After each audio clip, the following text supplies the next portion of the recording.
Mr. O'Brien, transport him directly to the bridge. Aye, sir. Energizing.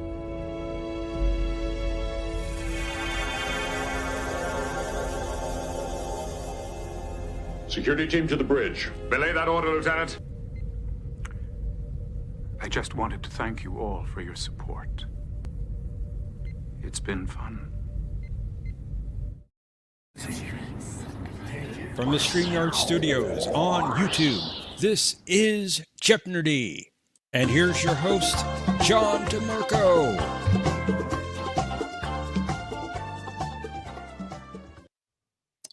Greetings, everyone, and welcome to this week's edition of Jeopardy. We're glad you're here. With us, as always, is our co-host, Professor Brainy Specs. That's crony to you, mister? Oh, sorry, I almost forgot. Yes. Crony, Professor Brainy Specs, or is it crony Specs? Or I'm not sure. I meant to ask Mr. T about that. Maybe he can clarify. I'm sure he can. Hello, Mr. T. Yes, Mr. T was in here earlier. Good to see him. Hopefully he'll be joining us later as well. I want to greet Patrick as well. He did not fall asleep this time, so you're off to a good start, sir. Welcome also to Omni. Nice of you to stop by.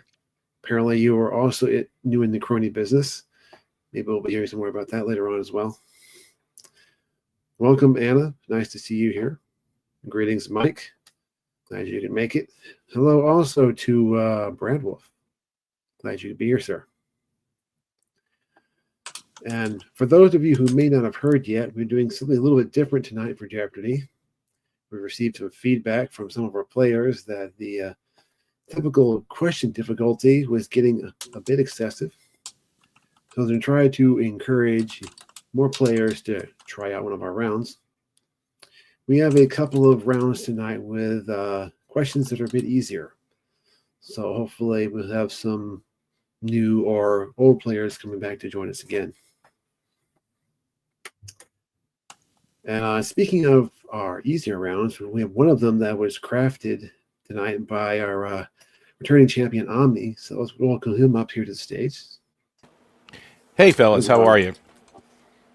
Good. How are you? Good.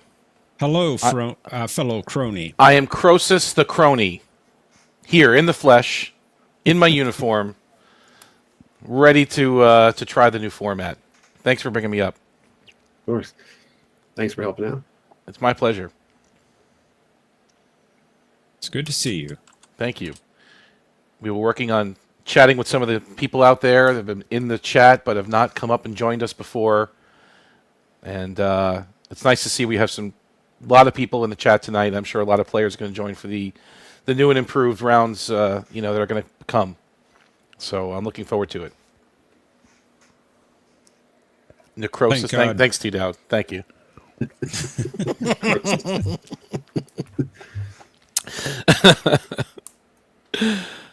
I just don't know.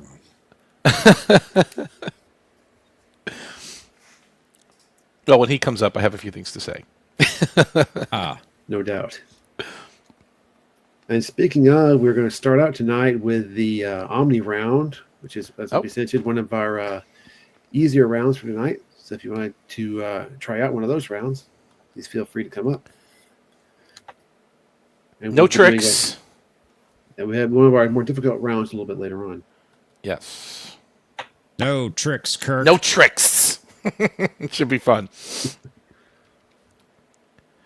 Yeah, because we've heard from a lot of the people, and it was like an escalation or like an arms race. The questions kept getting harder, and we kept trying to keep up with the questions, and it's like it got to a point where I understand that most casual viewers just couldn't, keep up with it, and it's hard. I mean, we would spend all week, literally, Patrick, like others, just watching Star Trek. And then watching John's videos, then watching more Star Trek. It's like just to possibly counter what John could come up with. So, unfortunately, a lot of people don't have the time for that, to do that. I mean, I don't even have the time for it, but I do it.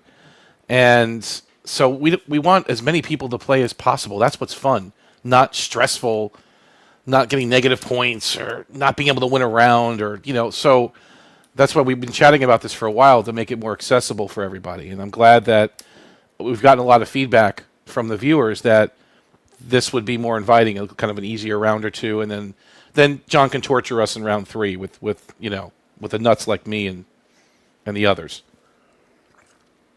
Sound like a salesman. Well, we want to bring everybody in, to the collective. You have to sell it sometimes. You can force it. You can do a hard sell and just assimilate everybody, but sometimes you have to kind of win them over. Come join us.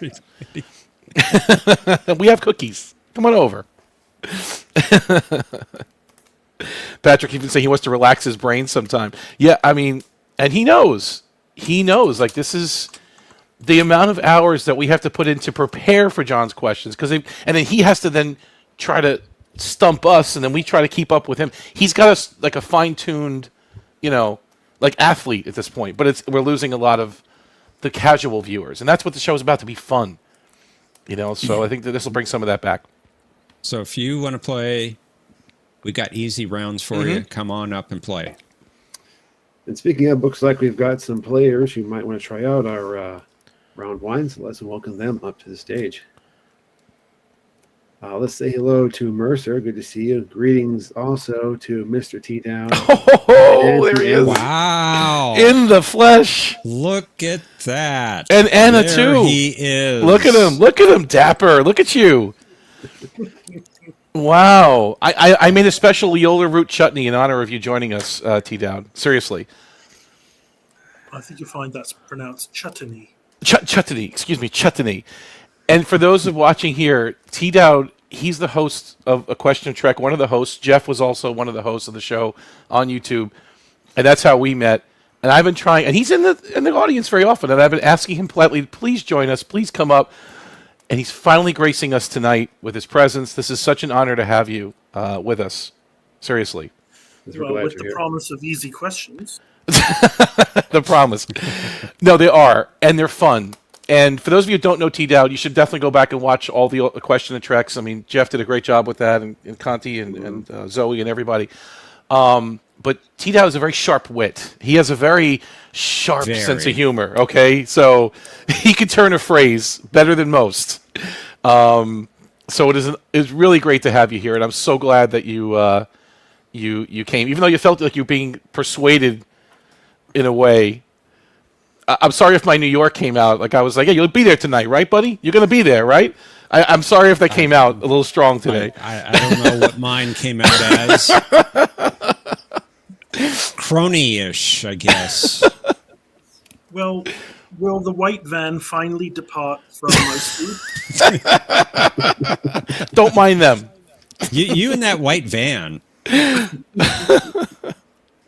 There's always a white van around you. I think this one has a radar dish on top. Oh, does it? Oh, my. Well, it's really glad to have you. And Anna, welcome. Yes. Thank you. So glad to have you, too. We have 2 Franklins in the house. All right, we better watch it. We better watch it here. Oh, my goodness. Mercer, how are you? I'm good.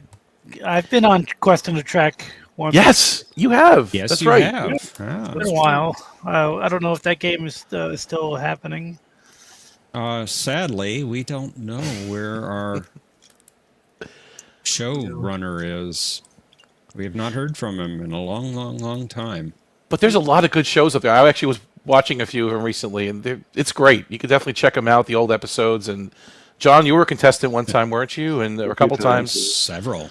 Yeah, you were on there, and Patrick was on there. Yeah, everybody kind of was there. Wanted him as his teammate.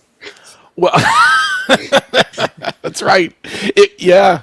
It's a good chance you're going to win. Good. Yeah, good chance. Very good chance. With John on your team. And I love when you hosted, T-Dow. Like, you did a really good job when you took over the show. Like, you had notes. Like, you came with, because you're on camera like you were now, and you'd have, like, a paper and all these different notes. And you even had, like, jokes written there. Like, you had, again, little witty phrases prepared for the show. I loved it. It was great. Now, before we start with this round, if there's somebody else waiting to get in that has never played before, because they want to join an easy round, I will join the second or third round. We have 2 easy rounds. Okay, but I'm just saying, if there's somebody that you're noticed that's in the queue that has never played or hasn't played much, I can move to whatever round you need. I appreciate that. We have a couple of our regulars in back, but I don't see any other new players. At the Okay, moment. just wanted to offer that. I always try to do that first. Thank Robert you. Rose Jr., Yeah. Planet X, Brad Wolf. Planet X, do you want to play got in got the some good Omni games round? here. I know Planet X likes to. Oh, he's not back there yet. Okay. Yeah, I think he said he'd be coming. Cool. Yeah, I think Squirrel Girl's got to wake him up. Maybe I can wake him Squirrel up. Girl, you should come up too. That's right. This is Maybe I everyone's welcome. This is very easy. Will not be intimidating. Even John's easy round is not that hard. Yeah, and I won't be playing. Patrick won't be playing. Mike won't be playing. So, there's a good chance that a lot of you can win actually and get some points and not feel intimidated. I see a Planet X in the back. Oh, there you go. Planet X, would you like to come up? Let me ask him. Excuse me. Oh, Tito, you talking about Conti? Yeah, you tried to reach him on Discord. Yeah. I got a few strange messages from him back in the summer, and I'm not even sure it was really him.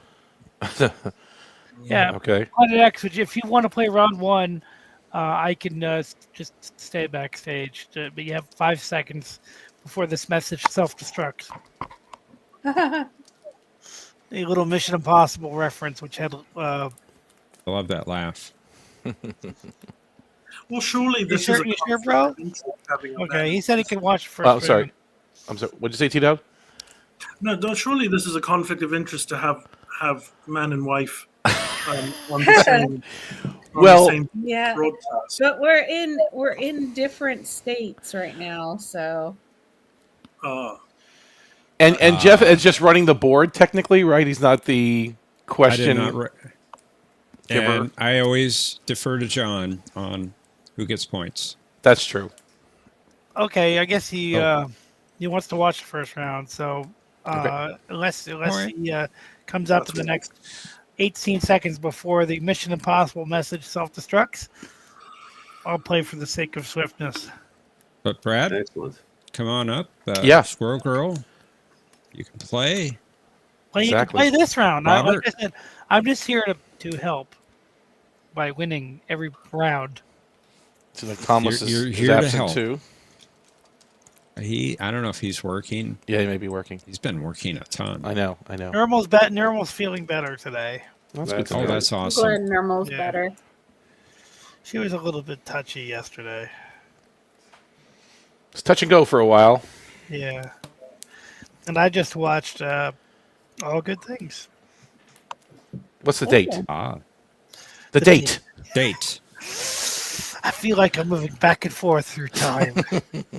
Winrich Colby, man, they dragged Winrich Colby out for that. Yep, dusted him off for a big movie, special movie of the week, right? Yeah. I mean, it's a complicated. It's got to be one of the hardest editing, directing episodes ever, and writing. Not to mention, I heard that Braga and Moore were so tired of hitting the space bar after writing those episodes that they just couldn't even think anymore. Just like they were working so hard to do those episodes. They're working so hard, and it's amazing that they had such little time to write them, and they came out better than Generations, which they had much more time to write. But Generations was a rushed production. Yeah, it was a rushed production, but they still had, even though it was rushed, they had more time still, than they do for a TV episode. So even though it was rushed for a movie, it was not rushed compared to most TV episodes. Well, I don't mean to get the rest of you in a rush, but perhaps we should get started on round one. Okay. Let's do So it. who are players? Mercer, Mr. T, and Anna? I believe so, yes. Okay. Mercer, you're going in first because you came up first. Oh, cool. And then Mr. T, Dowd.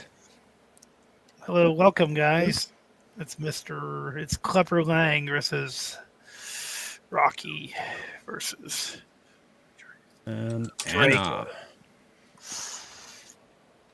Okay, are the three of you ready to play?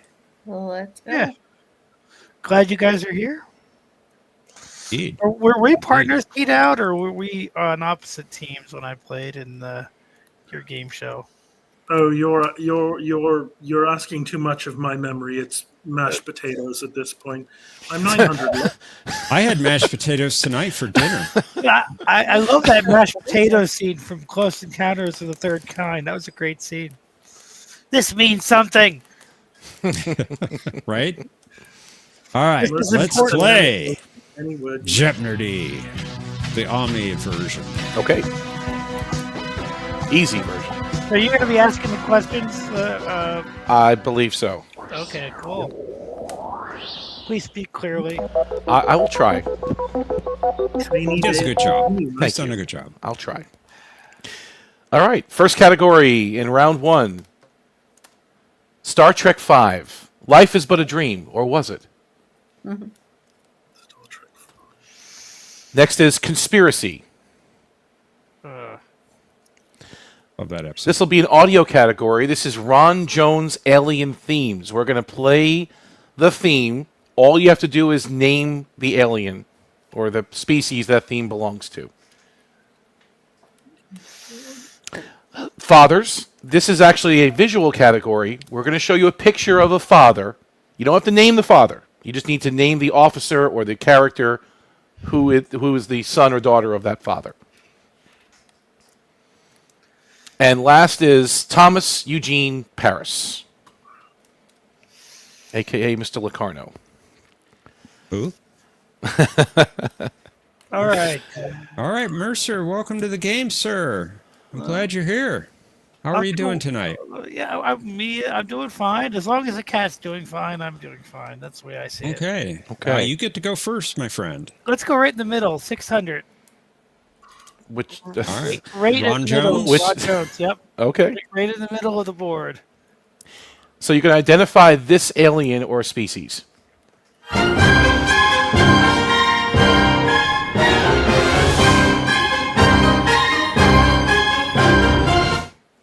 Oh, gosh, I love this. Who are the Romulans? That is correct. Excellent. And I could picture Tomalak Very good. talking. Good. Good start. Great job. Mr. T, it's been a long time, sir. Mr. Crony here. Good to see you. I think somebody's a bit wounded over that. He resembles that remark. Where would you like to play, sir? Sorry, so I pick the category and the dollar amount or whatever. Yeah, points yes. you have? Indeed, you do. Okay. They're points, So- not dollars. How about Dollar, yeah. Points. Federation credits. worth nothing? Right. It's just bettering myself. How about That's an Orville fathers? reference. That's an Orville reference. I'm How sorry, about sir. Fathers for 400, please. So again, this is a visual category. We're going to show you a picture of the father. You're going to name who is the son or daughter of that father. Or the Holy Ghost. Yes. Oh, Julian Bashir. Got to phrase or- it Oh, sorry, who properly. is Julian Bashir? That is correct. Very good, sir. It's good to have That's you a on the famous, show. Yes. What's his name? The guy that plays him. He was in the Orville as well. I don't remember his name, but he was Richard Bashir in the show. Can't think of his He name. was in the pilot, or the very Yeah. first Yeah. Discovery. not He had my Discovery. favorite. He had my favorite joke when he's like said, "I'm still learning names." I think that is one of the best jokes in the show. Anna, Good job. welcome. Yes. Thank Hey, you. How are Anna. you? Where would you like to Hello. play, my love? Let's go with 200 conspiracy, please. This is the code number used for the frequency designated captain's eyes only.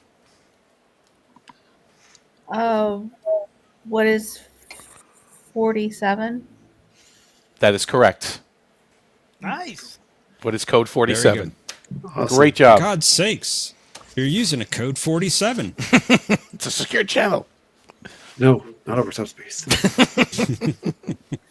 Mercer, back to you, sir. Let's do alien themes for 400, please.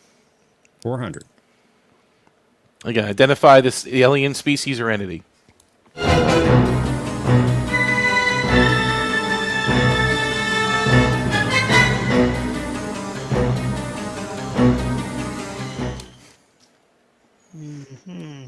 What are the Borg? That is correct. Nice job. Omni resembles that. I do resemble that remark. Thank you. Indeed. Yeah, we All lost right, the good ship, but it job. was we did some damage. They're cutting job, stuff like Mercer. a roast. They're cutting Mr. us up T. like Dowd. a roast. May I try Fathers for 800, please? Yes, you may, for 800.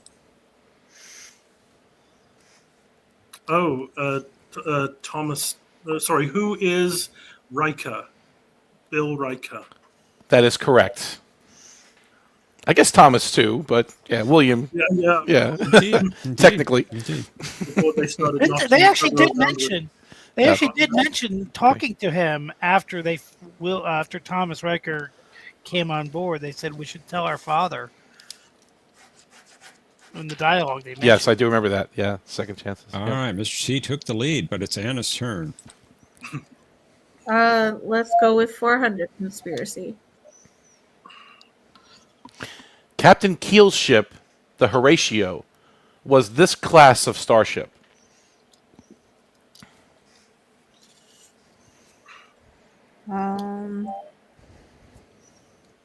What is ambassador class? That is correct. Oh, Nice. Nicely done. Very, very good. thank you. All right. We're off to a hot start. Mercer, Yeah. it's back to you, sir. Let's try Star Trek 5 for 600. All right. Caitlin Darr is sent to Paradise City as an official representative of this species. Who are the Romulans? That is correct. Nicely done. Awesome. She was cute. T. Dowd, sir. You had the lead taken away from you, but it's your turn. May I have daddies for 1,000, please? Daddies. Daddies. Okay. Didn't sound right. Who is Chakotay? That is correct. Chakotay. Kolapak. The rubber people. The rubber tree people. That's right. You like them. Indeed, I remember that. indeed. I love it. All right. Anna, it's your turn. All right, let's see if I can go ahead and run the category here. Conspiracy 600. Doing great so far. This Starfleet admiral enjoyed taking his vitamins as well as fighting Klingons.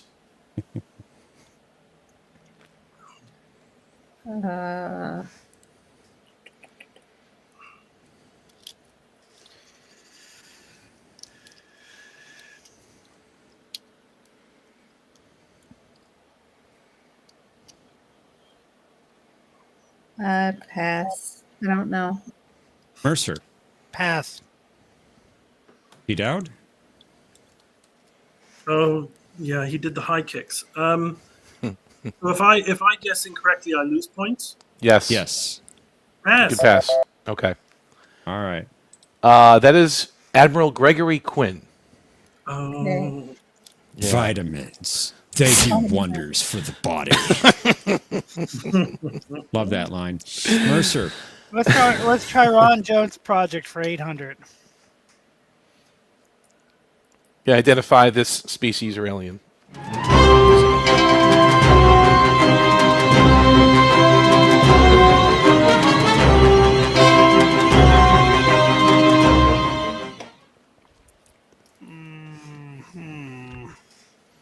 Doesn't come to me. I'm going to pass.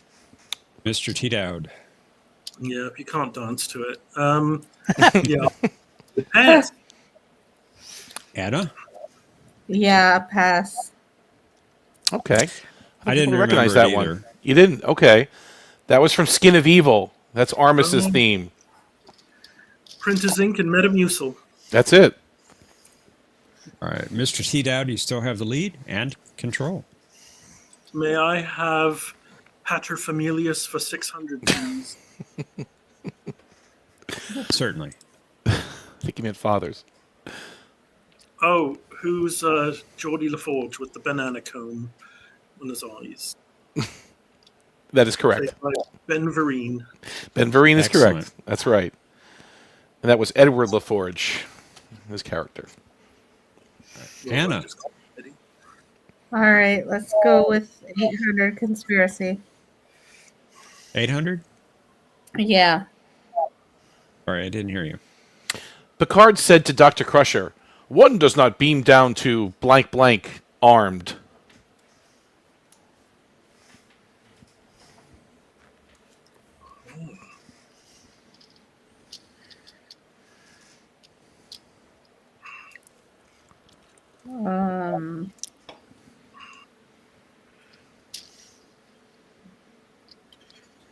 I don't know.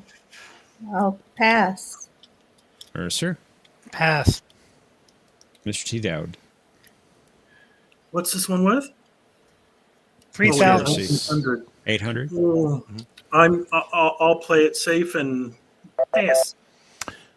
So the answer is, what is Starfleet headquarters? That's what I thought it was. One does not but beam down to Starfleet headquarters armed. I chickened out. It's okay. Did you know it in the end, Mr. T? Yes, I did. Okay. At first, I thought diplomatic function, and I forgot what show this was. It's conspiracy, so that's where they beamed down to. Exactly. Mercer.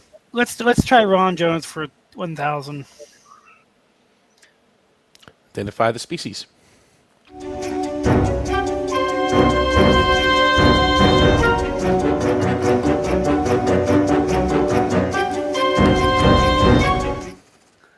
What are the Mintakans? That is correct. My favorite episode. From Who Watches the Watchers? Love the The Mintakans. Nantucket theme. It's very good. But I love the theme that he uses later when they're on the ship and they're talking about. It's very dramatic. Yeah, it's. I actually write to that theme, and yeah, it's my favorite thing that he did. Mr. T. Dowd, it's your turn, sir.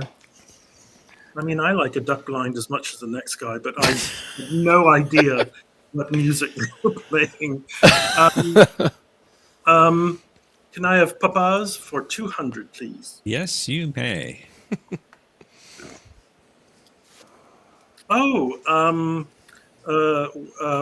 Wesley Crusher. In the form of a question? Oh, why is it Wesley Crusher? I guess that's a question. Yes, that is correct. A lot of people say, "Why is it Wesley Crusher?" But yes. Hey, he was good in Stand By Me. Wesley Crusher? At first, I was going to say Troy, but then the holodeck. Will Wheaton was in. Oh, that's Stand interesting. By Me. Yeah, they had the same uniform. It's funny you said, yeah. And was it Ian Troy? Yeah. Yes, he totally just blew out of the water. Why did Troy speak with that accent? It's your mom, and then her mom is American, and then, it's your dad. Dad's American, mom's American accent. She has this kind of phony Israeli accent, right, or something, whatever it was. I have a theory about that, though, because she wasn't fully telepathic. She had a weird accent. Okay. Interesting. Anna, It's a bit more it's your turn. complicated than that. Okay. Let's go with Star Trek 5. For how much? 200. While visiting Yosemite National Park, Kirk said he hasn't sung around a campfire since he was a boy in this American state. Oh my gosh.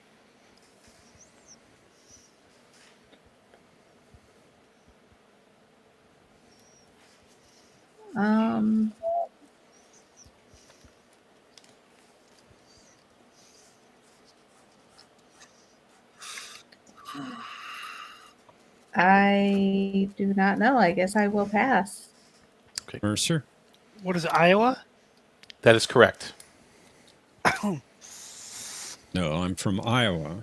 Different movie. I only work in outer space. But you know what the I weird work in thing outer that space. what throws me off about it is in Generations, he was in his family farm in Idaho, Mm. and that always throws me off a little bit. I'll try the They same. could have moved. Yeah, but it just throws me off in terms of the continuity. I'll try 1,000, please, for that Star Trek 5. Got it. Start. This is the name of the shuttlecraft that Kirk, Spock, McCoy, and Sybok used for landing on the supposed Shakari planet.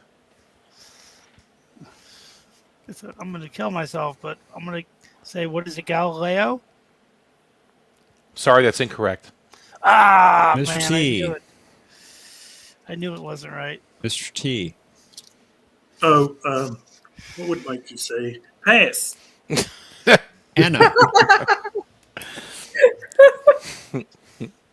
I can't do the accent. Anna, your time's running out. Oh, pass. I'm sorry. Check me out. They used Galileo earlier. It's a $1,000 question. So, point question: what is the Copernicus? That's the name of Einstein's. That's the name of Doc Brown's dog in 1955. Indeed. Indeed. It's okay, Mr. T. Copernicus. Mr. T, it's your turn. Oh, is it me? It is you. May I have what's his name? Thomas Eugene Paris for 400, please. You got it. Tom prefers this kind of soup. Hot tomato soup, not Bolian style. Oh, sorry. What is hot tomato soup? Plain hot tomato soup. You definitely got that right. You got it all there. What is hot, plain tomato soup? Tomato. They can't even get tomato soup. I say tomato, you say tomato. 260 varieties of tomato soup. They can't even get hot plain tomato soup right. I shudder to think what Bolian style is, since they have those cartilaginous tongues. Is it blue? I mean, I don't know. All right, yeah. Perhaps. Anna. Yeah, let's go with Paris for 200. In this episode, Tom Paris is demoted to the rank of ensign.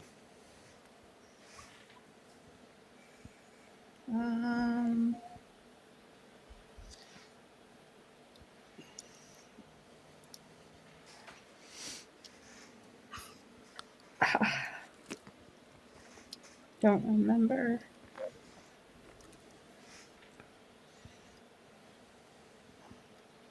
I'll pass. Mercer. I'm going to pass as well, although I do have a guess, but I'm going to pass as well. Mr. T. Dowd. 30. How many are 30 days? That's a question, and that's the correct answer. Yes. What is 30 days? Nice. I was going to say, and that would be perfectly acceptable on the real game show. There's another Mercer. game show called Jeopnerdy? Well, Something like that. game that this is based upon. let's try Star Trek 5 for 800. Oh, you found the Daily Double, Mercer. Very good. You have 4,400 points. You are 2,600 points off the lead from Mr. T. Dowd. How much of your 4,400 would you like to wager? Let's do 500. 500. Not 500,000? No, I don't have that much. Oh, okay. For 500. All right, here we go. All I ask is a tall ship and a star to steer her by. According to McCoy, was written by Melville. Spock corrected him, saying that this man was the actual author. Oh, man. That's going to give me a minute to think. You got 30 seconds. Yeah, I'm running out of time. I know.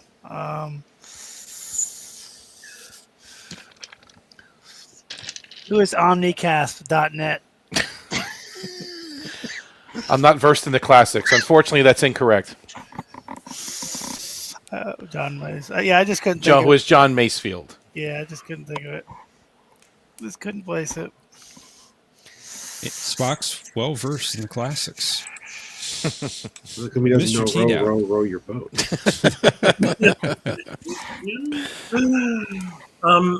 May I have Paris for what's left? 600, please. On the holodeck, Tom created a fictitious Irish town called this. Where is Fairhaven? That is correct.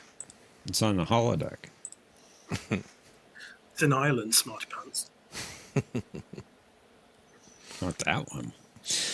Anna. Yes, let's go with the conspiracy for 1,000. Hey, you got it. Walker Keel insisted that Picard meet with him immediately on this planet. Oh,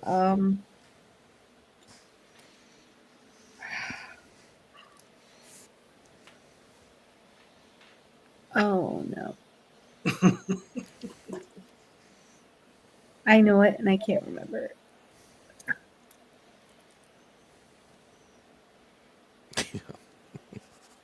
I'm going to have to pass. Mercer. Pass. Mr. T. Dowd. I think I might know, but I'm not willing to risk it. So, sorry, pass. Pass. Okay.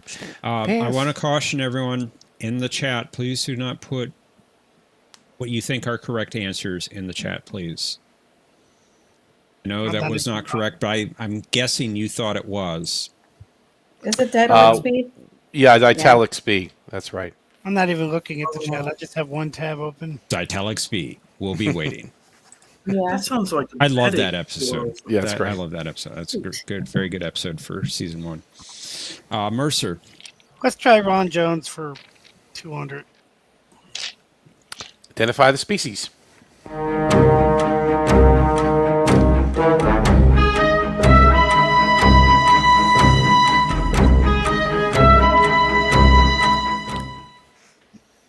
What are the Klingons? That is correct. Good job. Wow. You're very good. Thanks. Mr. T. Dowd.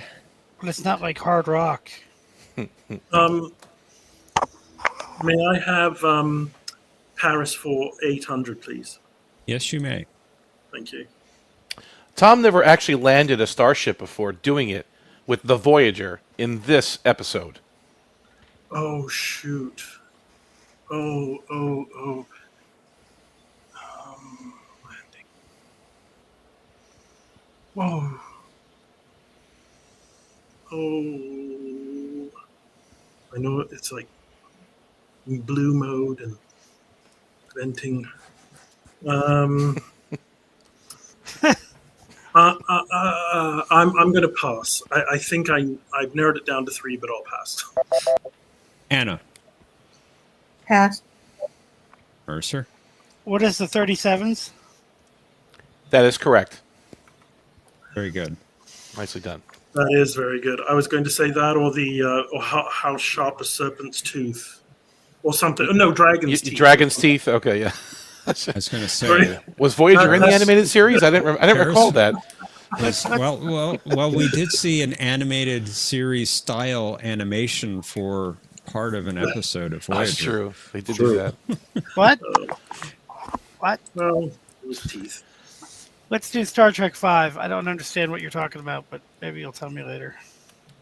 Tell you after the game. Scotty taps out this message in Morse code to Kirk, Spock, and McCoy while they are being held in the brig. Oh, what is stand back? Oh, actually, it was Anna's turn. Oops. Oh. That's okay. Oh, man. I said what is stand back, but I didn't know. Well, does Anna want to go with that? I don't know. How do you want to do this, Professor? Did you know it, Anna? No. Okay. All right, so she would have passed and Mercer would have got it, right? Yeah. Yep. Just give me like the regular amount of You points. did. You did. Okay. All right. You did. So there you go. All right, now is your turn, Mercer. Oh yeah, but let her go. Let her take it for 1,000. No. All right. No. Yes. No, please. I can do that. Yeah. All right, Anna, Let her take All it right. for 1,000. you get the final one.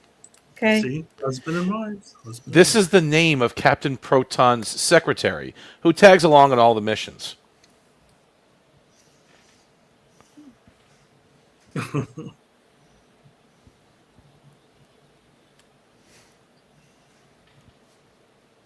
Let's see.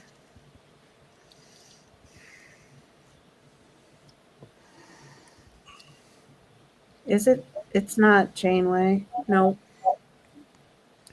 It's the character's name of Captain Oh. Proton's secretary in the program. Oh, I don't know. Mercer.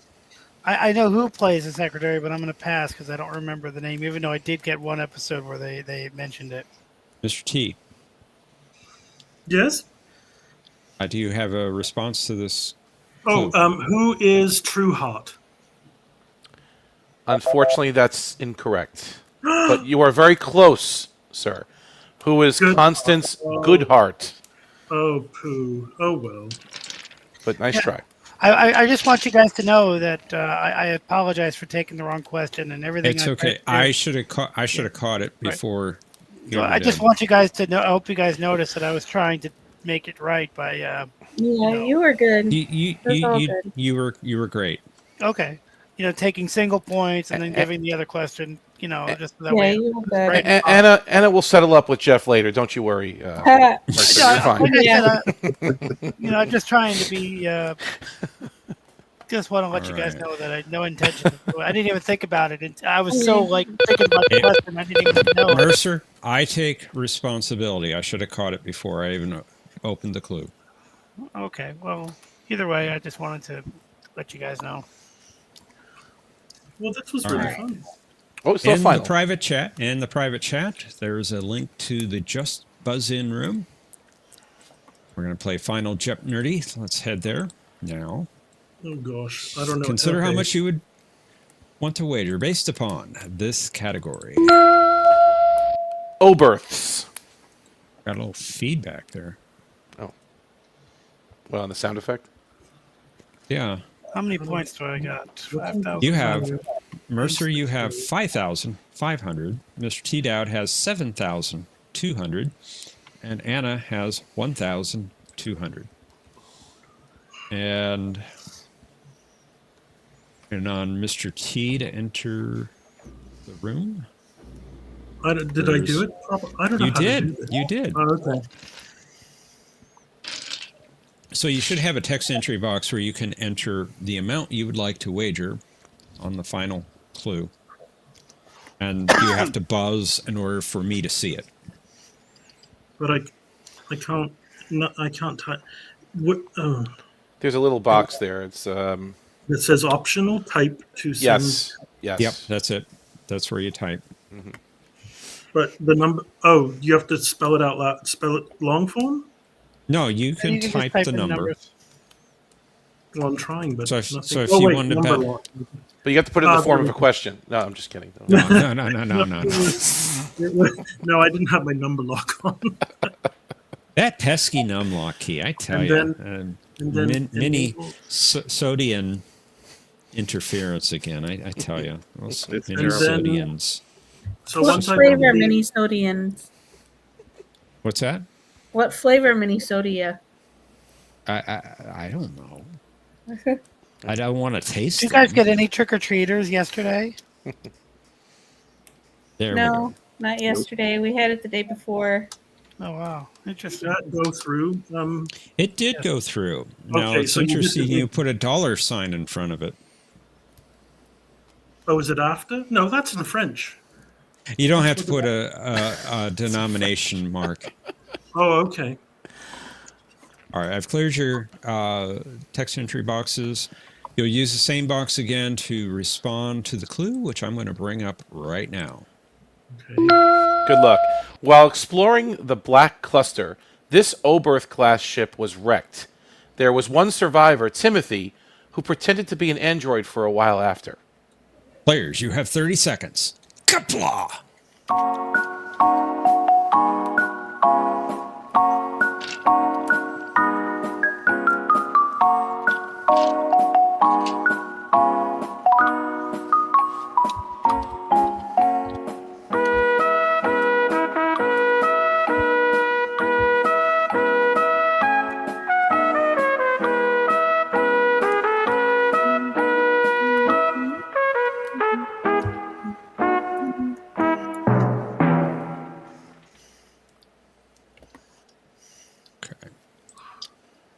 Oh wait, I need to go back to this game.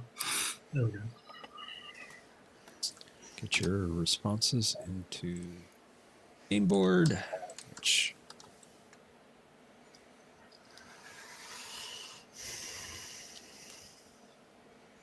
and let's find out who our winner is. Anna, you had 1,200 points entering final Jeopnerdy. Your response to the clue was... Oh, buggeration. What is ... Unfortunately, that's incorrect, Anna. I'm sorry. I'm sorry, my love. How much was your wager? You bet 0. Okay. So that leaves you at 1,200 points. That was good strategy. We'll see. Mercer, you were in second place at 5,500 points. Your response to the clue was... What is the Vico? But I'm sure he appeared in RoboCop 2 as well. Different actor, but that is the right ship. So, Okay. Yeah, so you got the answer correct. I thought he was the kid from RoboCop 2. I think that was the bonding you're thinking of. The bonding. Yeah. Okay. I just wanted to add a little extra. But you got the answer right, so that's really all that matters here. You're right. Very it was good. Bonding. And how much was your wager, Mercer? 5,409 points. Very impressive. 10,909 points. Well done, I couldn't think of sir. the actor, right? One of those kids. They had so many kids that were identical in this show. Mr. T. Dowd, you had the lead at 7,200 points. What was your response? The Vigo. Well, that's close enough. It definitely sounds like that on screen, so I'll definitely take it. Although you're not talking about Jason Vigo, are you, Mr. T. Dowd? I don't know him. I may have once shaken his hand. Okay, got it. So we'll assume you meant the ship. That's fine. I'll consider that a correct answer. Very good. And your wager, sir? 0. You also bet 0. Wow.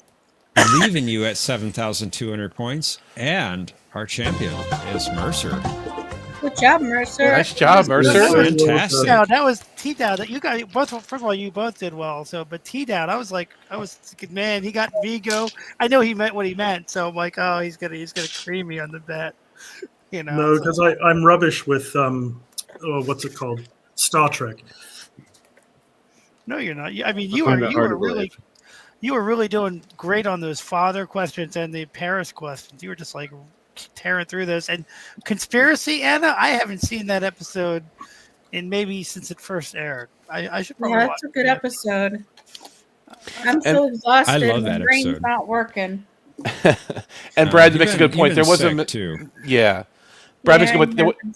There was a misspelling on the Vico. It was actually Vico. So, but you're correct, Brad, and I think everyone kind of knew what it was.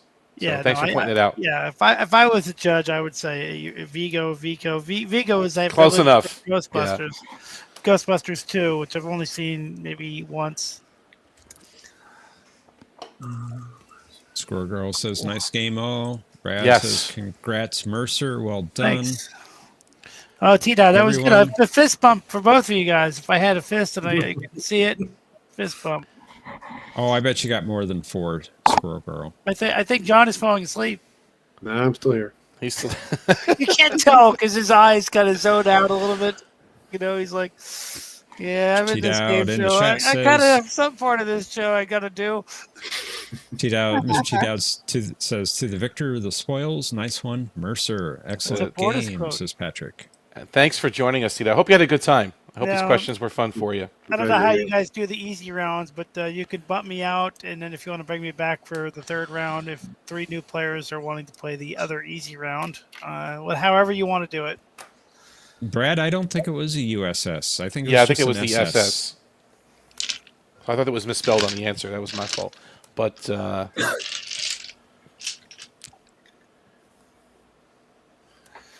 like your background, John. But yes, Thank you. Looks like a Voyager background. I'm really starting to like Voyager. Yeah. James contemplating her next victim. She's getting ready to take out the garbage. I still like DS9 better because DS9 has these more personal stories that are personal to the characters, like Worf's journey and Martok's journey. But I do like Voyager. Anyway, yeah. So if you want to, depending on how you want to do round 2, I can wait or I can play. It's up to you guys. I'm not going to make a decision. Well, we'd like to have some other players come up and Yeah. play. But Mercer, if you want to defend your championship, I don't know how John wanted to do this. I figured that since we have the 2 easier rounds, that the winner of the first easy round could return for the second one, Okay. depending Cool. on how many players we have. I don't know how many players you got back there. I think Planet X is waiting, right? Yes, We have he a- is. And we have a certain blah in the back as well. Oh, cool. Blah. Perhaps That's he my wanted to that's play in my the second round. catchphrase. Blah. Well, I'm glad you joined us, T-Dowd. What have you been doing with yourself lately? Have you been doing any kind of broadcasts or anything on the on YouTube's, or what have you been doing? No, just my role play. Just the what are we? The Milton, the USS Milton role play on Discord. You know, With I'm in there quietly and I watch you. It's so much fun to watch what you come up with. It's like a role playing scenario, right? The on the USS Milton on Discord. Yes, that's where we are. Come on up, Brad. How do I extricate myself from this? You don't have to. You can just hang out. They'll push you backstage. But no, you should say. You should stay. You're not in a sticky situation. I mean, T-Dowd. I mean, you know, we'll help you out. You can stick around if you like. Yeah. We'll push you in the Well, no, backstage. I'd still like to watch. I just don't. Yeah. I'm Yeah, taking you- up a square that somebody else should be using.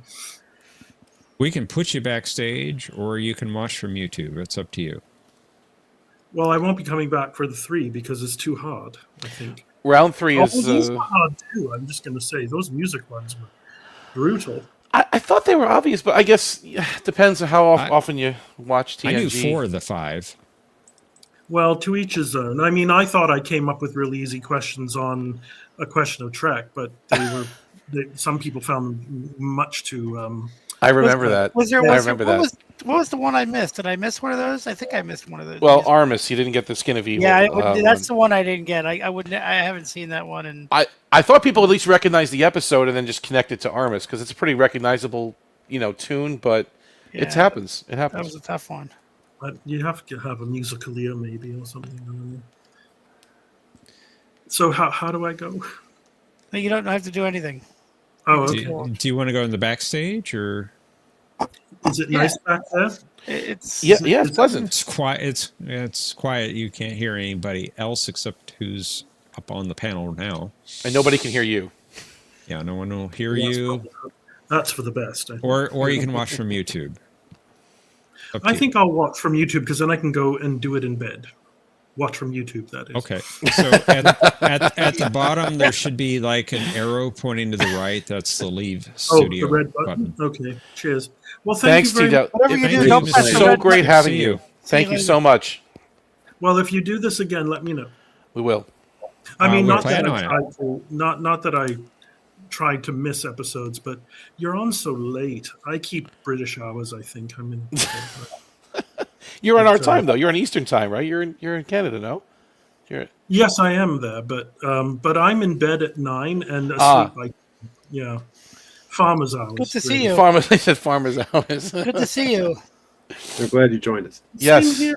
And we It was- plan it to was do fun. this every week. So. Oh, is it? Oh, okay. Yeah, well, then it's I'll not a put it in my- one-off. Yeah. Well, I'll put it in my mobile. Well, I'll do it when I've rung off. But yeah, great fun. Great fun. Behave, everybody. Be nice to one another. And Thank you. It's a real pleasure to have you. Thank you so much. yeah, well, thanks. Good for seeing reaching, you. Who was the first one? Omni. Thank you for reaching out and putting it on my. Yes. my I was the personal- first. I was a lead crony. Well, I was wondering. Well, it seems you've come up in the world. You're sort of in the upper 3. You've got. I was trying to help, and I've been trying to get you here for a long time. So that's why I've been really trying, and I'm glad you joined us. I really, really am, because we miss you. Anna ran off. Love you, sweetie.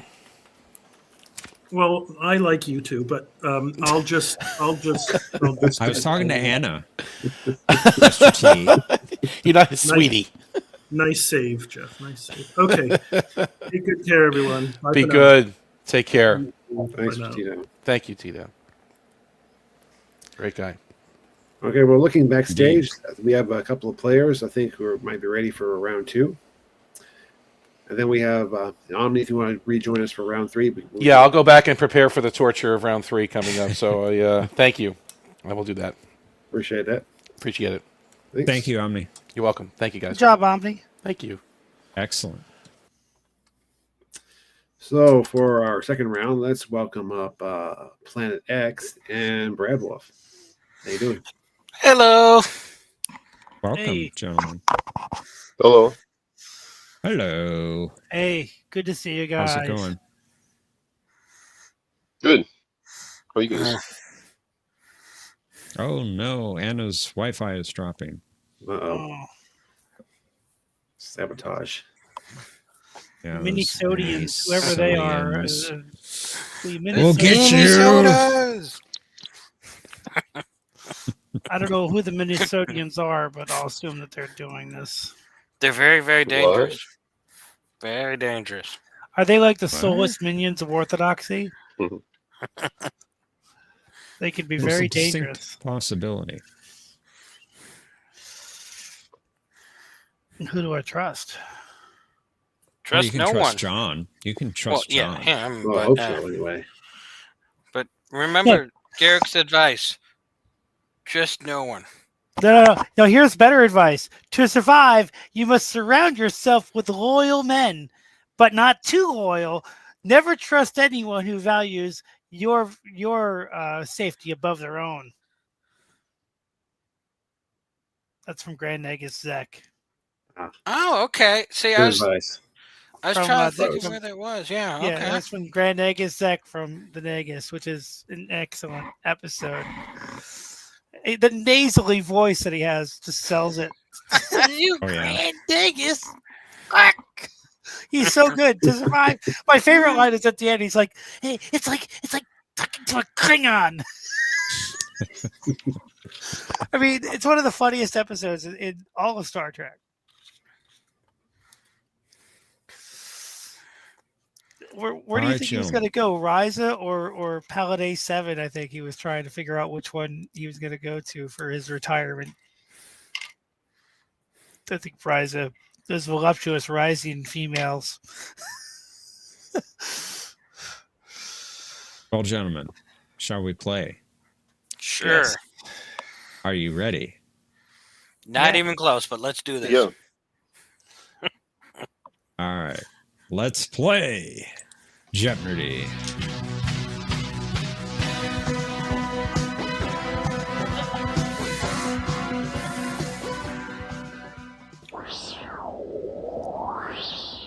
Look at those laser effects.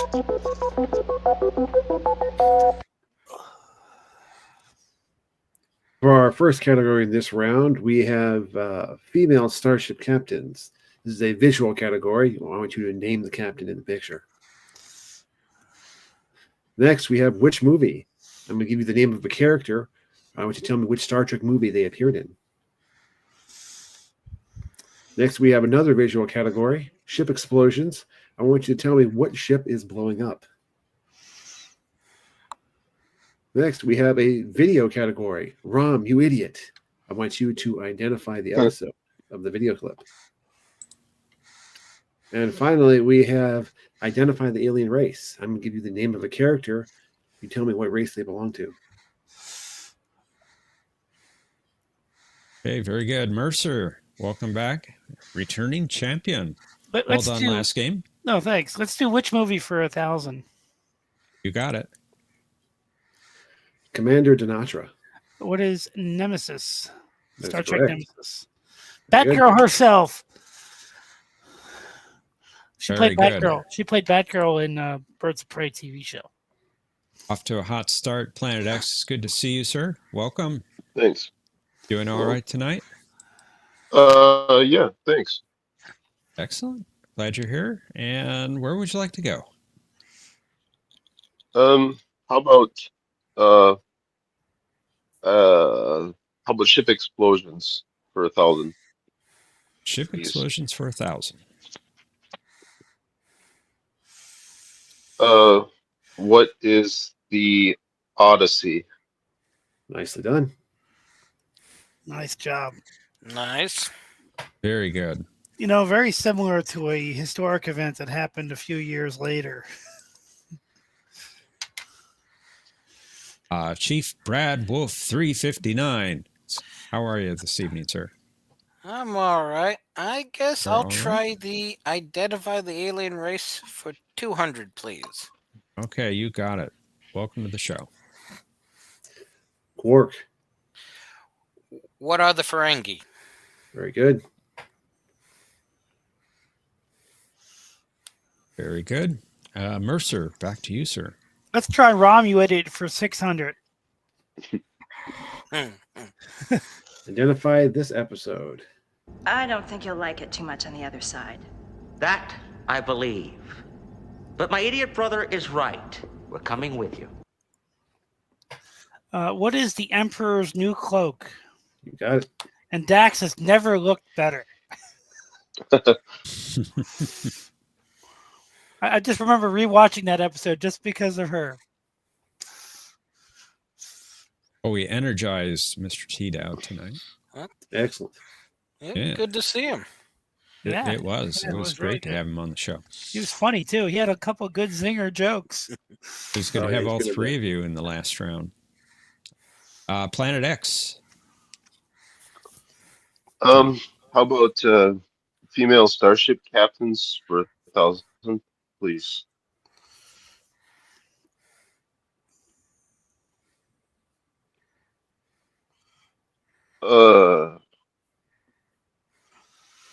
Shoot. I'm gonna have to pass. All right. Chief Brad Wolf. Pass. Mercer. Who is Hernandez? That's right. Very good. Yeah, it wasn't coming to me. Mr. like T-Dowd has a rebuttal to you, Mercer. Well, yeah. The character was great, but Dax in black leather? Come on. She's in black leather. Come on. Chief Brad Wolf. Let's do identify the alien race 400, please. Sharan. Who are the Andorians? That's correct. Excellent. Mercer, this game's going quick. It's your turn again. Let's try which movie for 800? Maltz. What is Star Trek 3, The Search for Spock? You got it. Played by, is that Larroquette's character? Yep, that's him. Yes, it is. Planet X. How about ship explosions for 800?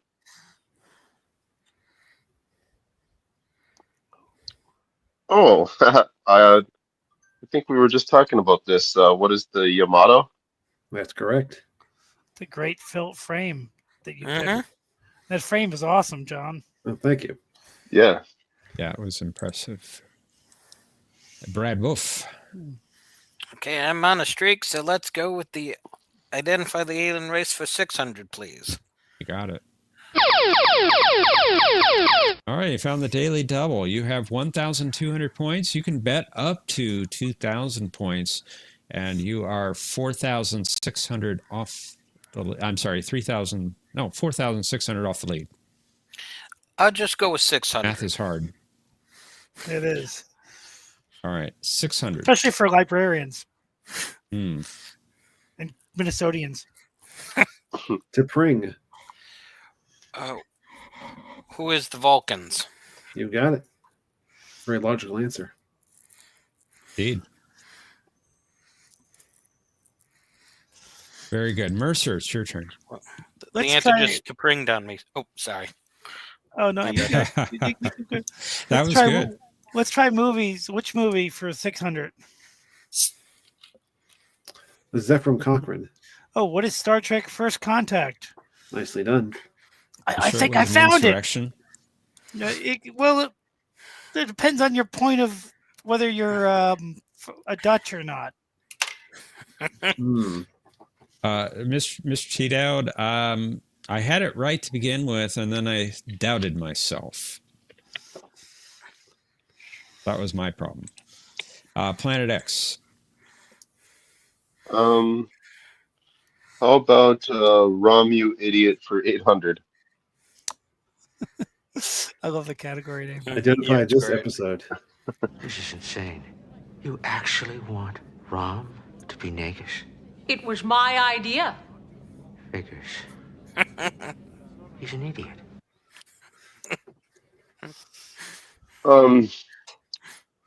I'm really bad with episode names. I probably should have. I don't know. I'm gonna have to pass. Brad Wolf. Yeah, I'm gonna have to pass as well, though it did make me Mercer. laugh. What is the Dogs of War? That's the one. Nice. Brad Wolf, it's your turn, sir. Okay, identify that alien race for 800, please. Tomalak. Who are the Romulans? That's correct. How long should we Very stare good. at each other across the neutral zone? As long as it takes. Okay, Until I Jakar, swing on just break. settle down.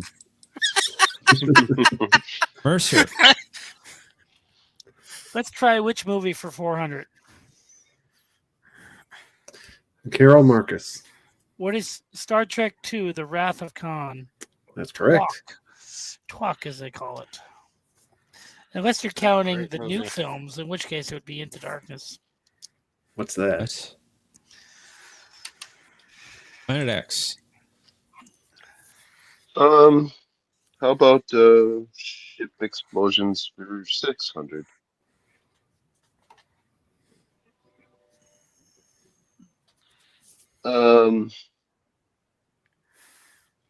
Oh my goodness. Why do I not know? What is the Grissom? You got it. Very Nice. good. Oh my God. Nicely done. Good job. Thanks. For Planet X. Very good. Brad Wolf, we're up to you. Okay, let's finish out my category for 1,000. Identify the alien race. Yes, please. Mr. Mott. Oh. Well, I can picture him right in my mind, but the name is just not coming to me.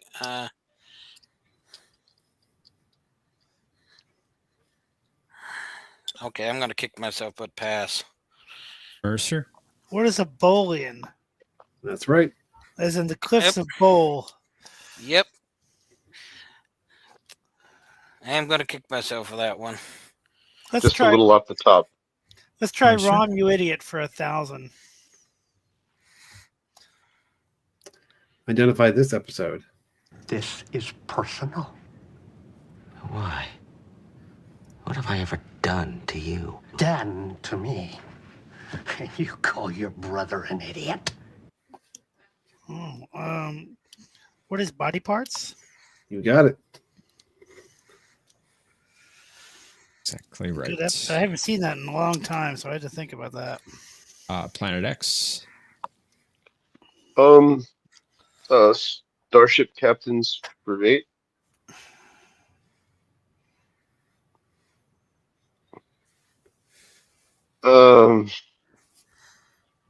Oh, yeah. We were just talking about this too. Who is Captain Benteen? Nicely done. Excellent. Yes. I knew you knew Very it. good. I could tell you knew it. I could hear the gears working. I could see from all the way out here that you knew it. Of one of the coolest ships ever, the Lakota. Right? You know, the Very- big fight between the well. Defiant and the Excelsior class. I'll forgive you for that, Planet X. I'll forgive you. Brad Wolf. Let's go which movie 200. All right, you got it. General Chang. What is the undiscovered country? Very good.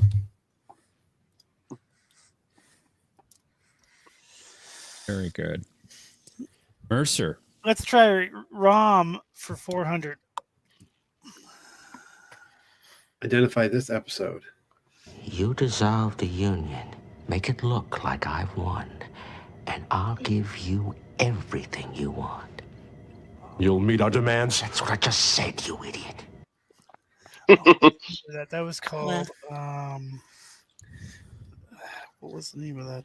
I can't think of it. I know which one it is. It's called. What is Bar Association? That's the one.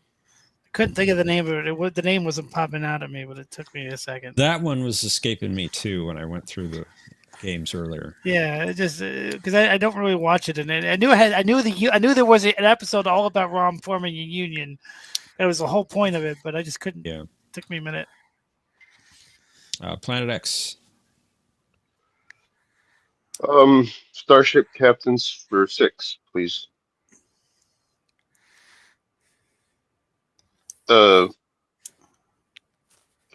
Captain, who is Captain LaForge? That's right. Nicely done. Yes. Very good. Wow. Yeah, it's Excellent. Well Thanks. done. Brad Wolf. Well, I'm also going to do female starship captains, but let's go 400. All right. Ah, crap. What is her name? I mean, it was a great episode. Brought Tasha back. Pass. All right. Mercer. Who is the one and only Rachel Garrett, not counting the one that's been in a recent Mountain of Excrement? You are correct. It's indeed the one and only Captain Garrett. Although I haven't Well seen done. Who Mountain only of made Excrement one version. appearance ever in Star Trek. Precisely. Although I haven't seen it yet, Mercer. I'm hoping Omni plays it for me one night just so I could drink. Mercer. Let's try Rom for 200. Identify this episode. I only hope that one day mankind will travel to the stars and take its place in a vast alliance of planets. Federation of planets. Excuse me? Don't pay any attention to him. He's an idiot. Great. That episode He is does say that a lot. What is Little Green Men? What are the funniest high concepts in Star Trek? Indeed. That's it. Megan Gallagher. Yeah. That's Megan I love- Gallagher as Nurse Garland. I love that episode. That's Yeah, a that great was a episode. great episode. Yeah. Yeah. Planet X. Ship explosions for 4.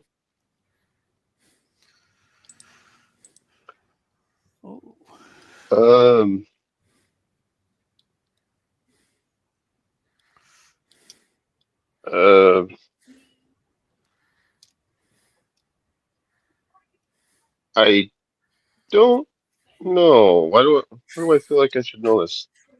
I'm gonna have to pass. Brad Wolf. Yeah, I'll pass as well. Mercer. What is The Wrath of Khan? Star Trek 2. We're looking for the ship that's blown up. What is Reliant? There you go. I wasn't sure what you were looking for. Sorry. Oh, about that. okay. Okay. Yeah. Sorry about that. I was thinking of the movie. What movie you want? No worries. Brad Wolf. Well, I'm thinking I'm going to go 200, but let's go female starship captains. Got it. Who is Captain Catherine Janeway? That's her. You know, the whole time you had the reason I Time didn't to use. take out the garbage. You know the reason I didn't take female captains this whole round is because I thought you were going to pick the woman from that Marge Sinclair played from the Saratoga, and I can't remember her name, and I feel so ashamed that I don't remember her name. Oh, Like, that's forget her okay. name. She doesn't have a name. Oh, she doesn't? Okay, because I couldn't Nope, she remember her wasn't name, and I was thinking about it the whole game. I'm just trying to remember her name in case I get it. I'll take ship explosions, but you see what I mean? That's why I didn't take any of those. 200. All Yeah. right. What is the Enterprise D? That's correct. At least part of it. With Tiana at the helm. Crashing into planets. Yeah, like I said, I was thinking, I know I'm going to get the Saratoga lady. I know her actor. Usually I don't know the actor. And the whole time I'm thinking, I'm going to get it and will fail. But they didn't name her character? Nope. Okay. All right. And the private chat is the link to Just Buzz In. All three of you get to play. Let's head to Final Jeopardy. Consider how much you would like to wager based upon this category. An ancient legend?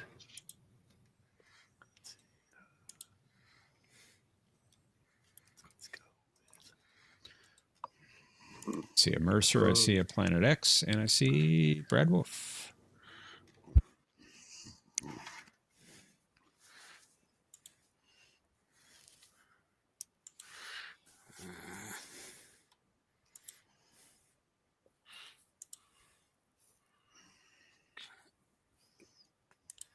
Waiting on you, Brad. Sorry, I couldn't remember how much I had, so I was just... You have 4,200. Planet X has 7,600. Mercer has 14,000. Okay, thank you. You're welcome. Thank you, Brad Wolf. Going to clear your boxes, and we're going to reveal the clue. In this episode, Chakotay told Janeway the story of an angry warrior who eventually learned the true meaning of peace. Players, you have 30 seconds. Kapla!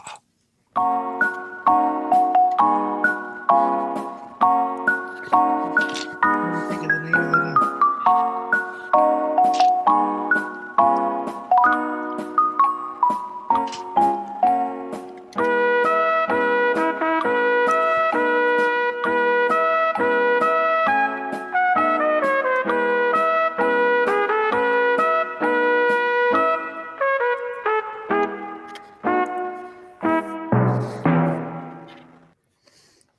Planet X, did you buzz? Yep, sorry. That's okay. Just want to make sure you hit the buzz button.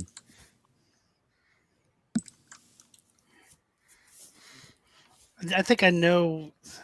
I don't know.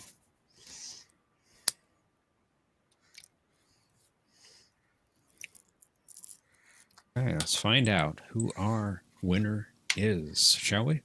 Chief Brad Wolf, you had 4,200 points entering Final Jeopardy. What was your response to the clue? What is dragon's teeth? Yeah, it's a good guess, but unfortunately that is incorrect.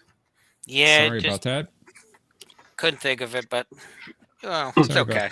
Hey, that Sorry was a about that, better Brad. guess. That was a good guess. How much was your wager?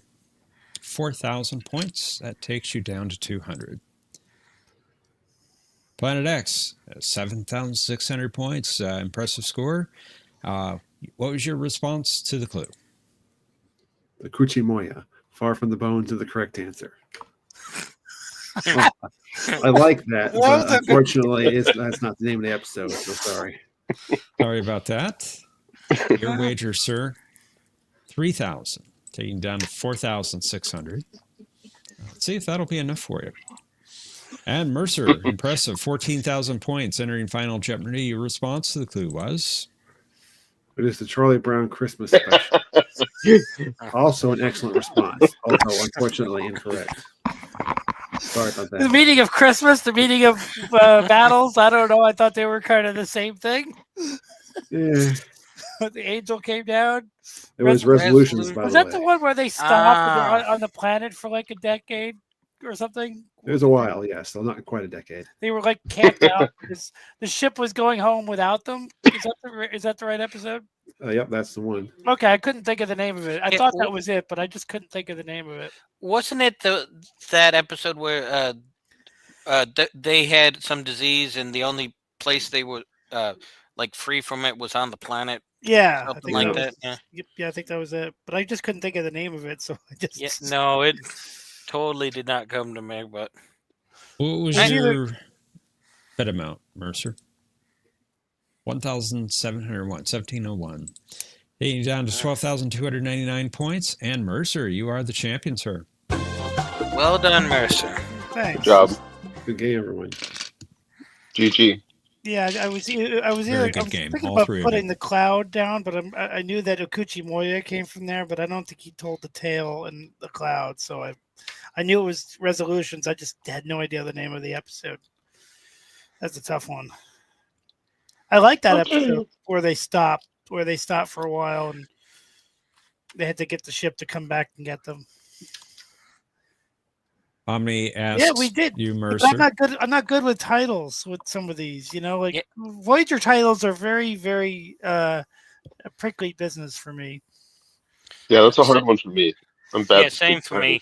Like the Voyager titles always are either one word or one strange word. Like they have a lot of X's in their titles. You ever notice that?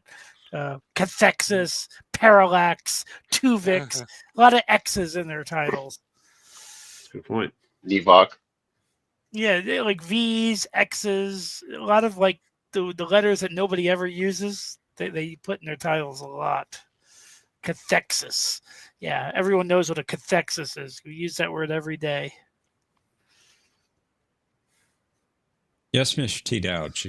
Janeway and Chakotay built themselves a nice little 2-bed, 1-bath. No plumbing.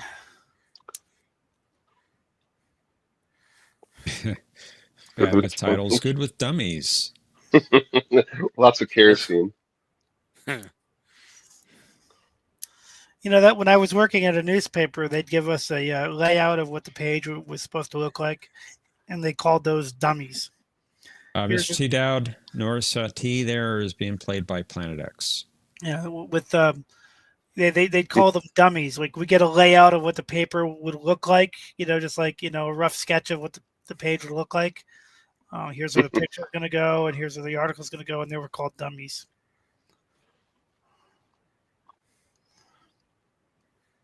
Well, thank you guys for playing. We appreciate it. Yeah, thank you. It's good to have Thank all you for three of having me. here. Yeah. Of course. Thanks, guys. That was great. I got to Geologia real quick. Well, we completed our 2 easier rounds, so I hope everyone enjoyed those. For our final round of the evening, we'll bring up our 3 new contestants for our more difficult round. Excellent.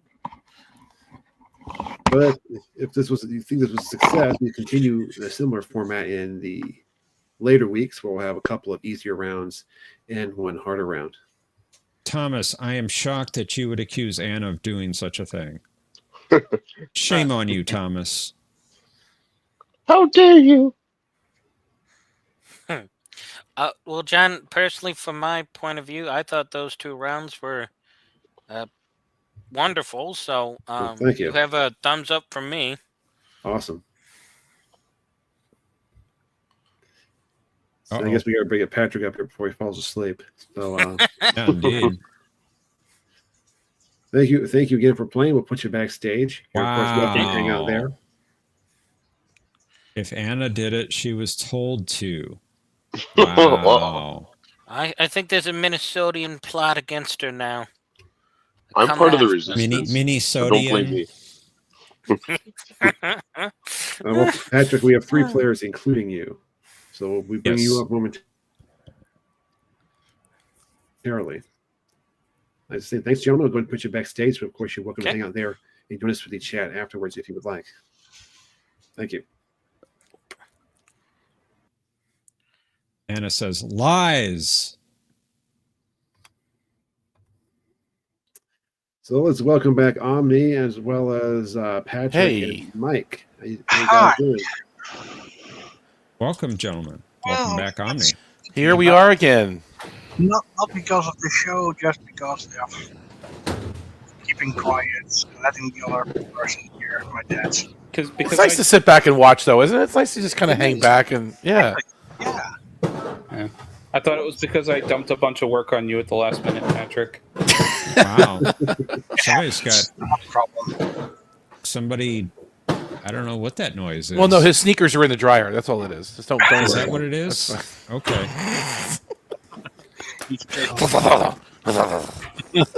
Boy, Thomas Take out is the full laundry. of it. But Mike, I am going to do the same thing to you. That's fine.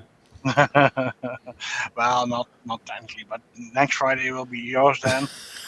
Look at T now trolling you. I bet real money that Mrs. Brainy Specs wears the trousers in that relationship. Mr. T loves to troll. What? Is that what the T stands for? Troll Dowd? Is he a Dowd? That's right. Oh, it's funny. much. Somebody's re-entering the atmosphere. Thank you, Brad. Mr. T Dad, what do the Husnak look like? I've never seen one before. I was hoping you could tell me. He destroyed all Husnak. Oh no.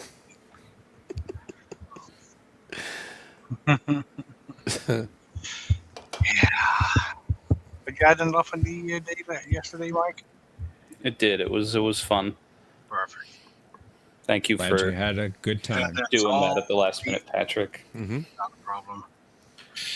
Luckily for me, I had already about half the puzzles created, so it wasn't that much extra.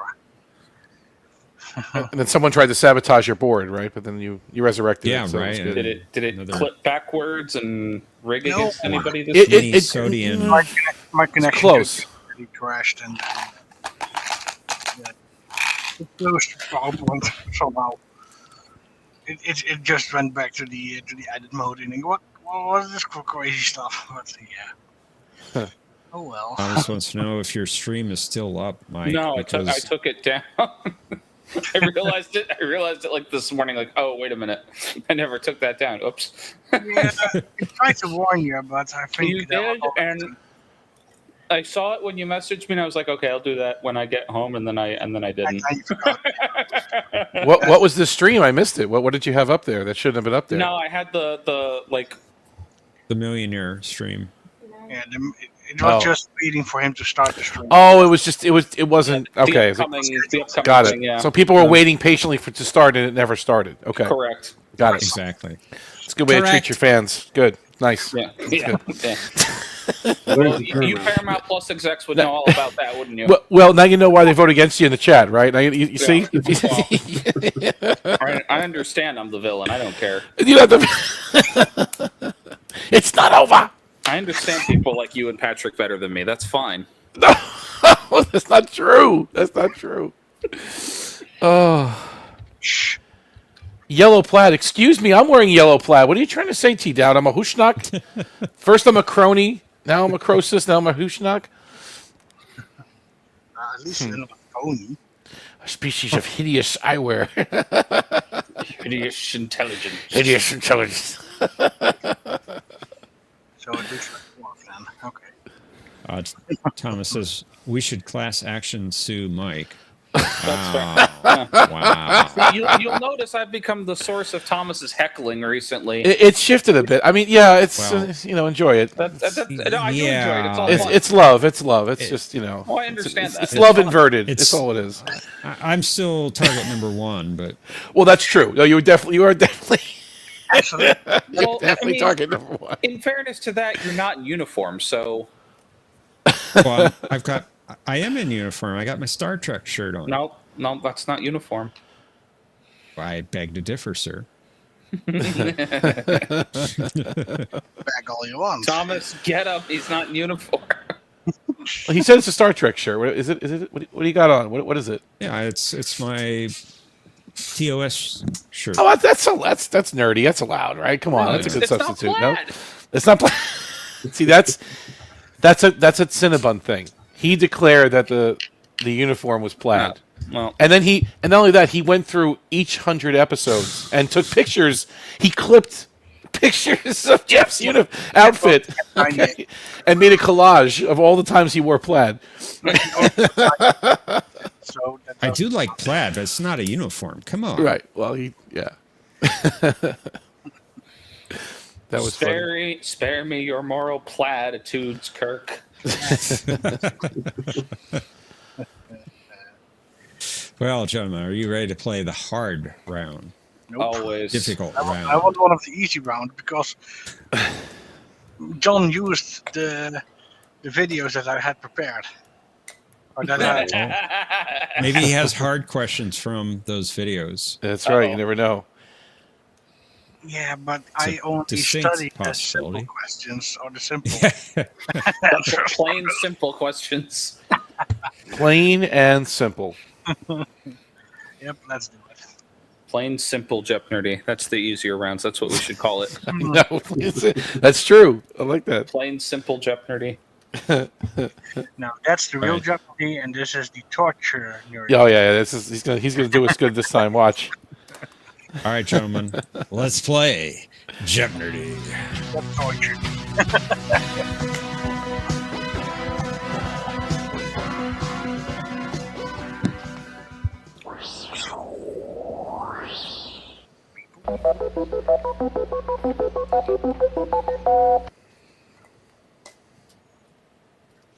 The first category for this round is female Starfleet captains, although it is not visual in this case. Okay. Next, we have crude quotations. I want you to identify the episode the Okay. quote is from.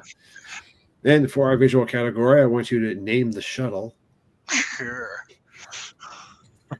Following this, we have spoken episode titles from Voyager seasons 4 and 5. For this Oh, one, we're gonna shoot, I forgot fill about in the that. blank.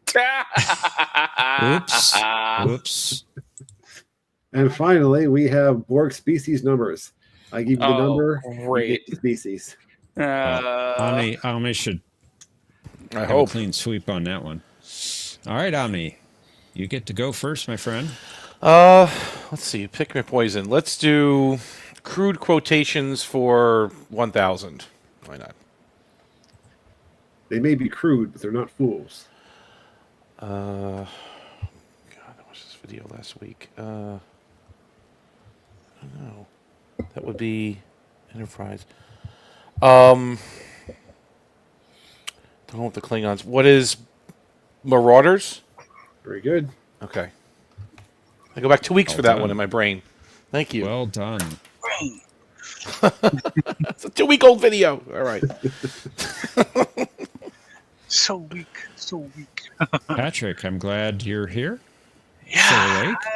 Oh well, I'm getting a little bit of adrenaline and my energy's returning. So. Oh, good. You're all set then for the round. Yeah, Where would you like to go? Let's try a Starfleet. Yeah, it's all Starfleet, but female captain for 800, please. She was the skipper of the Cairo when the ship disappeared on patrol in the Romulan neutral zone. That's a good one. Very good one. Cairo. Wasn't it Jellicoe? Mrs. Jellicoe, no. Darn it. Pass. Mike? Who is Leslie Wong? That's correct. Nice steal, Mike. I Nice was steal. wrong. No. Good steal indeed. Yes, indeed. I'm glad you're here, Mike. You having a good day, sir? So far, so good. It's excellent to hear. And you had a great evening last night? I did. We had Wonderful. nice steak dinner, and then we watched Hocus Pocus 2, and it was a fun night. It was all around a fun night. As And no long- trick-or-treaters to interrupt any either, because we live in an apartment complex, so. Excellent. All right. It's your board, sir. Where would you like to go? That is a good question. Let's do Voyager episode titles for 800, please. It seems you have a somewhat more serious problem than the blank blank of a single alien.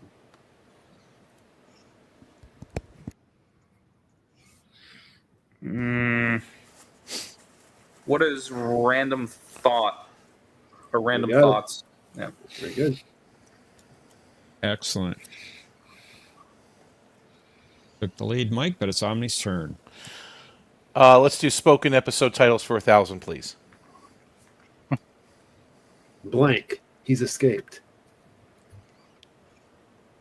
I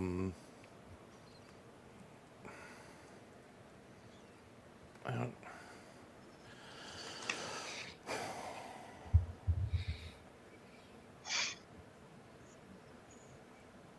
Is that 7 talking? I don't want to risk it, but do I want to risk it? All right, I need the points. What is relativity? It's a good risk. Nice, nice. Sure, don't give it to me. Very good. Very Because good. you didn't use that clip in the video. But that's all right. Never mind. Go. You're getting tricky. This is why it's torture. You study it. A few times with the quote in the game. Right? He puts a clip in the video, and it's different on the question. Yes. I studied this, and you're testing me on that. It's okay. I don't study That was not on the study guide. All right, Patrick, need to get on the board here, sir. It's your turn. Yeah, I know. Darn. Let's try Borg species numbers for 1,000. Let's do it that way then. All right. Uh-oh. The species 521. Oh, 5 to 1. Who are the Chevolians? Nicely done. Very Nice. good. Very good. Chevolian, yes. Mike. But those are torturous. Yeah. Let's do quite a menu here. Let's do Borg species for 8, please.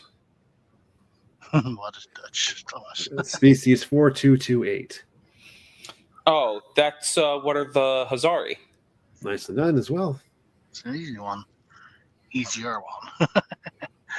Oh, it is a lower point value. Oh, that's why. Of course. We got a good game going, Momney. You're tied for the lead. It's your turn. Let's do crude quotations for 8, please. I agree this form of entertainment is rather crude, but it can often provide an enlightening glimpse into human behavior. Enterprise again. Why are you going back to Enterprise again? I think it's the episode with the cargo ship. What is Horizon? That's the one. Darn it, John heard it. Very good. Patrick. Yeah. Sir? Yeah. Let's try another crude one for 600, please. Mind if I look around a bit? Crude, but very usable. What's his spectre of the gun? Very good. Great episode. Excellent. Mike. Let's do spoken titles for 6, please. Much. Professor Brainy Specs. Yeah. The day you have always dreamed of has arrived. The day you become blank, blank, blank. Burn to crisp. Crisp.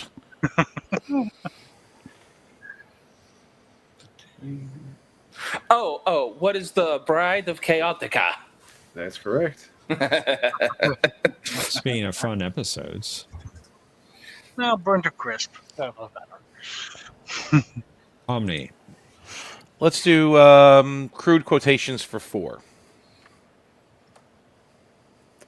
Leave that to me. It'll be crude but effective. Oh, that's DS9. What is Sacrifice of Angels? Very good. Kira. Indeed. Get me a phaser. I'll deal with Kira. Patrick. Let's try another female captain. This time for, well, 800 I didn't get, so yeah, 600.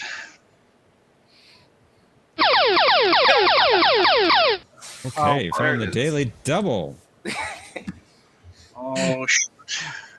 You have 3,200 points. You are 3,200 points off the lead. How much of your 3,200 would you like to bet? Okay, do 3,000. Why not? Ooh. Okay, wow. Okay. Big money. Love it. To get to 6,200 points potentially. Here's your clue. As of 2364, it was said that she made captain faster than anyone in Starfleet history.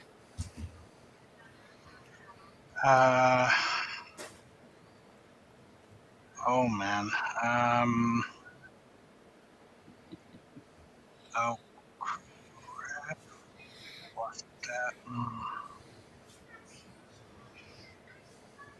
Oh man, no. But most likely not be that. But who is Janeway? Unfortunately, that's incorrect. Sorry. No, it doesn't. Oh, I think Good John's been episode. watching a certain episode, Trilus Scott. or was that your clue? No, it was my category, but then I guess that's right. Yeah. It's really not ring any bells. So I find Sorry, Patrick. She likes to eat mealworms. Mike. Okay. I'm sorry, I missed that. So shuttles is visual. Do you want the episode or the shuttle name? The shuttle name. The shuttle name. Okay. So we're gonna go to Borg species numbers then for 6, please. Species 3259. Oh, I think that's. What are the Vulcans? You're correct. I mean, that's frightening when Borg species is easier than a shuttle name. I mean, you know what I'm saying? That's crazy. Especially when you have a visual of the shuttle. A visual of the shuttle. Maybe it's easier than I think, but I don't. No, we're gonna suffer in that one. I know it for a fact. Yeah. Top 2 are going to be animated series ones, probably. Yeah. But you got points there, Mike, and you're tied for the lead with Omni. Yeah. It's your turn, Omni. Let's do female captains for 1,000, please. When the Defiant headed to the Zenkethi border, the next closest Federation starship was the Ulysses, which was commanded by this captain. Oh, no. Pass. Patrick. Pass. Mike?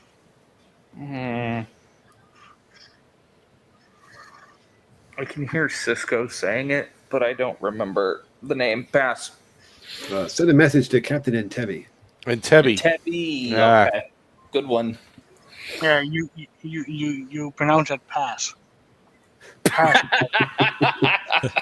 Captain Pass? Captain Pass. I should have been right then, right? Duxel. Okay, got it. I didn't phrase it in the form of a question, though. Thomas, you're soaking in too much bunny radiation. That can be dangerous.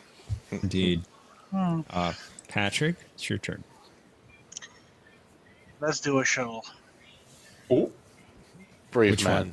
For 800. Oh. Yeah, see, now... Yeah, that doesn't work for me. Exactly. That's what I was worried about. That definitely doesn't work for me, but... what is the Curie? Sorry, that is incorrect. Yeah. Mike. I'm not going to risk it. Pass. All right. Omni. Weak. I think I know the episode, but I don't know if I remember the name of the shuttle. I'm So not even pass. But is it from Rascals? No, it's not. No, that's Oh, not good. I'm glad I passed. Okay, good. It's from Coda. That's the Sekiju. Oh. Oh! I'm really glad I passed then. God. Look like TNG to me. Wow. Okay. Oh. Yeah, that looked very TNG, and I was like, I don't even know what episode that is. Wow. Thomas says zoom in. I couldn't zoom any further than that. Zoom.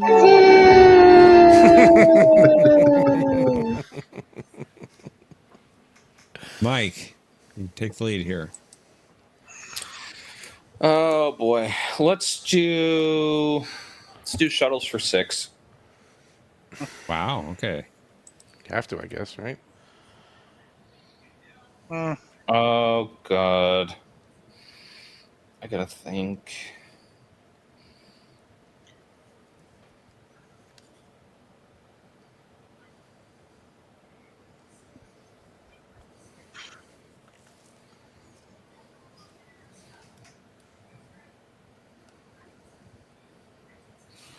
I don't remember what shuttle it is. Pass. Omni. I hope this one's TNG. What is the Justman from Suspicions? Yeah, that's it. That'd be Okay. correct, yep. Metaphasic shields. Yep. That I knew, but name? Nope. I knew it was Suspicions, but I couldn't remember the shuttle. Thomas says what is shuttle 1701D. Did it say it? I don't know. I couldn't see it. Yeah. Yeah. Omni, you took the lead there. Nice steal. It's your turn. Let's do shuttles for 1,000. What the heck? Bring a TAS shuttle up. We'll all pass it and we'll call it a day. Sure. Pass. There it is. Patrick.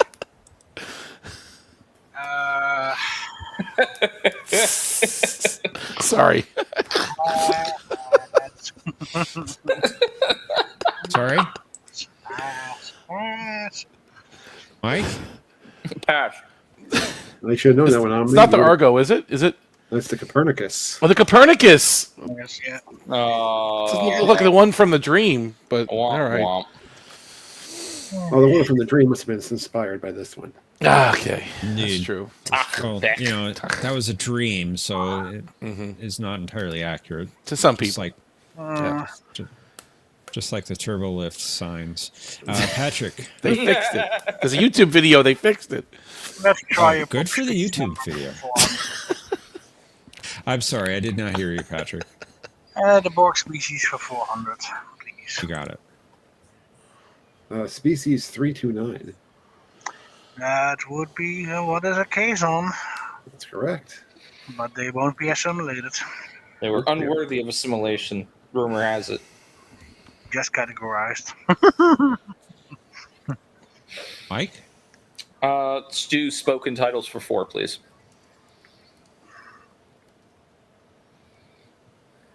Blank, blank, blank, blank. In the forest of forever.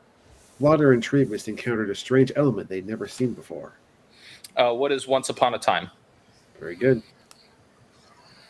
I hate that episode. But you still know it. I still know it, but I hate that episode. It says K's unworthy of filling his bathtub. Ooh. Well, they didn't have the water anyway, so. Exactly. Omni. Let's do female Starfleet captains for 400. That's right. For Data's hearing, Picard hoped that she would use the same zeal as she did in the Stargazer court-martial. Who is Captain Philippa Lavoie? Very good.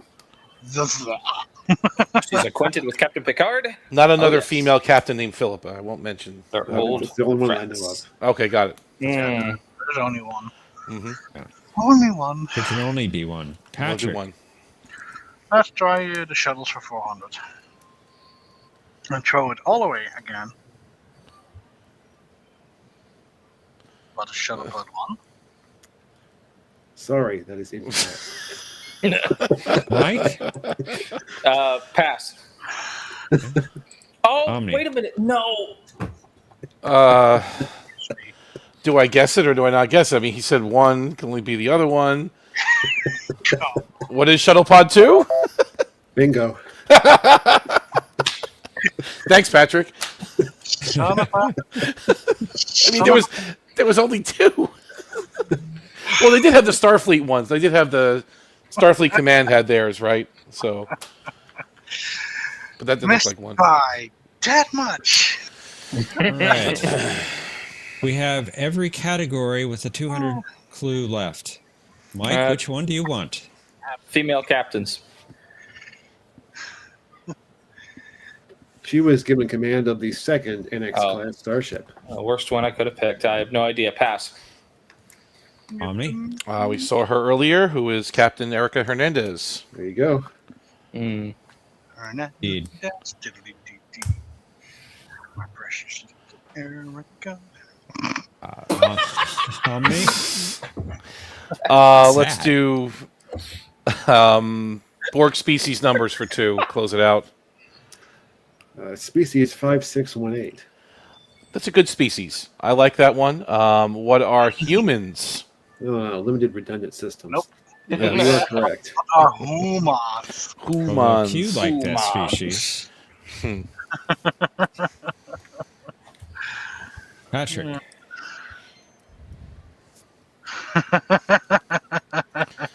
You know what I want. You Do know I? what I like. Shuttles. He wants the shuttles for punishment. Exactly.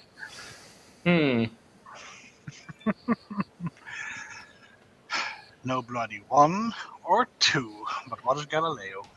Very good.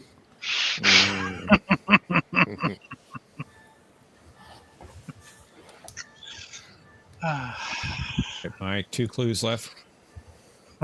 Spoken titles for 2, please. Implement the blank blank immediately. All other priorities have been rescinded. What is the Omega Directive? Very good. That's it. And Crude Quotations 200 is for Okay, you, Omni. let's do it.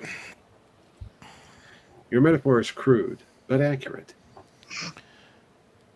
Oh, come on, that could be anything. I forget that one. It's something specific.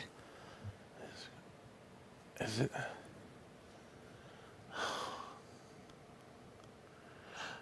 It's from Enterprise again. Why do you keep going back to Enterprise? Is it? Is it volatile? What is broken bow? Very good. You've been talking to Mr. VP a lot recently? I don't know. You've been hanging out in Enterprise a lot. You're making me. Hey. All right, let's get that link to just buzz in. And to Omni, the you said private you chat. was being tortured. Yeah, right. That was a little bit painful. Let's head to final Jeopardy. Then again, Consider how much you'd like to wager based upon this category. A matter of perspective.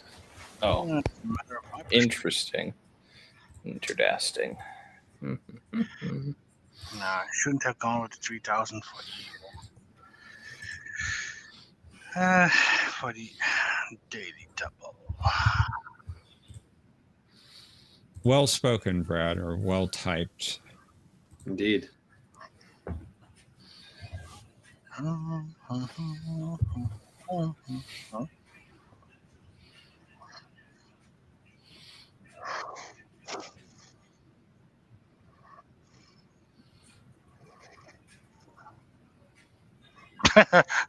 Thomas, you think?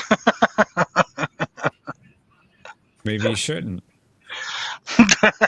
Maybe I shouldn't, indeed. Or he could bet what he wants, Thomas. You are throwing it all away. All of me. All of you. No, me. You're being a fool. Have you? Did I lose the room? Because I've not received any buzzes yet. I mean, I buzz. I'm yellow. Okay. Well, we're gonna have to create a new one. Okay. Sorry. It's okay. That's what they all say. Really? Really? What happens? The room you were in was closed. Yeah. Yeah. Please But how try can again. you close it if you have lost it? That I don't know. Because when I lose it, that room stays just up forever. That's the funny part. All right. Let's get the new one into private chat. Oh, I see. Put 2 in front of it. Okay. Mm-hmm. See a mic. I see an Omni. You won't see.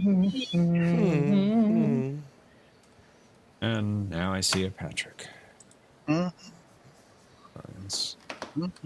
see your Venomous.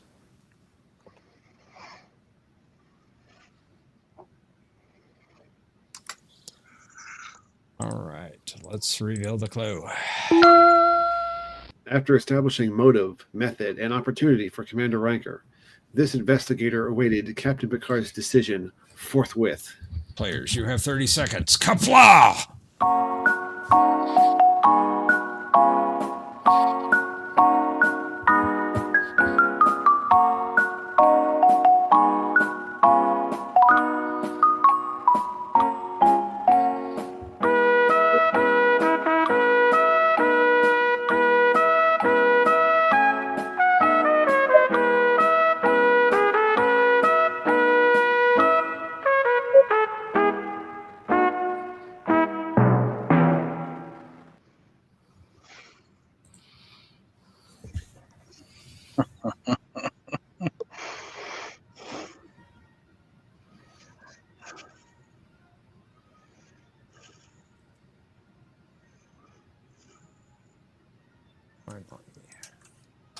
let's find out who our winner is. Jurassic Park in the background? Yes, you do. Well, I can just excellent. hear it.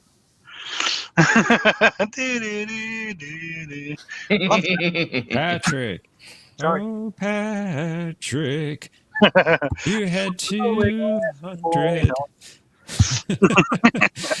Entering final Jeopnerdy. What was your response to the clue? There's Greg. That's correct. Nicely done. I'm going to report this, Riker. You can count on that. And your wager, sir. Indeed, you did bet it all. That doubles your score to 400. Woohoo! Mike, you had 7,600 points entering final Jeopardy. Your response was? Greg, very good. And your wager. You also bet it all, doubling your score to 15,200 points. That's excellent. Well done, Mike. Well done. Thanks. And Omni, you had the lead entering final Jeopardy at 9,200 points. Your response to the clue was? This is Craig. I'll report this, John. I'll tell Starfleet to expect your report. I need more dicasilium. I'm not the fool you took me for. I don't need any explanations. We have Your nothing wager further to was say to each other. 6,002 points, giving you 15,202 points, and Omni by 2 points. You're the champion. I thought I'd change it up a little bit. I lie. Death, taxes, and Omni beating me by 1 to 2 points. Yeah, that's what we call inflation, people. Patrick had the most accurate spelling at K-R-A-G. How is it spelled? Is it Crag? K-R-A-G? Okay. Wow. I didn't know if it was a You K added or an a extra C. A, Omni. It sounds like a Crag. I don't know. That's what it sounds like.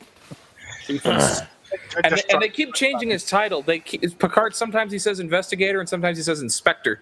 Oh, does he mix it up? Oh, Yeah. That's interesting. Well, I don't know if it's Stewart that always mixes it up, but I know like when he first beamed on board, Worf's like Chief Investigator Crag is signaling to beam up, and then when he calls Data into the ready room, the next scene, he's like, "This is Chief Inspector Crag." They keep mixing up his title. I wonder if there was an error in the script or the actors messed it up. I mean, that would be interesting. And they didn't catch it. I don't know, but I always caught it, and it always bugged me. Because they were perfectionists with the script. You had to say it exactly as they couldn't improvise on the show. Sometimes they said inspector, and sometimes they said investigator. No, Thomas, no bunch points because those transcripts are just made by people in Europe or at least England, so those can be still wrong. It's just similar to the Dutch way. Ooh. You dirty his Whoa. name when you speak it. Everyone likes Admiral Satie. That's right. She's great. Yeah, she is The good. actress did amazing. She was good. She did. That was an excellent episode. You completely recovered. Did Memory Alpha recovered? Sorry, I have not. With the bog. Did Memory Alpha catch that mistake? What mistake? The Chief Inspector mistake? Most likely not. Got to Alpha. I never noticed it before. I never really paid attention that closely to it. I didn't notice it either. I was too busy laughing at when Riker got that gut punch, that horrible stunt double of Riker. Gets a stomach punch and he falls back, or he punches Apgar.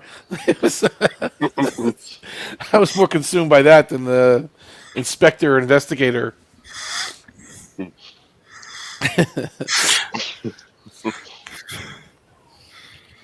If you report this, Doctor, you'll be making a terrible mistake. Terrible mistake. Yeah. The override. I gotta watch that episode. I haven't seen that episode in quite a while. Actually, I have to watch it again. That was great. Yeah. It's been a while since I've seen that episode too. Be worth a rewatch. My only real gripe about that episode is the fact that Troy can't tell that she's lying. It's like, even if she's misremembering, you should be able to read that. Like, she's not sure of what she's remembering, or her emotions are distorting her like that. She should be able to read that and tell that, but no. I mean, why? It's not like she's a ship's counselor or so. Oh, I right. know. It's almost like Guinan does her job better than she does when Guinan's in the show, but yeah. Oh, she's Guinan is a lot better. Definitely Yeah. better at that job. But Guinan also does Not even also close. job better than Worf, so. Well, that's true. Well, she did have to lower her skill to allow Worf a chance in that one scene, remember? So Guess I could come down to that level for a while. Level, what was it, 14? Yeah, I practiced level 14. That's cute. I practiced level 47. I'd like to see Guinan play Velocity then at that point, right? If she's that good at the phaser range, you're doing backflips off the holodeck wall. I mean, Well, how old is she in canon? I don't know, 800, 400, 600. I don't know. Because she was on Earth at the time of Mark Twain, which was what the 1800s, late 1800s. 1800s. So she's at least 500, but by then she was already an adult. So 550, 600 plus. I don't know, it's probably out there somewhere. It's so she's older than Soren because he's 300, but she's younger than Malcolm McDowell, which is weird. But whatever.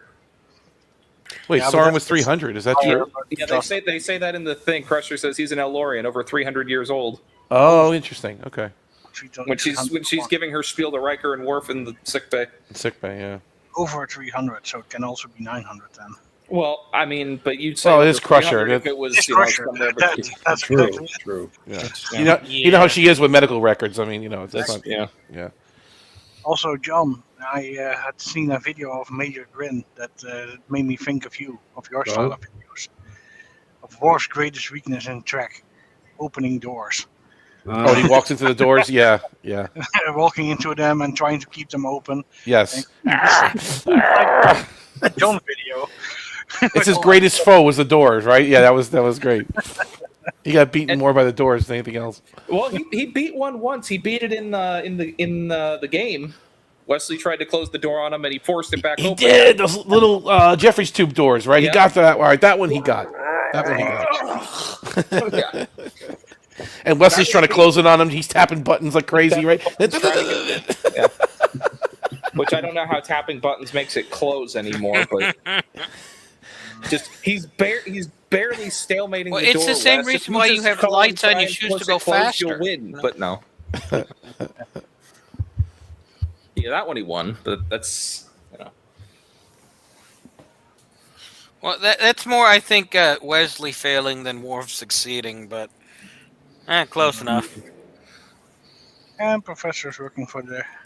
Oh, nope, there he is. And what? Oh, I was thinking you were with the Romulans again. You're cloaked. Oh, well, It was just a glitch. Who sent these signals? A cloaked Romulan ship? It's a good episode. I was watching that one yesterday. Oh, well. Or not yesterday, 2 days ago. Whatever it was. Someday this week.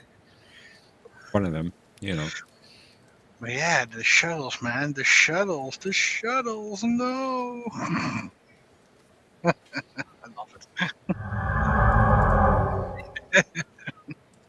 I had a good time looking for an image that I could definitively say was Shuttlepod 2 and not Shuttlepod 1. Oh, that was so fun. I hate it, but it was fun. Again, why was that one definitively? What episode was that even from? I don't know. That was from Hatchery, and the reason I can say it's definitive because the name is said in dialogue. Interesting. Who notices dialogue? Come on, man. Nah. Pays attention to dialogue? Listening to dialogue is above my pay grade, especially for Star Trek. I just watch the pretty visuals. It was also fun because it's from, that's at least a shuttle pod. And then, throw in the 1. And then it's 2. I think, come on, really? I wasn't even thinking about the number. So, yeah, that was deserved. Well, you had a 50-50 chance, unless it was one of those like Starfleet command shuttles. You know what I mean? Like so. Yeah, those don't count. We saw that in Regeneration, right? When they flew one to the Arctic there, but. That was so funny. You said Shuttle Pod 1, and for some reason, when I passed, I was like, wait, that looks like Jupiter. Is it Friendship 1? But that's not even remotely close to accurate. I don't know. Did we see any of the Columbia shuttles? No, we definitely didn't. No. And then the only other shuttles we saw, like I said, was a Starfleet one, and then that was it. Right? I mean, there's no other. It couldn't be one of those based on the context of the picture. So it had to Right, be because one or two. that was only shown in Earth, right? Like landing in the Arctic or whatever. Enterprise had 4 doors, four hatches, but nope. Never seen Shuttles 3 and 4. Well, I guess you need the room to pull apart, pull in an alien ship. They came on Tuesday. Yeah, that's true. Long-standing tradition. It started with Enterprise. Thank you, T-Dowd. And you did wonderful, T-Dowd. Yes, you you did. did really good. 7,000 points is not easy to get on these games. Absolutely. Even the easier ones, you did well. Easier ones. As if I would know the audio cues of McCarthy. Come on, man. But those were like the most famous ones, though, right? Oh, it was Ron Jones.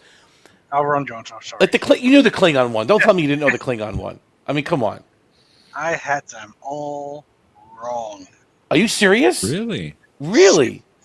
No, The I thought that would Romulan be one too is easy. Very distinctive. Right, from the defector, from the neutral zone, from where silence has least.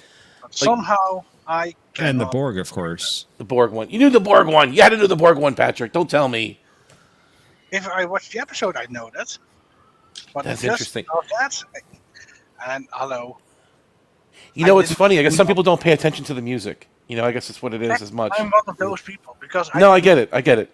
I didn't even get that hospital chase scene. Come on, man. You pay attention to LCAR screens on the captain's desk of Borg spheres. That's what you pay attention to. We have Borg spheres. Right. So, but you're like me. I'm driving to work. I got to drive 35, 40 minutes to work every day. I'll pull up Trek's soundtrack and listen to that on my way to work.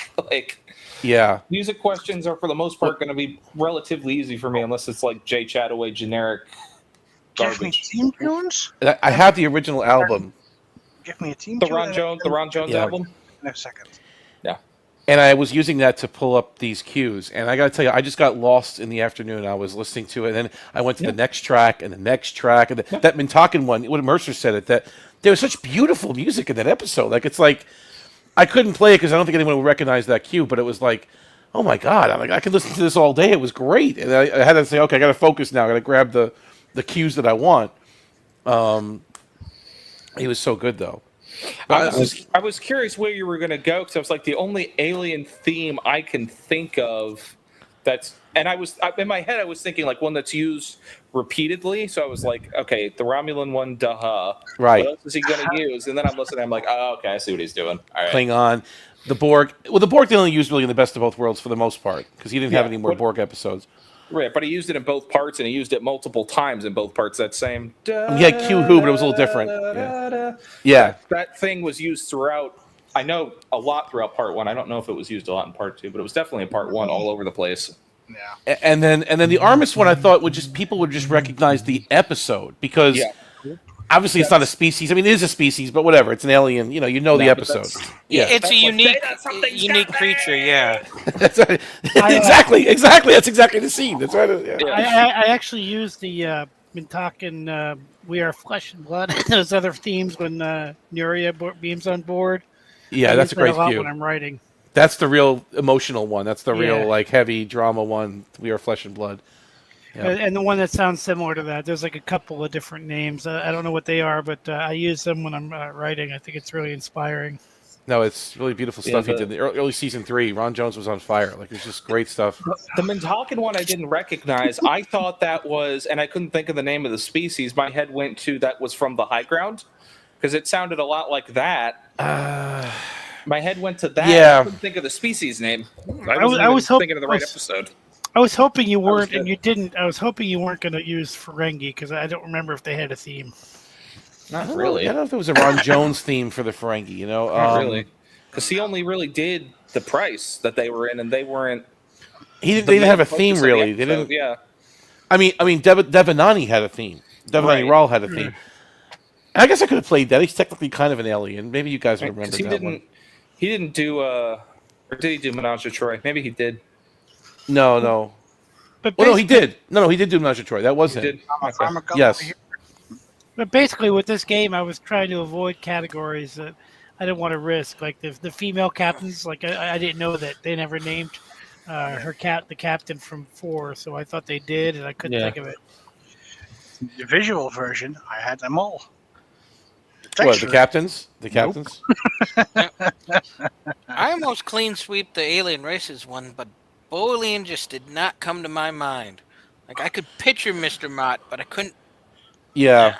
You knew he was blue, but you didn't know which blue he was, like which species he was? Is that what it was? Yeah. So could have been something along those lines. And It's of not course, easy once being Mercer blue. said the name, like, He yep, reminds- there it is. He reminds kick me of the. myself.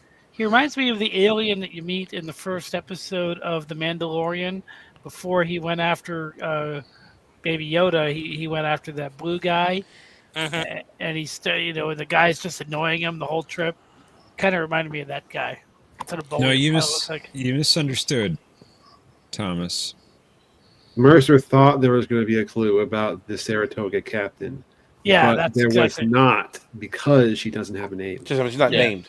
And I Yeah, thought they- there would they be, and I never- couldn't remember it. That's what was happening. They never drop her name in dialogue. She just says, Yeah. Starfleet, this is the Saratoga, and then they respond. They're like, But I continue was tracking figuring- Saratoga. They never actually name her. Yeah, I was figuring that would be the first one you'd put in there. Was like But- she's going to be somewhere on there, but I couldn't think of her name. Correct me She if doesn't I'm have one. wrong. Isn't that Yeah. like a thing that in canon she's the first female captain we ever see on screen? Yeah, that's why I was thinking it was Yes. definitely going to be Okay. on the if Yeah. she had a name, which I thought she did, but I couldn't think of it. That But- she would be in there. Patrick, I have a question. So you're saying you did better with the visuals than the written one. If he put a picture of Twyla Scott, would you have gotten it? I don't even know who that is. Still nope. Okay, so there you go. I mean, that was... Twyla Scott. Who's Twyla Scott? She's the It's from- female Conspiracy. captain And from from Conspiracy. Okay, is she The one related that- to Montgomery Spock? No, I don't think so. Well, I she doubt is. it. The one from Strange New Worlds, she is. I doubt it. No, those ones I would still not have the name. And of course, for example, the fathers, I got them all. Okay. That's pretty easy. That was the idea. But that's the idea. Exactly. Some of them there weren't So- visuals for. Like Leslie Wong, we don't see. Captain and in Tebby, we don't And Tebby see. we never see, right? Yeah. Lisa Cusick we don't see except her skeleton. He didn't go there. Right. So But we do hear her voice.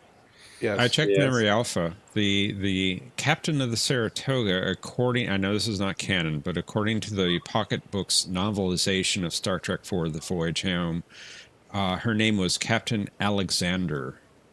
Interesting. Yeah, I never heard that Interesting. before. Nope, me neither. Yeah, no. I never realized she was the same actress as Captain LaForge. I didn't ever put that together Oh, before. is it? She was also in Coming to know that. America and Lion King. Oh, she was yeah. James Earl Jones' wife. Was she Yeah. the mother? She was James Earl Jones' wife in both The Lion King I didn't and know Coming to that. America. That's interesting too. I didn't Oh, know They, that. they kept the yeah. same couple in both movies. Huh. Well, they worked Oh, well Thomas? together, so. Yeah. Thomas, What I are have those- no idea who you're talking Well, about. What are hold those on a little second, Thomas. casting What about Philippa Giorgio? I mean, she was captain before Burnham. Who's was. that? Who's that? I don't know who that is. Philippa Giorgio. You can That's a do the weird way of non-canon stuff pronouncing again. Lavoie. Who? She's captain of the Who? what was that ship called? The garbage scow. Shenzhen or something. Shenzhou. Captain of the garbage scow. I'm not sure what you're talking about. You never heard of the USS Shenzhou? Sounds like a dish. It's a weird way of pronouncing the 21st Sector JAG unit and pronouncing Lavoie. It's weird Lavoie. pronunciations. Yeah. Philippa Lavoie. It's Dutch for lover. Data is a toaster. Yes, Thomas. That's a good Rita line. Alexander, Data is a yes. toaster. He's the best toaster he can be. I was like, are there toasters in Star Trek? But yeah, Tom Paris had a toaster, right? So they had toasters. We are trying to make a sonar sail that, if successful, should provide us with power to survive. Unlimited power. Oh no! What, Mike? Blue Jays were 2 outs away from winning the World Series, and the Dodgers just hit a solo home run to tie it in Game 7 in the 9th inning. Wow. Okay. Oh my God, dude! Dave Roberts is about to. We lost him. Rest in peace. one out in the ninth inning. Blue Jays are 2 outs away from winning the World Series, and the Dodgers tie it with a solo home run. Rest in pieces. Pieces. But at least Only it's Reminds me of the Indians against Atlanta one year. Jeez. Yeah, that was 95, right? I think so. I know it was 90s. Yeah, it was 95 because then 96 Atlanta tried to go back-to-back, and that was the birth of the Yankees dynasty in the late 90s because the Yankees beat them. Boo. Didn't DS9 predict it? What? Predict some kind of Yankees dynasty later, like because DS9 aired in the early 90s. They predicted in one of the episodes, I think past tense, that the Yankees are going to do well a certain year. Mm-hmm. I remember that. Yeah, Are you I talking don't Vin? remember. Yeah. I don't remember specifically, but they got it close. But Buck Bokai was Cisco's man, right? And then there was Back to the Future, which got the Florida team close. Thomas, what are you on Back about? to the Future was 1 year off about the Cubs winning the World Series. Yeah, that's what I'm breaking their getting at. streak. Yeah, I thought it was Florida. Oh, against somebody from Florida, but yeah, they were pretty close. They were 1 year off. They predicted 2015, and it happened in 2016. Dude, they got a lot of predictions right. Like especially the TV when the kid comes home and watches TV, and his father comes in, he says, "Watch a little TV for a change." I love that. I love all that future stuff. So you tell him, how Brad. much are You you tell paying? him, Brad. Sorry, Patrick, what's up? How much are you paying Thomas? I'm not paying him anything. No. He's No, just the it's Cabal's just, paying him instead. Well, no. Are you rolling back his odometer? Maybe? No, well, I mean, if he, listen, I don't know, but he never asked me to do that. But sometimes the truth is hard to fight after a while. You know, once you realize that, you know, where we are and what Paramount has done for the industry, and Do you still know the day that you went full Cabal? who went Cabal? What was that? Do you still remember the day that you went full Cabal? I'm not part of the Cabal. I'm an independent drone. I'm a drone separated from the collective. My thoughts are my own, sir. You have admin rights at the Cabal server. I have admin. I may have admin rights at the Cabal server. Doesn't mean I'm part of the Cabal. Doesn't mean I'm part of the Cabal. Seems sus to me. I don't know. I It's, borrow the very platform suspicious. to Very share some nice suspicious. videos with everybody. Okay. No, but no, you have gone. I'm a guest. I'm a guest. Guest lecturer. You have gone native. No. Okay. No. Yes. Controversy in the chat. Yep. What is slander? What is defamation? I just interesting, Googled Brad. it, What and is yeah, no, liable? actually, it does appear he's right. Slander is, spoken. Libel is written, and it's all defamation under the broad category of defamation, according to Google, anyway. So I guess I was wrong. Well, sometimes I'm deaf. East Indies. No, but Thomas, I did want to ask. That's right, Patrick. If Omni has your family held hostage, just put a 1 in the chat so we know. No, not at all. Press It's just 1 he's for- come to see that the truth. You can't escape the truth. Once someone speaks the truth, it's like you can't deny it after a while. You know that video is optimized beautifully for your screen. Talk about liable statements. Error 3005 is a janky Wi-Fi connection. Okay, that's what that means. All right, plug a wire into that computer. You're gonna be much better. Okay, no more error 3005s. That's why it's multiple people have the same. Talk about slander. Slanderized Janky statements. Wi-Fi with interference from their neighbors. You know. And the errors you got 3005 I have seen happen to the Cabal. So. What, is that a train coming towards you live? That's funny. Full Matrix headlights.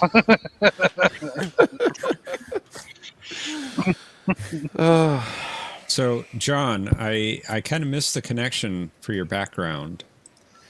Well, this I guess you could see it as a connection to female Starfleet captains. Oh, Highly decorated female Very, Starfleet yes. captains. I believe Quick she and was smart That's Starfleet what female captains. The scourge of the Delta Quadrant. Yeah, she's very quick to take out the garbage. I'll grant you that. Yes. Yes. So my answer was The correct. garbage needed to be taken out. That's the Malon. That's the Yes, beautiful. yes, it did. Yeah. She's studying the enemy. She's learning If all I she cared fire- about. if I fire right here, it'll blow up the ship. That's exactly. She's planning exactly where to pinpoint her She was attack. told it would disable. A phaser would disable. Not torpedo. If they're Well, all she dead, never that is technically specified. disabled. So I was thinking about that. She could have tapped a message to Tuvok on her little panel there, off camera. That we've seen captains do that before, right? They get a little text message, And also- right? Yeah, you and see when we were watching the Nemesis scene, for one. Yeah. we saw clearly that she said to Tuvok, "Do not fire until I give the order," referring to the torpedoes. Exactly. So then she tapped something to she tapped a message. Tuvok, I changed my mind. She said torpedoes full spread. Right, exactly. She sent the secure message to the tactical console. I guarantee it. We just didn't see it. well, they have a long that's- history of working together, so they probably did, have a system worked out. So yeah. Yeah. Thomas, that's why we see the ship moving directly toward the vortex. To block Voyager. To block Voyager, yes. It was moving away from Voyager when it blew up. Wait. Yeah, it wasn't. Away from Voyager. It was moving towards Voyager to me. was going over the top of it. The Malon ship was down. No, you could see it coming across. We do have to go back and study this video again. We did this the other night. And Voyager frame was by headed frame. this way. Voyager was really above the Malon ship. Okay, Oh, maybe, but they man. were pointed downward. So, they were coming this way and Voyager was pointed downward. So Exactly. they would have crossed paths. No, there is no up or down in space. So that From doesn't- our vantage point, it was moving down away from us. which is Away from wrong. Voyager, yes. So our vantage point is wrong. Okay. No, Voyager was moving down away from the viewer. Well, down and towards the wormhole, towards the vortex. Yes. But was Voyager also moving up, down, left, right? Yes, it's the Contra code, the Konami code, right? Yeah. Exactly. Down, left, right, B-A. Start. That's right. Fire. That should be a code. That should be a Picard's code, right? That's Janeway's fire code. It's an old one, but it checks out. Right? Pattern Sierra. Pattern Konami. Sierra.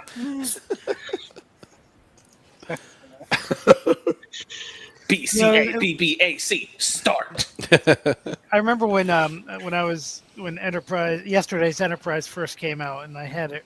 I think I had it recorded or something, and I'm like, man, the last act of this episode is like the best action scene ever.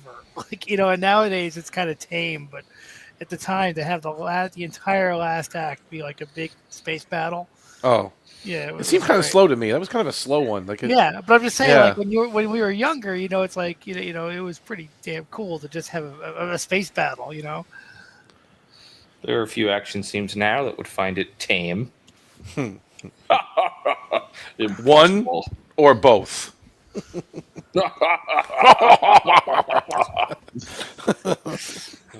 I'm just worried about the safety of my.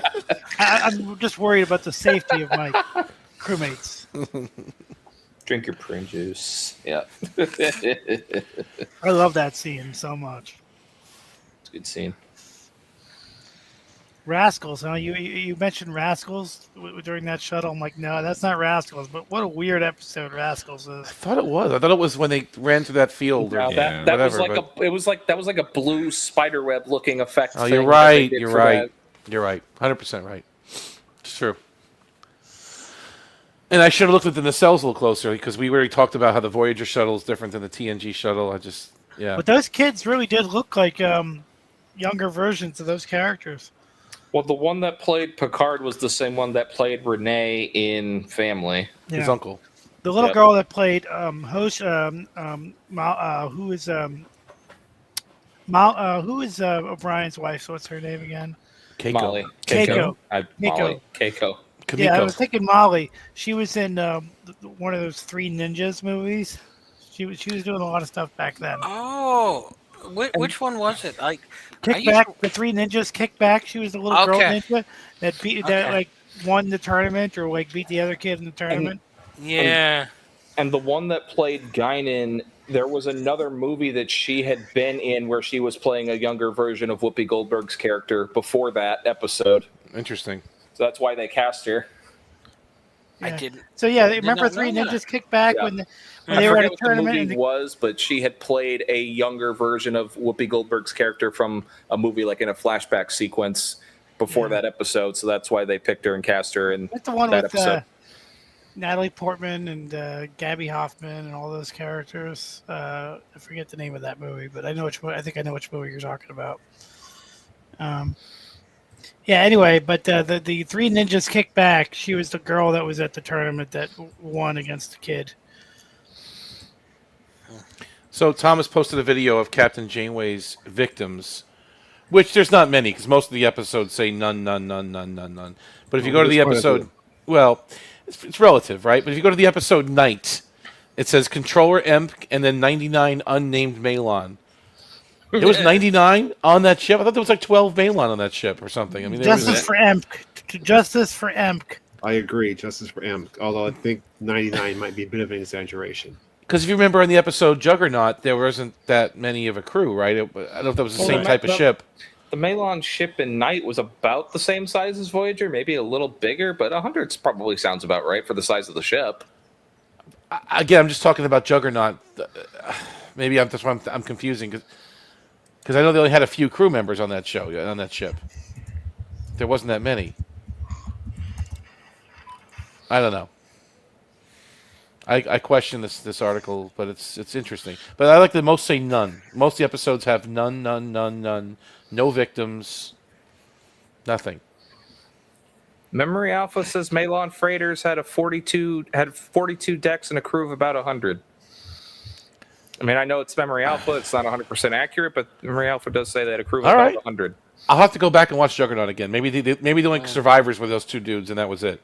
On the ship. And then the rest of them died. That could be it. Does it say anything about it in the transcript? Let's see. Well, I was looking up Juggernaut.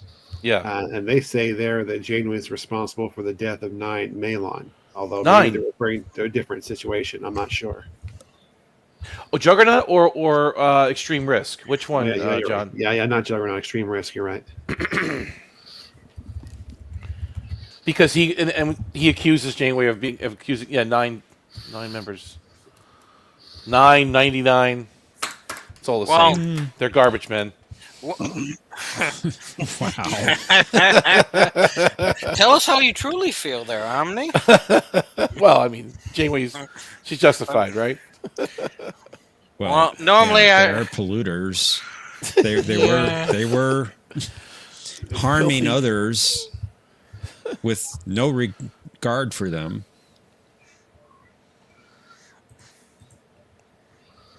Great article, Thomas. Thank you. This is really good. Where's Beverly Crusher's list of victims? Can I see that one again? Let me see here. Wow. I'm sure that was a lot more episodes. So much hate. So much hate.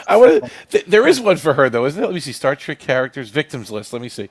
Yeah, you need a 65-inch TV for that. To display that. Wow. Wow. Just wow. I can't believe this.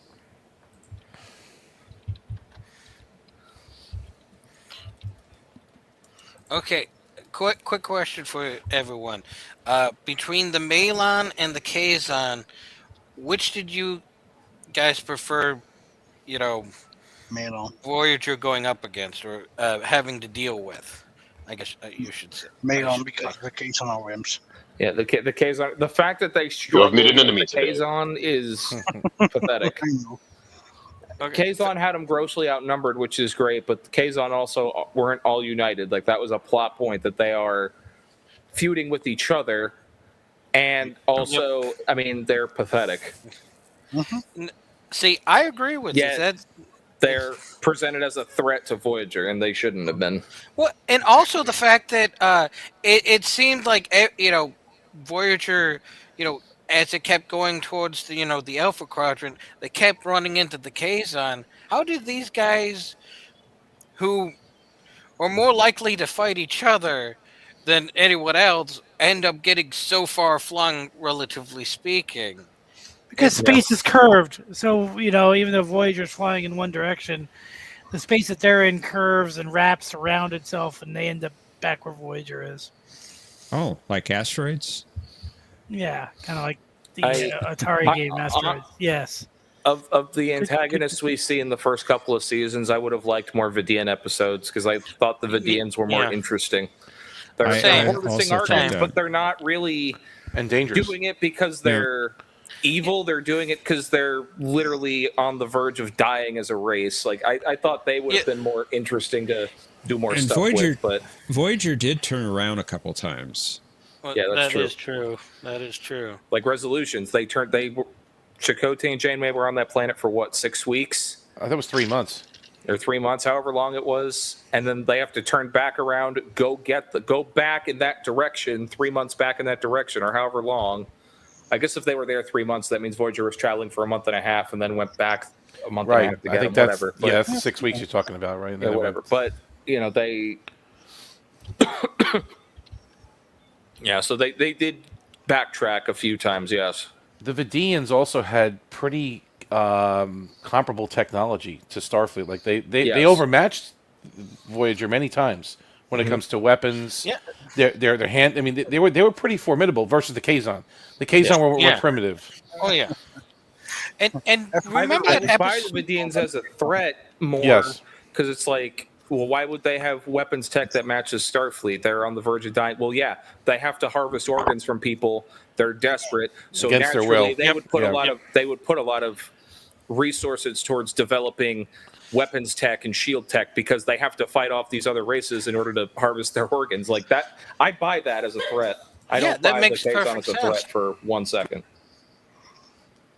And Deadlock is a remember great that- episode. Yes, it is. Yeah. It's a good one. What's that, Brad? I'm sorry, I didn't The- cut you off.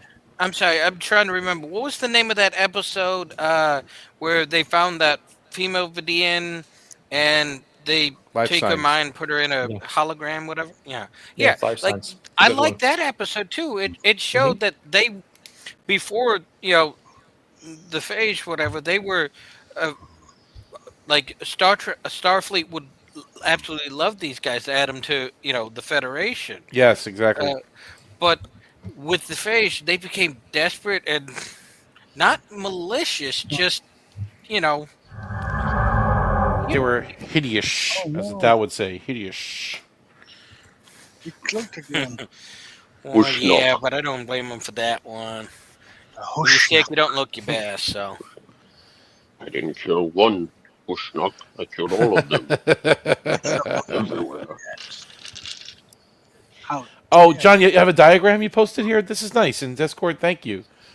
Sometimes it's hard to explain how different ships are moving in relation to each other. I figured I'd use an illustration. Interesting. So, okay, so the arrows point to where the ship is going. And that top left arrow is pointing right at Voyager, right? It's kind of pointing right at the ship. Yeah, the arrow on the top left is indicating where Voyager came from and it entered the frame.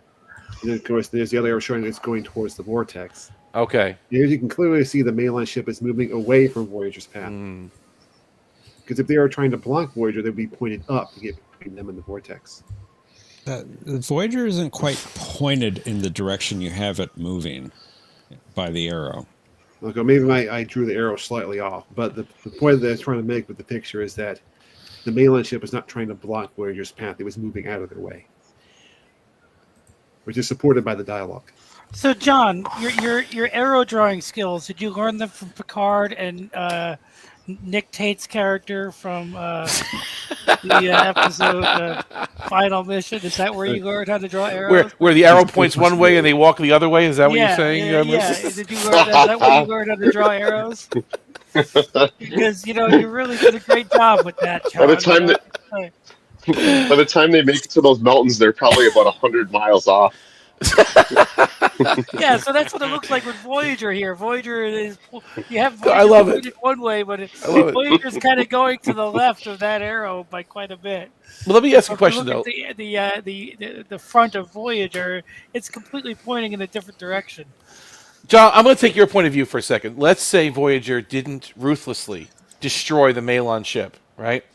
But they did collapse the vortex. So they're on their way back out of the void. The Malon ship is trapped with these aliens in the void. Is that the right thing to do? They'll kill all the aliens in that area. You know that. All those the brown people. But do we know that? Yes. I mean, I disagree. What would they do? Okay, let's consider for a point of view for a second. Okay. When the Mud aliens Mud first aliens. secured Voyager, what did they do? Did they try to contact Voyager, explain the situation? No, they invaded invaded the Voyager, ship. knocked out That's their true. power.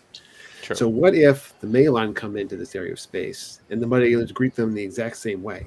Mm-hmm. So of course, if that's their first contact, the Malon are going to view them as hostiles. I see. True. I see. Yeah, I was thinking about that. But then the response has to fit the attack. I mean, if they're just, they invaded the ship, but they didn't really destroy it or damage maybe it. the other race, maybe they not would the, have. not the if they Malon. Maybe. had That's true. The other guys, broke them off. the other guys, the Chef Boyardee guys, maybe they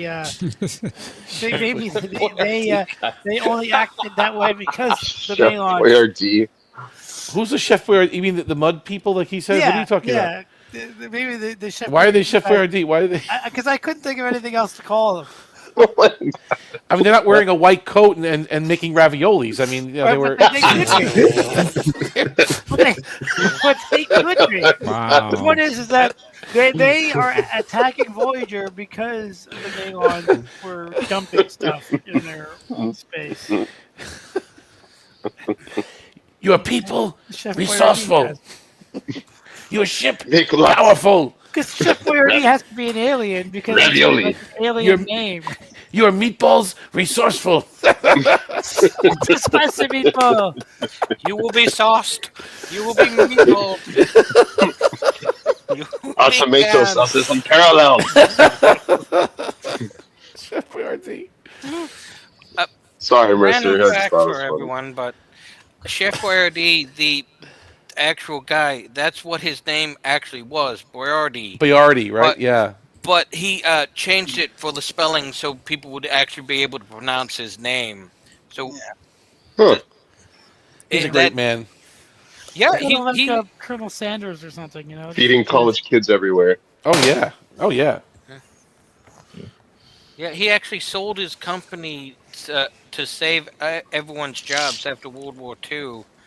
Oh wow! Because he ramped up business to sell, provide food and stuff for the troops, and then after the war, when that wasn't needed anymore, like he either had to fire a bunch of people to be able to keep the business, or he would have had to sell it. So he decided to save his employees' jobs and sold the business. Okay. Great American. Great guy. Well, by the way, I mentioned earlier something. But it's good to see you on the board, Brad. Yeah, good to see thank you. I mentioned earlier in Discord that Star Trek director Ralph Sinesky passed away at 102 years old. He directed a handful of TOS episodes. Yeah, Sinensky was one of the big three, along with Pevney and whatchamacallit. I can't think of his name. Yeah. There's Pevney, Sinensky, Daniels, and there was one other maybe one. Mark Mark Daniels, yeah. Those were like the big three. What's so funny about Mark Daniels? I don't understand. That I remembered remembered anything about TOS? He did good episodes, but it's not that funny. I don't know what. Yeah, what's going on? She's thinking of Mark Daniels from Double Dare. That's what she's thinking of, right? Why know. Why did Sinesky go uncredited for the Tholian Web? Good question. You know why, John? After you mentioned it in Discord, I looked that up, and it said apparently he went over schedule, so they replaced him for that episode. So that's why he didn't get credited. Kind of like what happened with Gareth Edwards in Rogue One. He went over schedule, and then that's when Tony Gilroy came in and finished the film. Did you know that? No, I didn't know that. Yeah, Tony Gilroy came in and completely redid the last act of the film and redid a lot of stuff, and then, but they still gave Gareth Edwards credit, but he did go over. The film needed a little help. Thomas, you've lost it. I didn't say anything like that. I have no idea what you're going on about. But 102 years old, that's not a bad run, man. No, that's good long time, yeah. Yeah, I mean, he could see the rise and fall of the greatest franchise ever.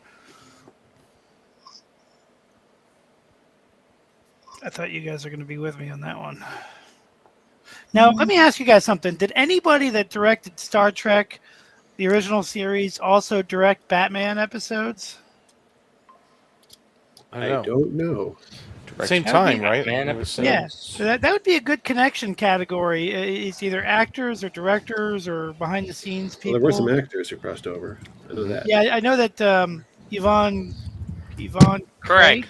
Yeah, Craig. showed up in both. But who else? Who else showed up in both? The Riddler was in. Oh yeah, Frank Let Gorshin. that be your last Battlefield. Yeah. Okay. Anybody else? Lee Merriweather. Apparently, Robert Butler, who directed The Cage, also directed the pilot for the Batman series. Really? Yeah, evidently. I'm just doing Merriweather? a Google search here. Okay. What about Merriweather? What did she? Because I remember her in Batman.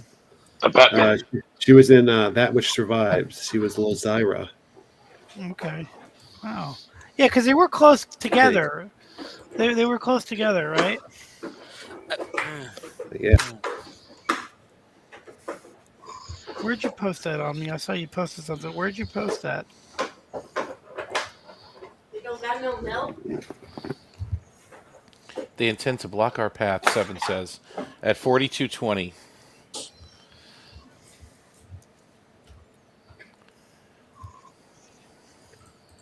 Yes, originally they blocked their path, but Okay, then all right. they say they're moving to combat the aliens. Because the aliens distracted them at that point. They came in and Exactly. attacked him. Okay, all right.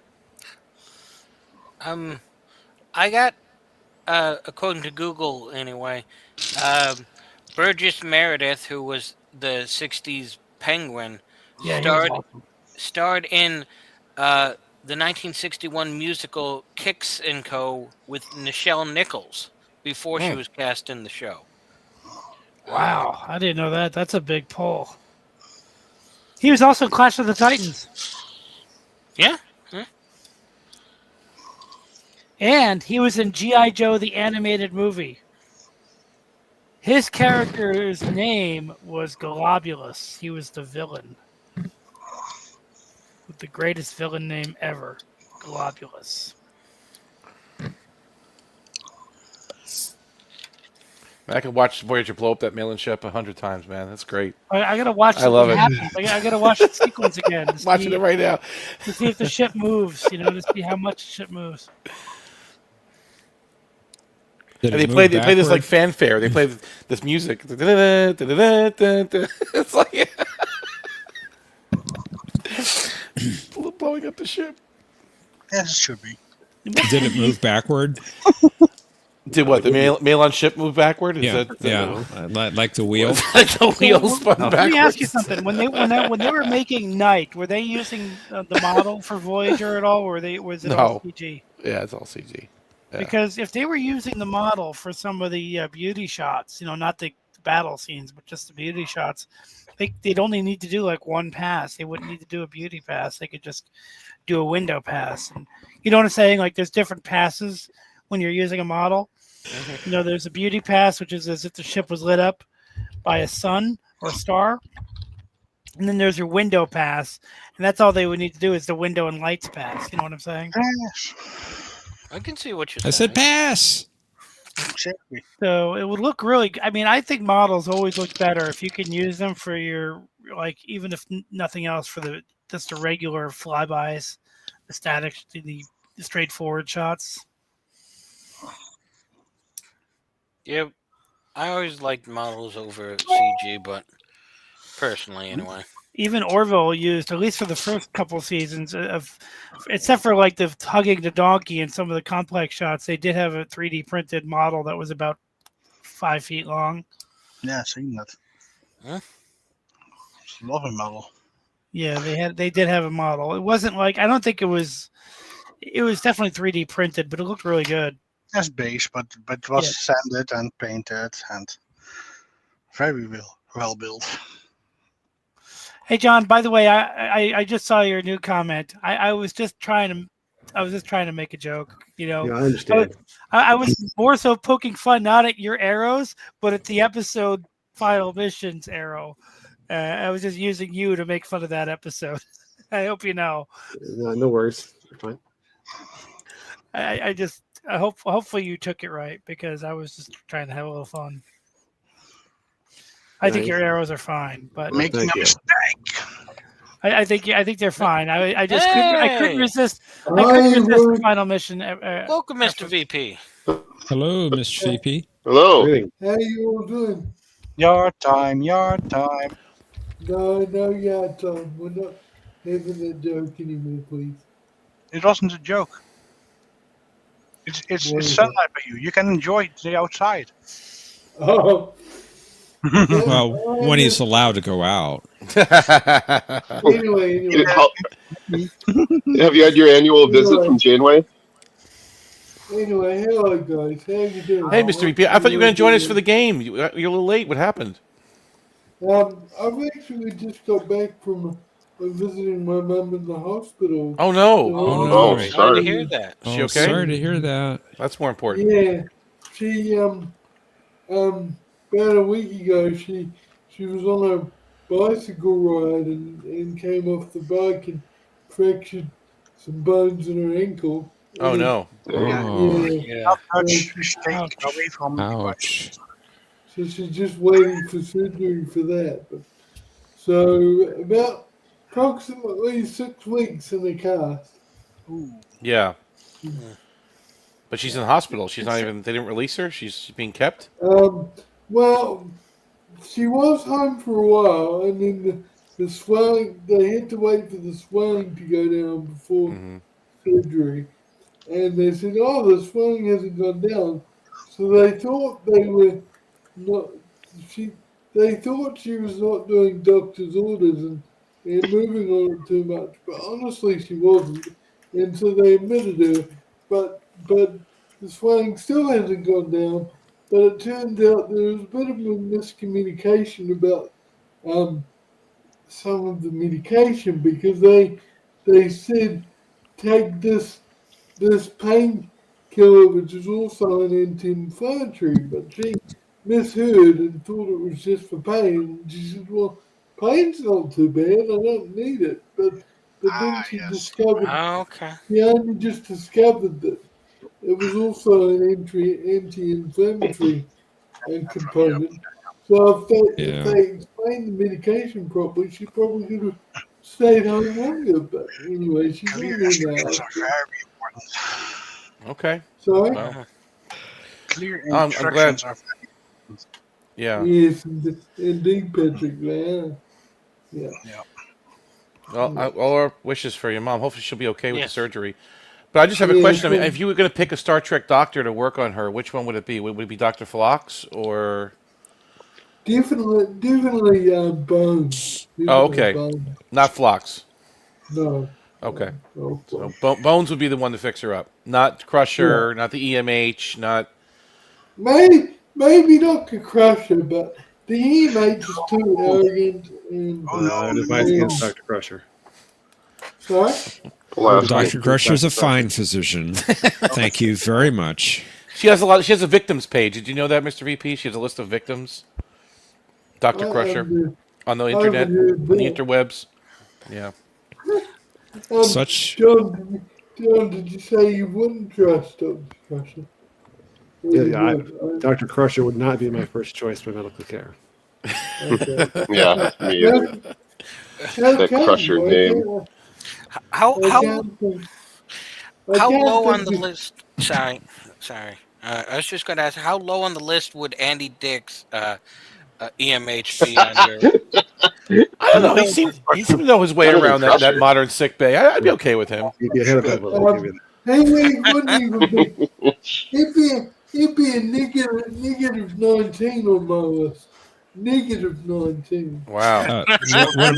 What about Dr. Phlox? Yeah, he didn't like Dr. Phlox, he said, right? Sorry, I'm not familiar with that character you're referring to. He's part of the interspecies medical exchange. Have you heard of him? He's a denobulan man? No? Must be. Actually, in all seriousness, guys, Benga? I realize that if I want to you to stop using prison jokes, I've got to play fair and I've got to treat Enterprise with respect. So I'm going to stop making fun of Enterprise in return for you stopping the prison jokes. So Okay, that's a fair trade. That's a fair Yeah, trade. fair trade, yeah. We'll accept your terms. Yeah. So Dude, so at now- least you're making the terms. You're saying this is my terms. We're not going to have any more discussion until you accept my terms. Mr. VP, will you meet to discuss your terms? Yeah. I I was not here.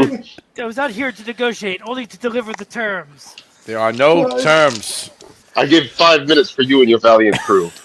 So now that I'm being You reasonable, even revealed your entire plan last night. Now that I'm being reasonable in regard to Enterprise, Fox did seem to be a fairly competent doctor. I have to say, he's up there for me. He knows a lot. He's a good doctor. Like, he's... So I wouldn't put him ahead of Bones. Bones is That's my fair. absolute favorite, but That's I'll fair. put him ahead of Dr. Crusher. All right. You're Fair being enough, fair. dude. I agree. That's That's great. Yeah, that's great. Yep. That's high marks, dude. That's high marks. I'd want the Voyager EMH. Yeah, he's probably the best Good one. choice. Yeah. I could get him to sing while he worked. That way, Even at least I he's got got it to show.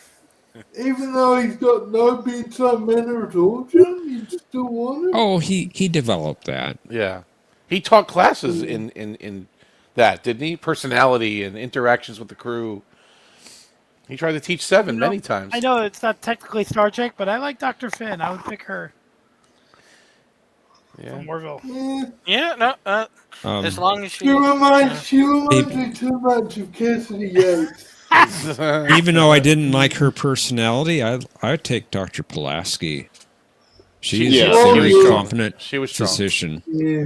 I agree. Yeah. But what about genetically engineered Bashir with all of his talents out for the open now? Bashir, I'd have no trouble. Without hiding his Bashir. talents. Well, So John, I'm genuinely curious.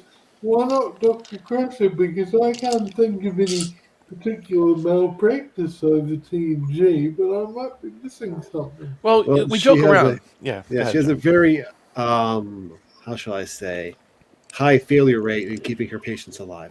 Thank you. And in one specific example, I also can say that the entire episode of Genesis is completely her fault. She created the T-cell virus, right? It's been a while since I watched that, but wasn't that something to do with Barkley?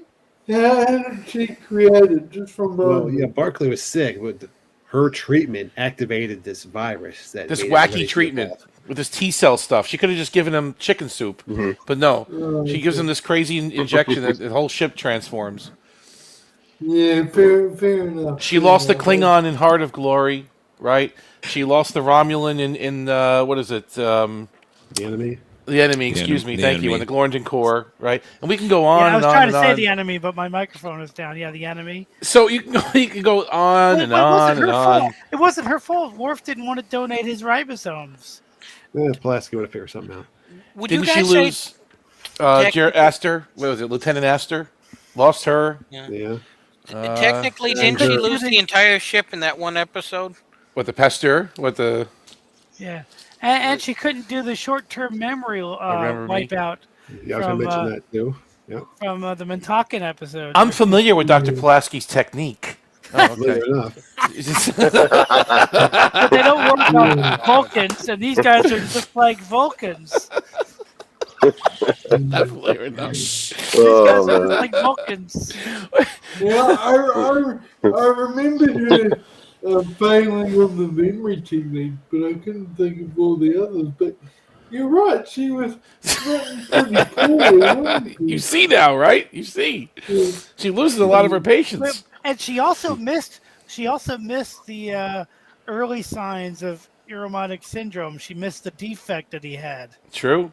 Right. Very true. I forget what the defect was man, she's called. terrible. But she went through this whole spiel about how he had a defect that she should have noticed in his parietal lobe or something, right? Something like that. Yep. She lost Geordi, and well, I mean Ogawa did too. But what is that? Cause and effect. You mean parallels? No, no, cause and effect, wasn't it? Where it kept repeating over and over. Yeah. Oh no, wait. Did Jordy die in that one? No. No, he didn't. No, Die. I Sorry, mean, they all died, but Parallels. You're right. She had the problem with cause and effect. With she heard the voices and stuff. That's true. She lost Dalen Quace, too. She lost Dalen. Well, no. He wasn't I'm under her kidding. care, right? Okay, yeah. They lost her. Yeah. I was just If joking. it's not a problem with me, it's a problem. Wesley with the universe. lost her. If it's not a problem with me, it's a Another problem with crusher. the entire universe. Yeah, okay. She slapped Another Wesley. crusher. She even slapped Wesley. I see Well, it he now. deserved it, so. Yeah. Now I see it. I can't unsee it. So I won't have Dr. Crusher. So here's my list, okay? Bone, Dr. Pulaski, then Dr. Fox, then Julian Bashir, then the EMH, and then at the very bottom, Dr. Crusher. Poor Dr. Crusher.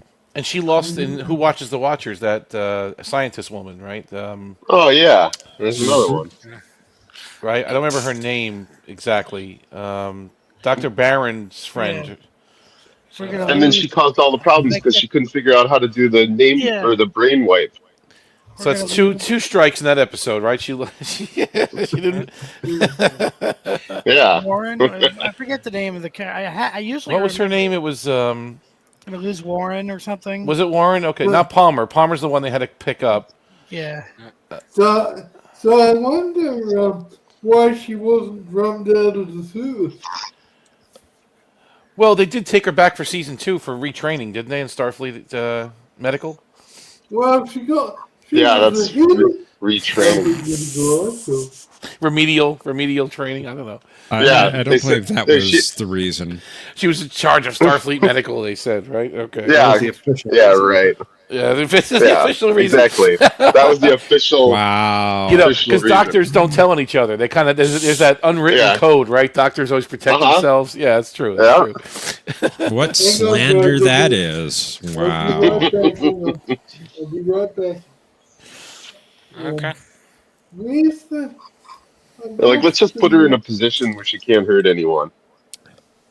Actually, no. Wesley lost his mother. Well, we saw it from her point of view, so I'm just saying, technically, she lost the entire crew until she figured out a way to get herself out of it. And remember me, you're talking about. Okay. Yeah. Yeah. That was Wesley's fault.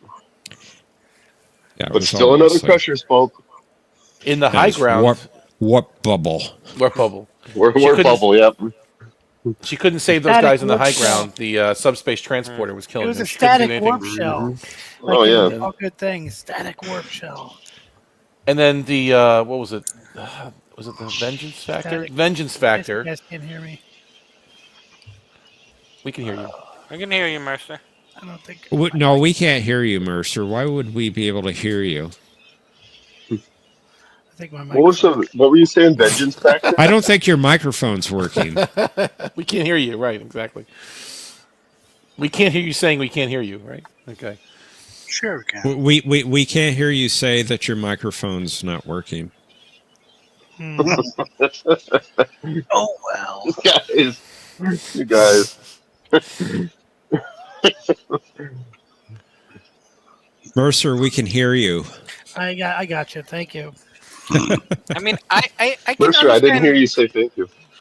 Yeah, I can understand why Crusher would have some trouble with her doctoring skills there when she's either dealing with Wesley's latest wacky shenanigans or she's making goo goo eyes at Captain Picard. She's busy. She's distracted. The only name I recognize there is Mbenga, but he was only in 2 episodes of TOS. Exactly. And Was he really only in 30 2 some odd episodes? episodes of Strange New Worlds, wasn't he? 30. What's that? Okay, never mind. Okay. We only see him in 2 episodes of TOS? Yep, this Yeah. is true. Yeah. Huh. He slaps Spock a lot, hits him in. Dr. Colbert, yeah. Okay. Goldberg. I know Dr. Solar. Data's creator, but not him. His Soon? ancestor we saw in in Enterprise. He Arik. he yeah he was he? And I know he wasn't a medical doctor, but he was part of the you know. Sorry, I'm blanking on the name now. Augments? Yeah, Augments. Thank you. He was part of the Augments program before going into robotics, but He could have been a medical doctor or a PhD or something. I mean, yeah, something along those lines. He was right? a geneticist, right? He was like a lead geneticist. Okay. Yeah. Thank you, Omni. I was. No, it's good. Well, Planet X said it too, but I mean. Oh yeah. Thank you, Planet X too. Yeah, he could have been. Yeah. Well, I mean, they kind of all, the whole line of Soongs are basically all geniuses, or whatever. And Dr. Lucas, we saw him in Cold Station 12. Yep. He used to work with we Dr. heard about Sam. him in Dear Doctor. Yes. Although I don't know if his He was voice Seamus. was played by the same actor that played him in Cold Station 12. Seamus, Bataille. Pick your alien there. He was also in The Fugitive. What's that? He was also in The Fugitive. Yeah, he is. Thomas, I will admit I forgot that that was the name of the doctor on the Dauntless.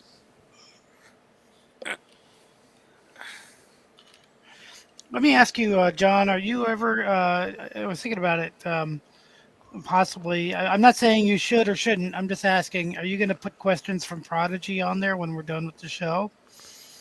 Probably not, because just for consistency, I would keep it from TOS through Enterprise. Right, but they seem to be like ignoring anything that's not.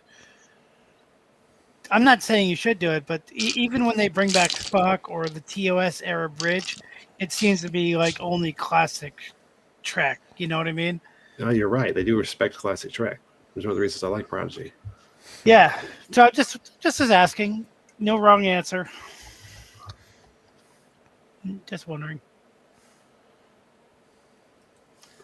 Because honestly, I like the show, but there's part of me that I can't figure out some of what's going on because it goes so fast. What has you confused? Well, when the first episode was happening and they were in the, it's like I didn't pay close enough attention. She's like a progeny. She's like somebody's time traveling. There's a lot that I have to like. I'm going to buy the series and watch it, at my own pace because, somebody's from the future and they went to the past. She's she's got special abilities.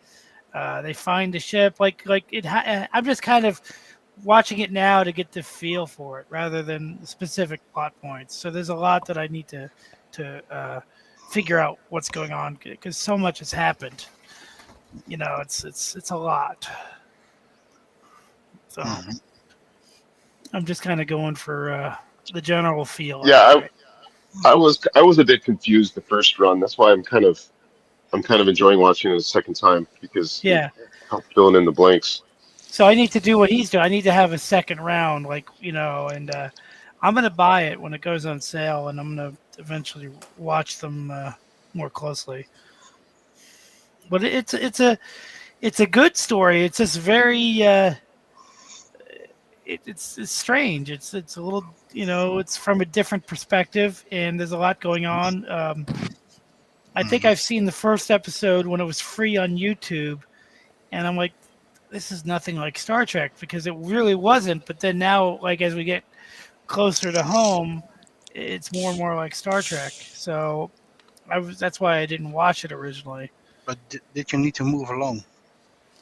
I need to move along home, yes. But yeah. Well, I think it's because it's not one specific thing, though, Professor. I think we're seeing these characters that are not in Starfleet. They're not those types of characters to begin with, but they're learning the moral values of being a Starfleet officer, and they're learning to be like them as the series progresses. So it feels more and more like Star Trek as you go. Yeah, I like that. Yeah. Starflight, Tom. It's Starflight. funny. It's funny. I think about the show the most, like after we watch it, whatever night that is. The nights kind of blur together. But Wednesday usually the whole night. Yeah, usually that when I'm driving to work the next day or when I'm at work, I'm thinking a lot about the show. I'm thinking about, like, even if I don't know the specifics of the plot, just thinking how they are just putting in little more.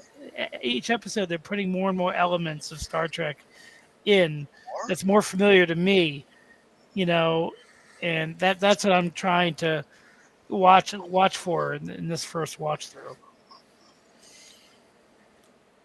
So, but in general, I'm not a fan of that kind of animation, which is why, even though I'm a Transformers fan, I have no desire to see Transformers 1. However, it is free on Amazon Prime, so I might watch it even this weekend. But I'm not a fan of CGI animation in general. Just my thing. I'm just not. And I heard Transformers 1 is actually a really good movie. Actually, yeah, I saw this review of it on YouTube, so I checked it out. I actually did enjoy Transformers 1. Yeah. So, at least for me, like, you saw how, like, Megatron and Optimus Prime, their personalities before they were, enemies. What they became. Yeah. And so it just, like, you saw the progression. I thought it was pretty good, so. I'm a huge fan, so I might watch it. I'm just, in general, I'm just not a fan of CGI animation. It's hard for me to know what to focus on. It's just. No, that's fair. There's some things that, like, people recommend. It's highly, rated, and I just don't like the visual style. Yeah, personally. that's I get it. I get it. Yeah, like the characters in Prodigy, they all have, like, they're all exaggerated. Like the Tellarite is huge and fat, and some of the other characters are, like, much thinner and longer. It doesn't seem like they'd be real characters. It's better than most animations, but I generally don't like highly stylized animation. Like, the animation for, like, the old G.I. Joe cartoons was pretty awful in that it wasn't very smooth, but every character was drawn as if they were correct. And, like, they didn't have skinny ankles and long necks, and you know what I'm saying? Like, I don't know how to phrase it, but they were drawn in proportion. And that's what I liked about it. So some of you folks saw Back to the Future on the big screen today. I was thinking of going tomorrow. How was it? Because I've never seen that movie on the big screen.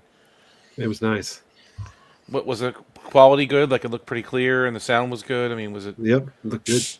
Sounded good. I'm thinking of going tomorrow. Yeah, that's what I was thinking too. I was thinking of going tomorrow.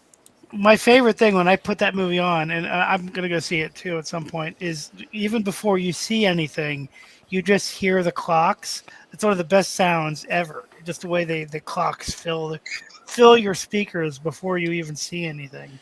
But is it one of those Fathom event things, or is it? It's an actual release, I believe. No, it wasn't Fathom. All right, good. So the sound will be okay. Because sometimes those sad Fathom events were kind of a letdown with the sound being too low and the picture being, okay, but Yeah, I agree. I totally agree with you. I'm not a huge fan. Fathom is good for the event of it, but yeah, I'm not a fan of their quality. But I was too young to see it in the theater. I mean, was it come out in '84? I was 3 years old, so I definitely didn't see that movie in the theater. I'm still liquid. You were still liquid, but I rented it probably dozens of times. I played that tape till it was worn out, as a kid. So it'd be a thrill to see it on the big screen. Like I've never. I did see it as a kid, and my cousin, who was younger than me, had seen it already. I guess I went like a couple days after it opened, and the only thing I really remember was when Doc Brown was on the clock. I was panicking. I was so nervous he was going to fall, and my cousin just looked at me. He's like, "He's not going to fall. Don't worry." November 18th, and then I can watch it in the theater. Oh, it's coming to Europe as well. The release. Yeah. Okay, That's good. That's good news. Is it going to beam over there? Now, John, did you see it in IMAX or what format did you watch it in? Because I have a few choices tomorrow. I'm looking online here. No, it wasn't IMAX. It was called something else. I think it's 4DX? called Dolby. The Dolby Cinema thing? Yeah. Did it have laser? Did it say laser in there or just regular? I don't think it was laser. Okay. All right. I'm gonna check it out. The clock tower scene is just worth it to see in the theater. Oh yeah. Yeah. That is my favorite climatic scene of any movie ever produced. I love that scene. It's just perfect. But what part of it? When the lightning hits? Like what? The whole scene. The whole scene. sequence. Okay, gotcha.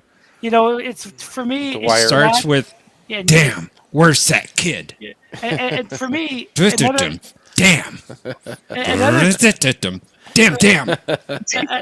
Another climactic scene that I think is so good. I know it's a cliche one to tell you, but the Battle of Yavin, the trench runs and the strafing runs, it's just edited. Somehow they edited that sloppy battle to make it so good. Even now I'm still tense when I watch it.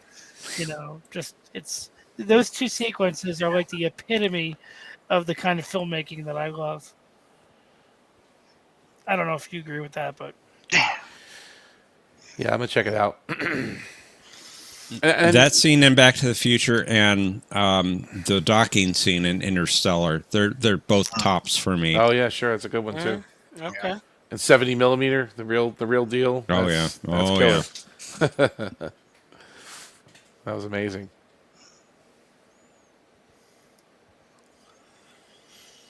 yeah. All right, something to do tomorrow. I mean, I want to watch football too, so I have to figure out when to go because I kind of want to see the games. But Go during the afternoon, like a 2:00 show or something. I don't know when the games start. Watch the Giants get killed again. Why not, right? Hi guys, sorry I was a little longer than I thought I'd be, but I'm back now. No worries. Oh, Okay. Hey, welcome back. Yeah, no. Mr. VP, do you get Back to the Future there? Or they re-released it in theaters. Are you going to go see it? Oh, unfortunately, in New Zealand they don't do a lot of re-releasing like they do in the States. I really wish they did because I've heard you guys talk about re-releasing all the time, and I'd love to go back and see some of the older movies in the theaters, but it's very, very rare in New Zealand to be able to see a movie at a later date than when it was originally released. So if they do that here, I'll go see it in the theater, but I very much doubt that they will. Hello, Tokyo. Hey, Tokyo. Hey. Hey, Tokyo. Hey, Tokyo. Ahoy hoy. Hey. How are you doing? Probably can't hear me. Can you hear me? We can hear you. We can hear you. We got you. I don't know. Can you hear me? Do We can hear you. Okay, great. Check. 1, 2. We got you. We got you. Check 1, 2, 3. Check 1, 2. How are you? Check 1, 2, 47. I'm doing all right. Leaving church grounds right now. All right. That's good. Okay. I'm trying to. Hence the reversing my car. Okay. Doo-doo-doo. He doesn't drive a Ford. That's a Ford noise. Is that the Ford noise? Okay. Yeah, I'm a Ford. I'm a Ford. I'm a Ford. Have you driven? I'm a Ford. That's what it sounds like. Yeah. Yeah. That's what it is.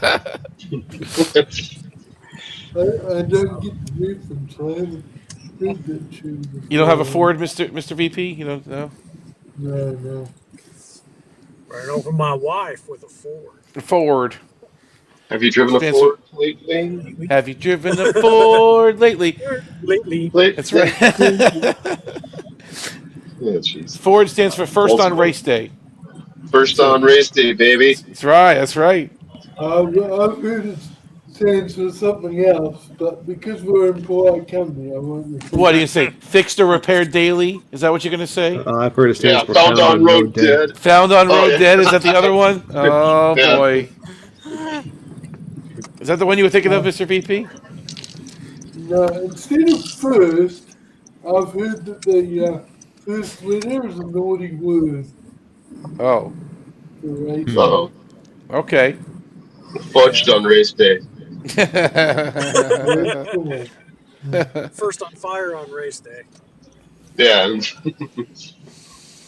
First on fire. I sold my Mustang. I kind of miss it, though. It was a fun car. Something about owning a Ford, man. What year did you have? I just had a 17 GT. I loved it. Okay. Oh, wow. But Nice. this guy wanted to buy it. I'm like, all right, I'll sell it. What the heck? I'm not driving it that much, but I kind of miss it. Like there's something about getting in that thing. Oh, And, I didn't drive it all that much, but it was I fun. love the 15 to 15 to 20 whatever. Yeah, that's what I had. The S550 or S500, whatever they Yeah. called it. Yeah. But Technically, my first car that I owned was a Ford. It was my brother and I both put in money to buy this car, and then I was never allowed to drive it. I was so mad about that, and I forced my family to get me my money back, and then I haven't bought a Ford since then. no, you're traumatized. You're not doing it. You're not happening. Well, I blame my brother more, but Ford's taken the hit on it. So That's funny. For the punching bag for heartbreak. Thomas wants to know, they made cars in 17 AD? Yes, Wow. they did. Flintstones. You've seen it, right? Mr. VP. So, thanks, Jeff.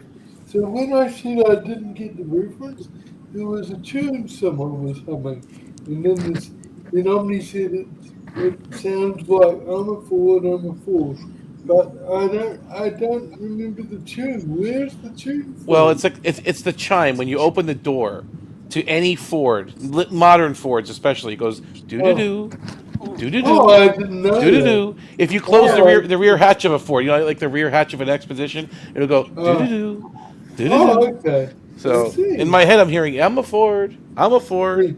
Yeah. It's good to see you, multi-gunman. Hey, Multi. It's better than the I'm long okay. buzzer that sounds whenever you open a door. It goes, bing. Remember those old cars used to do that? They had those buzzers. Yep. Oh man, like the GMs especially, right? They had those old. Yeah. You open the door. Yeah. My first car didn't have any of that. It had a voice. It was like, Oh, would you have it was Nissan? my grandparents' car. It was a Oldsmobile 98. Oh, Was that's the car a called luxury 98 car, baby. Regency. Yeah, Yeah. 98 Regency. It was a Yeah. 1989 model. Wow. And it had a voice on it. So when you left the key in the ignition and you opened the door, it didn't buzz, it didn't chime or anything. It would say, the key is in the ignition. The key Was it is a in the male ignition. voice or a female voice? Yes, Which one was it? male. A male. Oh, really? Okay. When I was little, it was the coolest thing ever. The car talked to The you. car's talking to me. Yeah. It's like Kit. Like Kit, exactly. Yeah, The key is still in the ignition, Michael. What Michael. are you doing? I'm gonna tell Bonnie on you. Shut up, you disgusting And report this to Devin. Devin. Stop your kit bashing, Michael. Kit bashing. That's right. I mean, the So, Nissans were famous for that in the mid '80s, especially Datsuns and Nissans. They had the, door is ajar, door is ajar. That was their. Tokyo, when did you decide to join the Cardassian Fleet Force? I noticed you're a girl now. You used to be a Romulan, and now you're a girl. Oh, I can't tell you when I joined the Obsidian Order. I'd have to kill each and every one of you if I did that. After a thorough interrogation to figure out why you're asking me that, and collect each of your molars in the process. Well, you're the and one then I'll kill you after you confess. You're the one that's in Obsidian Order. I just assumed regular military central command. So you gave yourself away then, mister. Hey, there's nothing that says in the rules that you can't admit that you're part of the Obsidian Order. Now, there's everything in the rules that says that I get to hold on to state secrets, and the more you pry about state secrets for the Cardassian Union, the more I'm going to want to take your molar, interrogate you, and then possibly silence you so that you don't divulge any information. First, he'll stare at you for 4 hours.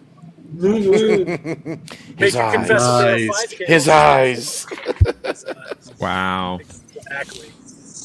And then I'll take your tooth. He was brilliant.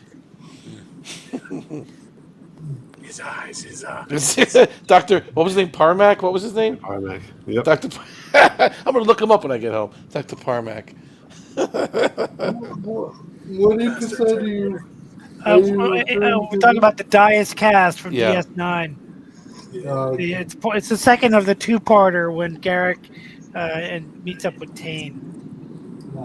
When he blows up his own shop, you remember that? Yeah, I You remember. blew up your own shop? You, my Blew up friend, your are a own true original. An Auburn taint. I love the scene where Bashir is trying to talk to O'Brien while they're eating. He thinks that O'Brien will make a good substitute for Garrick, and O'Brien just doesn't care about anything he's saying. He wants to eat the poor guy wants to eat his lunch. He just wants to eat his lunch. He works hard. He works 12 hours a day on the station. When you mix eating and talking, you end up doing neither very Right. well. Let the guy eat his lunch. Let him eat. Right. He's hungry. You only get an hour for lunch. I mean, Right. stop talking to me. Exactly. Brian's lucky if he gets that. Yeah, true. Usually gets called to fix some replicator unit during his lunch break. Uh-oh. He's not good with those. Was the only time we saw DS9 physically get damaged, was that in To the Death? Like where something actually fell apart from the station? Would that be severely damaged? Would you qualify that as severely damaged? Well, because it got hit a lot during the upper pylon. Technically may just show up to fix the upper pylon. Do some upgrades. Both episodes where they used the weapons array, it got hit a lot. But the only time I think we've ever seen parts of the station come off, Visionary, was it To the Death, right? Wasn't Visionary the one where O'Brien was seeing in the future or whatever? Yes. Yeah, thank you. That's the okay. Yeah, that's the one I was thinking. And they destroyed DS9 like 6 different ways, so each explosion incident was unique. Yeah. My God. It's kind of like a cause and effect for DS9. It was a good episode, though. Mm-hmm. It was a little tech heavy for DS9. It was more like a TNG episode in terms of. But Bashir killed him. I forgot about that. Talk about victims. He killed O'Brien.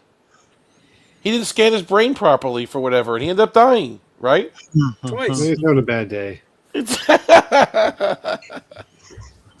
it. I'm having bones for my doctor. You're right, Mr. VP. I think you're onto something. It makes more Voyager edition. How could you let this happen? How could you let this happen? So Tokyo, we're talking about which doctor would you want to treat you? You know, in order. You know, no one agrees on Crusher. Everyone thinks she's a killer. But I mean, which one would you? Which one would you want if you were sick and needed medical attention? I was saying Phlox is pretty good. I mean, he knows a lot of knowledge. But boy, you're all just too hard on Dr. Crusher. Yeah, maybe a little bit. For me, it's a toss. For me, it's a toss-up between Leonard McCoy and Julian Bashir. Okay, no EMH. No EMH. Although I wouldn't mind. Mark well, if 1 I was or a Voyager, 2. I'd have no choice. Right. Okay. Exactly. But Has to be wouldn't the be Voyager opposed. EMH. Excuse me. I wouldn't be opposed to the Voyager EMH to treating me, but He's good. if I had a choice, it Yeah. would be Leonard McCoy or Julian Bashir. Interesting. And what about Pulaski, for example? Nope. No. No. No. Okay. I mean, she might be the female McCoy, but she's not Right. McCoy. Yeah, McCoy was I couldn't my disagree favorite. more. You The couldn't data shows disagree it. more? Or you That's what she couldn't said to agree more? Data, I think. She said that to Yeah. Data. I couldn't disagree more. Was that Mr. VP? I wasn't sure whether Melissa was saying I couldn't agree more or disagree more. No, she said I couldn't disagree more. I was trying to quote her, but it was an obscure quote. I'm sorry. No, don't be sorry. That's how you prove you know your stuff. I don't, though. I really don't. You do. You won 2 rounds. What are you talking about? Yeah, but I won 2 easy rounds. There's still rounds. You still won. Yeah, they're easy rounds. Yeah. Compared to me, I haven't won in over 3 years. I mean, come on. Well, you have to Well, rewatch this played episode. along. Yeah. We changed the format a little bit, Tokyo. You have to rewatch this one. Yeah, I think you'll like it. More changes, okay. For the better. Yeah. For the better. Definitely. The type of rounds that we're doing. Just stay away from shuttles. Shuttles? So is there going to be 2 different kinds of of champions? Like, you know what I'm saying? Like, there's 2 different kinds of rounds. Possibly. You see what I'm saying? Like, Yes. the difficult rounds will have their own champion, and the easy rounds will have how does that work? I don't know. I haven't worked out all the details yet, but I'm sure we'll come up with That's all right. Yeah. No pressure. Just make sure you have it done by the end of this session. You got half an hour. Wow. Look at this. He wins 2 rounds and he's calling the shots now. Look at it. I love it. This is great. Here's the thing. I don't know my Star Trek. You know your Star Trek. I don't know my Star Trek. I don't know Borg species numbers, okay? I don't know shuttlecrafts. I don't know Borg designation of species or registration numbers or numbers of license plates of different shuttles. So, John, yeah, go ahead. There's got to be a Spaceballs category at some point, though. That would be really cool. I must be forced to agree with Mercer on this, John, and I expect Cardassian level of efficiency in executing this. Yeah. Wow. I'll do my best. Or I will ask you. Don't make John? me ask you how many lights there are, John. John? Don't make me ask you how many lights there are. Whose channel is this? Who owns this channel? It was me last I checked, but who knows these days? The Cardassian Fourth Okay, Order. then I say you call the shots. I thought the Minnesotans owned it. No, they're just trying to take it over. They're attacking it. They think they do. The resistance is working. Brad has an interesting question. Oh, you want me to say it? Yeah, go ahead, Brad. You're on, you're on the panel. Yeah, sorry, I forgot. You thought you were just still in the chat? Yes, No, I'm sorry. I just got so focused listening to everyone else, I just completely forgot. No, You have a voice, Brad. You're here. Okay, so if Pulaski stayed on the ship, do you think it's possible she could have eventually married Papa Riker, which for Commander Riker eventually that would have had both his wife and his stepmother on the same ship. That's interesting. I think. Can you imagine the confusion in everybody's faces when Picard says Well, report to Riker? if that happened, he would have definitely taken the Melbourne. Oh, you got a point there. He'd be dead. You've been offered the Melbourne. And then fight Pulaski would Jethro. eventually I will be in leave. the same family as Loxana Troy, kind of. Hmm? Oh God! My Now in-laws, added right? her onto the Through ship. marriage. Yeah. Yeah, through Okay. marriage, right? Yeah, through marriage. So if Loxana visited, he would have his wife, his stepmother, and his mother-in-law all on the same ship at the same time. That would Oh be my. what a Time, nightmare. That'd be a party. time to go to the holodeck and play some jazz. Too much. Night bird. No, Jamie would definitely say. Time's up. Yeah. Mr. VP, did you want to say something? I was going to say, in typical Star Trek fashion, answering Brad Wolf's question, I will get him to say it is a distinct possibility. Good answer. Nice. Okay.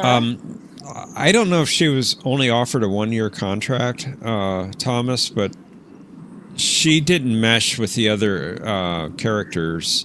And Patrick Stewart went to the producers and begged them to bring back Gates McFadden. I think personally, I've rewatched a lot of season 2 lately, not all of it, but a few episodes so far. I think she should have been given another chance. I think she could have. I think because she appeared in a season where there was a writing strike, she didn't have the best writing to work with. I think if she had better You have a writing, point. Yeah, you have a point. Now, yeah. is Gates her real name? Gates McFadden? Is that her? Like It's her her middle name? name, isn't it? Middle, yes. What's her first name? Cheryl. Oh, okay. I've never heard a name like Gates before. No, neither have I. She was in Deadly Game, if I'm not mistaken, right? That other UPN show that premiered, or that Oh, show. was she? I didn't know. I didn't know that. First couple of seasons of Enterprise, yeah. She was in a show called Deadly Game. I don't remember much of that show, but I do remember the Death Card, that special guest. I mean, her sick bay could be considered a deadly game to some. Oh yeah. The only thing I've ever seen her in besides Star Trek was Hunt for Red October with her famous line of dialogue, 2 lines of dialogue. I think she was also guest starred in an episode of NCIS once, if I'm not mistaken. It's so funny that, like, I watch reaction videos to movies, and every time I watch a reaction video for Red October, everybody says that's Dr. Crusher. Like, even though she's only been in, she's been in a few other things, people know her as Dr. Crusher no matter where they see her. Typecast. It's not a bad thing, Well, though. that's understandable considering she how loves it. famous Bing is. She loves Star Trek. She loves the fans. She's one of the lighter of the Wokies. Okay. Just don't make a mistake. She is woke, but she's like the lighter of the woke. Diet woke. Okay, I understand. She's diet woke, yeah. Gotcha. Not like Tim Russ, who is like steroids woke. Yeah. Well, he got some flack for that last couple of weeks. And he doesn't care. He doubled down on it and tripled down. He's a prick. Well, Who do you think? Yeah, who do you sad. Who do you think is worse woke-wise, Tim Russ or Whoopi Goldberg? That's a man that needs Jesus right there. Anytime you wish harm on individuals just because they politically disagree with you and for no real good reason to wish harm on individuals, you need Jesus. Sorry to say. Yeah, I agree. But not sorry. I haven't heard his comments. I know that he's got a reputation for being woke, but I haven't actually seen any quotes, so I don't know exactly what he said. But, So the multi-gunman wrote earlier his choices for doctors would be Bashir, followed by McCoy, Phlox, EMH, Pulaski, Crusher, in that order. Okay. I can't disagree with that at all. I would pick Bashir as well because he's got that genetically engineered brain, and he's got Yeah. good bedside manner. And humans are easy. Bashir's pretty good, but I disagree with the writers took him with the Z-Mate because it made some of the earlier episodes would not make sense. So I think that was bad. You know which writing. one you're right about? The What? episode Dax. Supposedly Bashir had his strength enhanced, but in the episode Dax, that one girl that was trying to help those guys kidnap Dax knocks him out. But no, his strength wasn't enhanced. He said that his his hand-eye strength- coordination was enhanced in his brain. Okay. He didn't get the full package according to Jack. Oh, Right? really? The full, yeah. Oh, I thought he got the whole thing. Nope. Sorry. No. He just got enough to pass his math classes. That was it. That's pretty much all he got. Thomas thinks Bashir is too arrogant. I don't care. You can fix me. I don't care if he's arrogant. Make me feel better. If I'm sick, help me out. Well, I don't think he was arrogant, especially the whole time, though. He was arrogant when he was a shapeshifter. That Bashir was arrogant, right? Yeah, that Bashir was arrogant and morbid. The other, it was very You all right, childlike. Patrick? I kind of. I am. Every stream we have to ask Patrick if you're okay, dude. No, you don't. You don't have to. You can just We keep don't quiet. have to do because Ignore it. we're worried about you. We're worried about you, and yes, we do No, have I'm to just ask. falling asleep a little bit. It is. It's only 4 in the morning, 5 in the morning over there, right? Yeah. Yeah, 5:37. We don't want you needing to become Darth Vader on us. So. But I am Darth Vader. Hey, he's wearing a prop. There you go. There it is. Yeah, actually, you don't even have to try. Just turn up the volume on your mic just a little bit. Well, I tried to chew on it. Are you an extraterrestrial from the planet Vulcan? Yes. My name is Darth Vader. Extraterrestrial from the planet Vulcan. Did you guys see? Oh no, not the mini Sodians again, Thomas. There's the picture of all the people who played Darth Vader, and they included, Michael J. Fox in there. No, I was you have laughing to. so You hard. have to. Yeah, it's mandatory. Huh? Yeah, and they showed all of Clint Eastwood's movies in another meme, and they put Michael J. Fox in there somewhere. Yeah. I was laughing so hard because they had like a meme with like 60 Clint Eastwood films, and one of them was like Michael J. Fox, and I was laughing so hard because it just kind of blended in. It just had me. I'm sorry to interrupt you as everyone was talking, but I'm sorry. But that was just so funny. He was. What's really funny is that you really have to get it in order to laugh at it. Yeah. It's kind of like watching Mystery Science Theater, like with their jokes, you really have to know what they're referring to get them. Yeah. Like watch the movie they're lambasting first without the lambasting, then go back and watch the. But they also make references to like things that are so obscure. You have to be on their wavelength. Like there's this one movie they did called Alien from L.A. and they had these 3 weird looking dudes.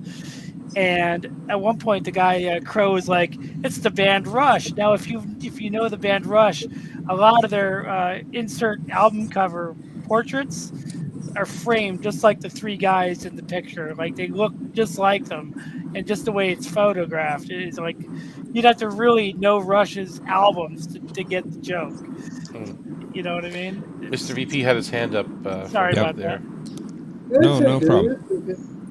I was just waiting for you to finish, Spencer. It's all good. Different different subject, guys. Hope you don't mind. But I used to wonder why everyone was so hard on Harry Kim for not being promoted, because I used to think, well, there were lots of people on Next Generation that didn't get promoted, but then I forgot because again I've been watching a lot of early TNG lately. I forgot that LaForge was promoted 3 times in TNG. It Because sure was. started off with Lieutenant Junior grade, then he was full lieutenant, then he was Lieutenant and lieutenant Lieutenant Commander. Yep. And I've also forgotten that Wolf started off as Lieutenant Junior grade That's before he right. got to full lieutenant. So he was promoted twice, and then And Lieutenant Commander. Well, generations though, right? I mean, I was just going to say twice in the series and once in the right. movies. So now that I've remembered that, then yeah, the fact that Harry didn't get promoted even once, Yeah. Poor- don't get me wrong. I like the character of Harry Kim, but there's a reason I always jokingly refer to him as poor dumb Harry. yeah. I heard Uh, it's a shame though because I heard that the actor went into depression and mainly because of the way his character was, and he would show up Oh, late for the set, and he didn't want to be in the show for a while, but he had to be in it. And I heard he was showing up late. I think it was because he didn't see his character really doing anything, and it's a real shame. Yeah. That he's Dax in got Star Trek. promoted. yeah, Dax got promoted. Yeah. Akira got promoted. Yeah, Kira went from major to colonel. Yeah. Yep. Cisco got promoted. Yep. Yep. Cisco did. Tom Paris got demoted, then promoted again. Yeah, Tuvok was promoted too. Tuvok too, right? Exactly. I've said it before, and I will say it again. Harry died. What about all those? Yeah, but What about all those The real Harry died, Jeopnerdy yeah. who got demoted? But they were both equally valid. would you say Chakotay was demoted from Maquis ship captain to Starfleet first officer, or would you say that's more? Technically, he was actually a lieutenant commander the whole time. If you look at his provisional pit rank insignia, Yeah. it's 2 solid and 1 black. I think there He was a lieutenant costume mistake. I think there was a costume mistake because it was never referred to as a lieutenant commander. Yeah, I agree. I agree with Mr. VP on that Yeah, one. but you do lieutenant commanders. You call them commanders. They It's do, Lieutenant but it's Commander like Right. no. I know what you're saying. It's like and- a nickname. They do sometimes, but they're always referred to as lieutenant commander at least once. Like Well, Data was but often. Yeah. but hold on. Before he left Starfleet, what was his rank? I guess that's. Let me start there. I think it was lieutenant, wasn't it? I thought he was a commander. I think he was a lieutenant commander. Are we sure? I mean, I mean, don't know. That's what I'm asking. I'll I look don't. it up. Yeah, that. Are we sure? No. He resigned his commission to join the Maquis. I don't know if they stated what his rank was. And they said he was a Starfleet commander or something, and Yeah, even Janeway said it. But like you Well, say, there they was do Commander interchange the Chakotay lieutenant in commander, and they do say it both ways. I know what you're saying. They call lieutenant commanders commanders, but it's Wasn't Commander Chakotay in DS9? no. Yeah, but No. as a lieutenant Who's that junior, TNG? you don't say Well, there was always. an Admiral Chakotay in Chakotay, yeah. He was DS9 and TNG. That wasn't but that wasn't Kolopak. Okay, according to Google, before joining the Maquis, Chakotay was the Starfleet lieutenant commander. He held this Interesting. rank while serving the USS Gettysburg and later as an instructor at the Starfleet Academy. And blah, blah, blah. But that's just Google, so it might be wrong. Yeah, that sounds like. I always thought it was a mistake on the costume. I thought it was a mistake. I thought he was supposed to be a 3-pip, just like Riker. That's how I always imagined him that way. Yeah. Then again, there's a lot of costume mistakes in Voyager. I mean, Paris, when he was re-promoted as a lieutenant, would have 2 solid or sometimes 1 solid, 1 black as lieutenant junior. Yes. They would interchange his costume a lot. Tuvok was his commander 7. in season 1 when he wasn't supposed to be a commander, right? He was supposed to be a lieutenant. Or those episodes with the Silver Blood people. Although we only had that Course Oblivion episode confirmed that it was them. Well, because at that point he was still an ensign when that episode aired, right? Okay. Sometimes yes. And well, he was an ensign until Unimatrix 0. Yeah. Yeah. Who are we talking about now, sorry? Tom Paris. where Harry famously said, "I didn't see a little box on my chair." That's right. That's right. And you never will. That's right. You never will.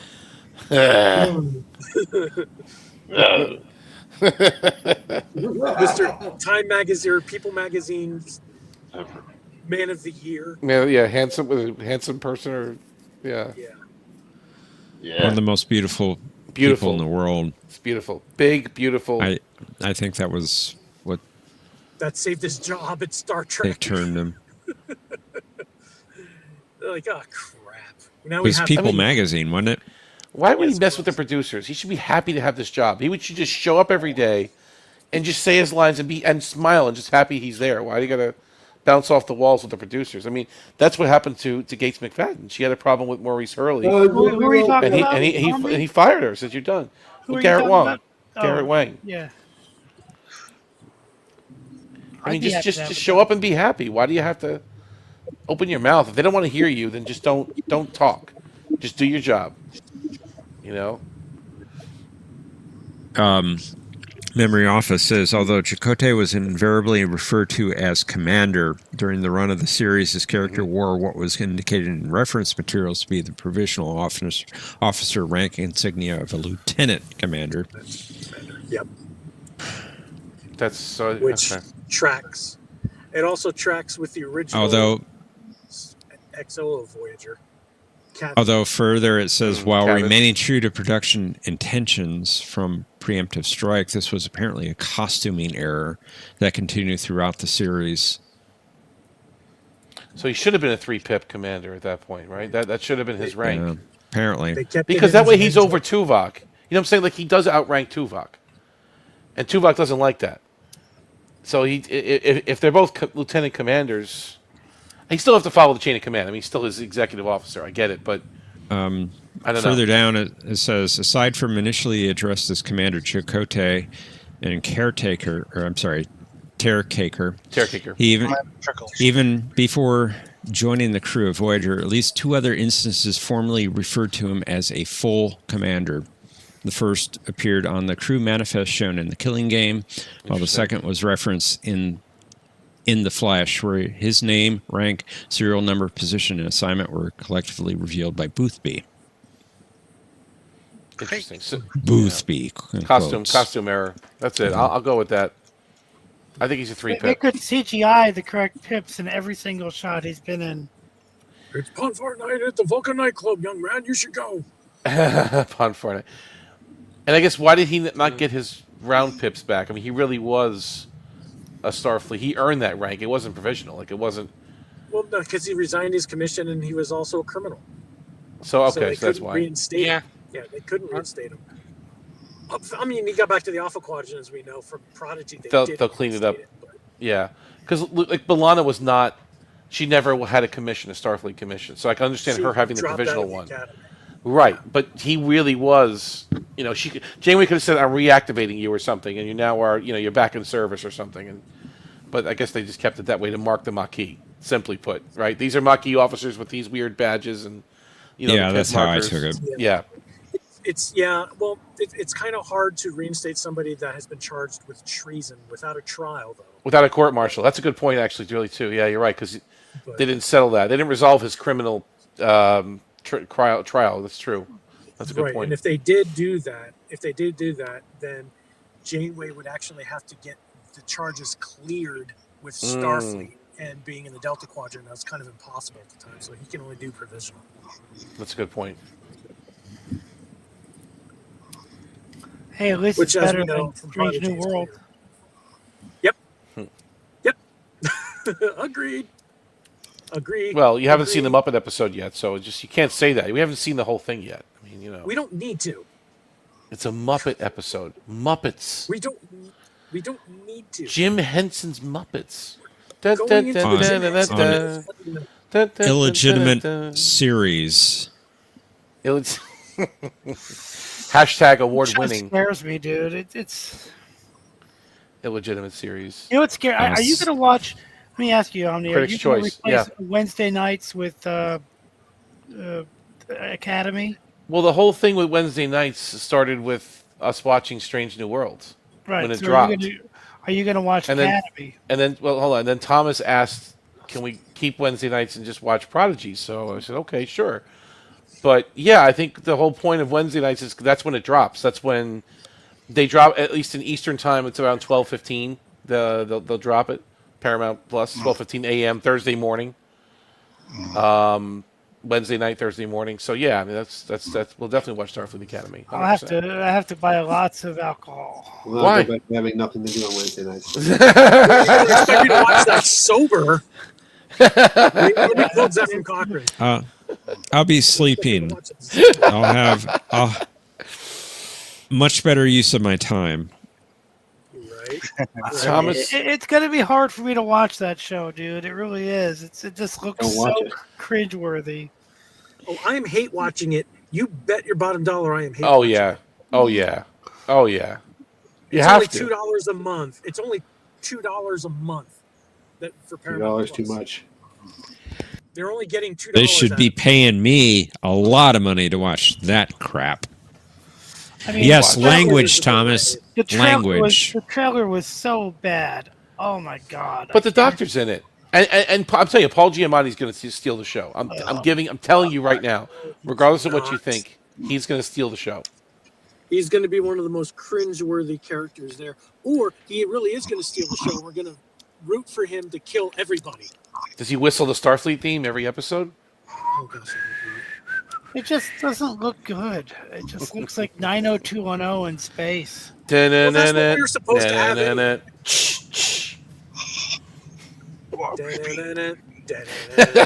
So what is it? The Starfleet Academy is a ship? So the idea is that Starfleet Academy is actually a ship now? Ship. No, the ship is part of the school campus. What is the Olympia? What do they call it? It looks like Athena. She sits down in the captain's chair, so you're assuming that maybe they could take the ship out for field trips. No, they do. They said they do in the articles. They say the ship goes out and it lands back there. And, The ship goes. Know. It goes. Make it go. Make it go. Make the Enterprise go. Wow. That's Spock's line. Make it go. I want the ship to go. Now. No. Spock wouldn't want to say that. I don't know what you're talking about. You don't remember Spock ever saying that? No? No, obviously not. That was Negative! Hallucination. It's a hallucination. Watching some weird fan fiction.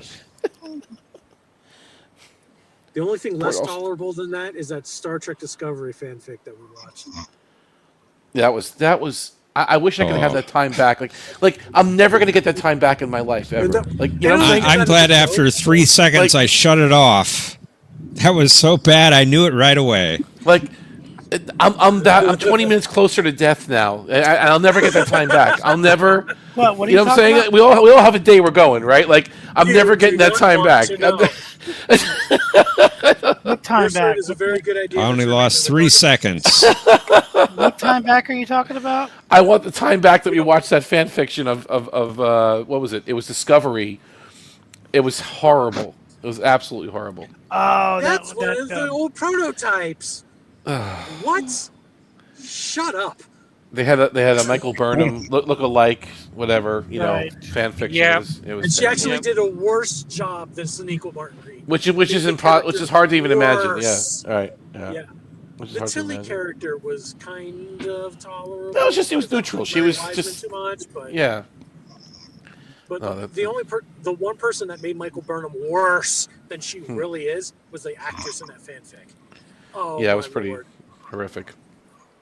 That is what they're playing in hell. So if you die without Jesus Christ, you're going to be watching that on repeat. Wait, is that where you? Oh my God, John, can you imagine? Oh, that's just horrible to contemplate.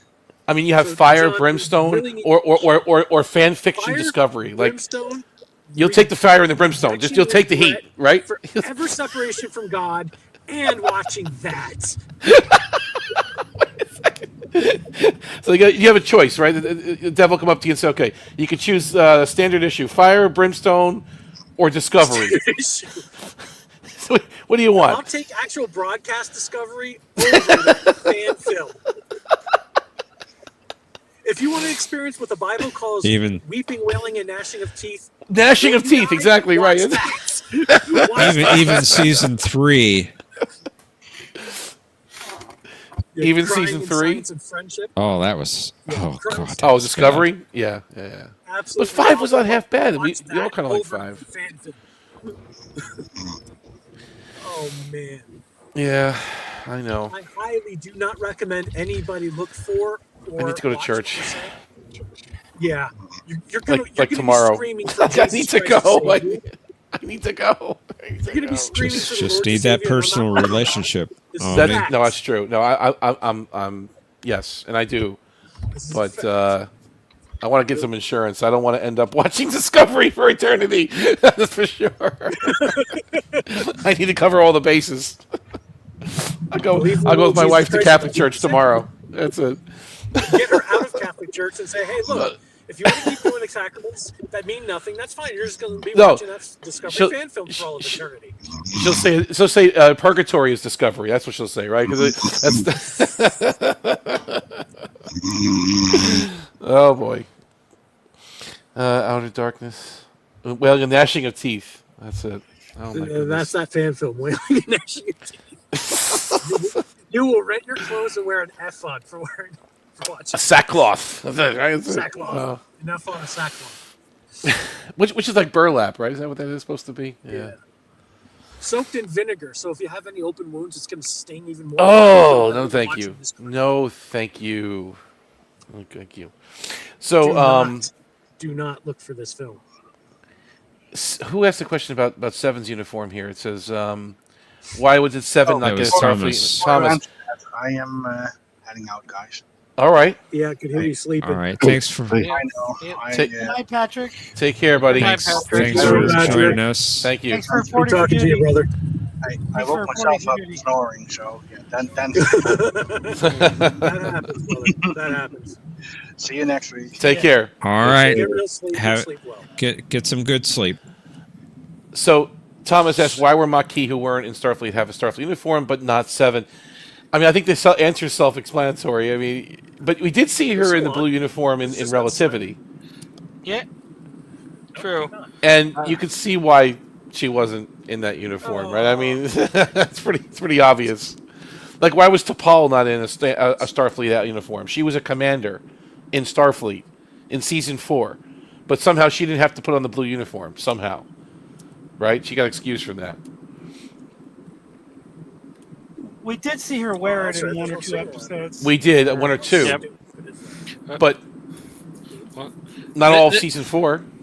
No. The simple answer, she probably didn't want to. Can you hear me? Yeah, we got you. That would be a negative.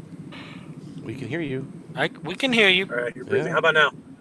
We can hear you. We can hear you. Am I heard? We've always heard you. Are you there? Yes, we can hear you. We can hear We you. can hear you, Tokyo. Message received. No, I guess Need more signal. What's going on? Okay, he's having troubles. I think I'm in a dead zone. Unless you can hear me. Okay. We We never can lost hear you. Doesn't look like you can. He Okay, can't hear us. yeah. So he Might be can't turning hear into us. What? Are you there? Pass. Tell me how long it takes to get back. I said the Gorn. I said the Gorn. Star Trek 6. I said Star Trek 6 and Discovery Country. The country.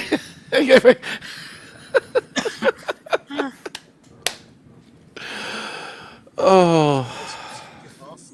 Yeah, fire and brimstone. Yep. Yeah.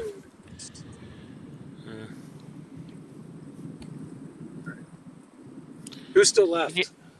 But it's funny if you see like outtakes with not outtakes, but in between takes. She always wore a robe, 7, in between her shots. I guess she was kind of cold in I would that assume skin so. type, uniform. She always had like a white robe on. Yeah, it didn't. Those clothes did not seem Warm, right? Yeah, yeah, exactly. And those sets, I think they keep them kind of cool because of the lights, and they don't want the actors sweating. They probably do keep them kind of cool. So that's funny. Captain Donald Varley. What happened to Admiral Satie? Now it's Donald Varley, huh? Okay. That's good. His antique humor. We lost to Tokyo. Oh, We no, did. Thomas, I did not remember that. I'm still Thomas says, remember that the doctor designed it. Design what? I don't know if you guys. I'm assuming the cat suit. Yes, we can hear you, Mercer. What's up? The cat suit. Well, I'm assuming that's what he meant, but no, it was well, yeah, it's true. The silver one is the one the doctor designed, I think. All right, I'm back. All right, Welcome back. because he said it was a dermoplastic garment, and if you remember in the episode The Gift, it was those silver strips all over her body. So it's like he modeled the suit after the strips, so it was the same material. But I thought the brown one and the blue one, I thought those were just kind of regular clothing. I didn't think they were the dermoplastic stuff, the silver one that Doctor designed. Are we I still could be talking wrong. about Seven's cat suit? Yes. But I could be wrong on that one. I don't know. Maybe, maybe they all were the Doctor's designs. Every one of her pieces of clothing were. I don't think so, though. I think it was just the silver one.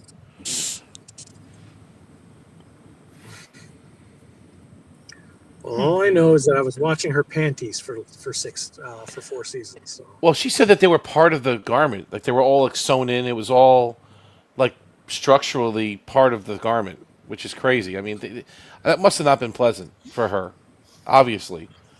And she couldn't eat much. I mean, it was, it was probably pretty grueling on her to have to do that every week. They should have just stuck her in like a overalls, like in TNG, or not TNG, TOS. TOS, like the blue, like the coveralls. That's interesting. Yeah. Again, we saw her in a blue uniform in Relativity, but she kind of it didn't. I see why they didn't put her in that, because she really just, I don't know, she looked different. It didn't. Where would you see? This is something that bothers me about Picard. Yeah. If she has a Starfleet commission, what rank should she be in? No, she's a crewman. Because in Voyager. Right, in Voyager. But with her vast knowledge of Starfleet ops, she has classified knowledge that most captains don't have. Yeah. You can't just make her a wanton crewman. You mean on Voyager, you're saying? It's too late to revoke her clearances. She knows more than Starfleet does in and of itself. You mean when she gets back home, or you mean on Voyager? What are you talking about? Period. Okay. Well, she was a little out of control in the season 4. Let's be honest. She used to butt heads with the captain a lot. She didn't really deserve, I don't think, a rank at that point in season 4. Later on, I kind of see what you're saying. They could have gave her some rank, and I don't think it would have been a problem, because she started behaving much better, and she started following Starfleet guidelines. She wasn't trying to always argue with the captain, Well, it would be a problem for me. I mean, you'd have to make her captain automatically. Sorry to say. Well, why were some of the Maquis? Let's go back a second. Why were some of the Maquis officers and some were crewmen? They weren't all officers. Like, some of them were crewmen this and crewmen that, and some of them were. Well, on Voyager, not everybody was an officer in any case anyway, so it made sense that I gotta see what you're crew saying. would have crew members as well as officers. So based on experience. Right? Okay. Yeah. I would assume not everyone that was Maquis was a Starfleet officer formerly. That's true. But, like, for example, B'Elanna became a lieutenant. She was never a Starfleet officer, but she became a lieutenant. Whereas She might have been a lieutenant in the Maquis. But yeah, because it's provisional, they didn't give her a Starfleet provisionals. They don't have Starfleet commissions. But they're a Starfleet crew, so you'd have to do something with them. You know what I mean? Wasn't Tabor an ensign? Like, why was he an ensign? Why wasn't he just a crewman? But then they had crewman Jor, which was a crewman. You had Lieutenant Ayala, Chell too. You had Dalby. What was Dalby? Was he a lieutenant too? No, what was he? I think there were way too many people to be on that small ship. Yeah, I'm agree with Tokyo there. So, the fact that there's any conflict between the Maquis crew and the Starfleet crew is ludicrous, considering that small ship was the size of a runabout. How do you have Well, so it's many bigger than people that. on that thing? Barely. I think you're thinking of the one from the episode The Maquis, right? Are you kind of when the Cal Hudson Talking flew? about Is the that kind of what you? Valjean. No, I'm talking about the Valjean. Because That those ships ship look was similar to me, tiny. right? But the one in the Maquis Part 2, the one that Paris Cal class was, fighter. Yeah. right? The one that It Cal the was same flying. class. Right. It's the same class of fighter that was in was it Final Mission with not Final Mission. Ensign Rose. Preemptive strike. Preemptive strike. Yeah. Well, I guess I'm going to ask the question then: Yeah. Is there different sizes of those Raiders? Because it's funny that in my mind, hold on a second. In my mind, I thought that the one that Cal Hudson was flying was a very small fighter version. The Valjean to me was much larger, like a crew transport almost. Like it was a different. Even though they had the same shape, it was a larger ship. That's what I was thinking. Like the birds of prey have different size birds of prey. You have the big ones, and you got the little ones. Like, that's what I was thinking. And I like how when Cisco destroys one, they don't even think about, we one is destroyed, we're going to go after the other one now. When they're going after Eddington, he destroys one, and they don't even think about how many people died. Yeah. We just killed a crew of 85. No. 10 fit on that ship. No, there's different sizes. There's got to be. Well, if I remember correctly, Yeah. at some point during Voyager, they refer to the fact that about a third of the crew is Maquis. So this crew had 150 people, 140 and change. Divide that by 3. They enlarged them for the Jaeger class. That's what I'm trying to figure out. So I'm an expert on Maquis They're like ships. the fighters. They're like the Federation the fighters, class right? is half of an Intrepid. See, that's what I don't. Yeah. They're like similar to the Federation fighters from Well, I know, but I'm saying they scale them differently for when they attach them to the Intrepid saucer or whatever. Yeah. That's. I still don't buy it. Like a crew of 85. If it was an Oberth class starship, so to speak, or even actually, let's get quote unquote modern here. If it was a Nova class starship, I could see it. But by the way, I was mistaken. I looked up the reference. Yeah. It was a fourth of the crew, not a third of the crew. Okay. So 140 divided by 4. What is that? 30? 35. 5. Okay. Then you still wouldn't see much of them on camera. No. You wouldn't. You're right, Tokyo. Yeah, and you take out Seska eventually there, so that's one less my key crew member. So yeah, no. You were working for Janeway. Seska was working for them. Was anybody on that ship working for me?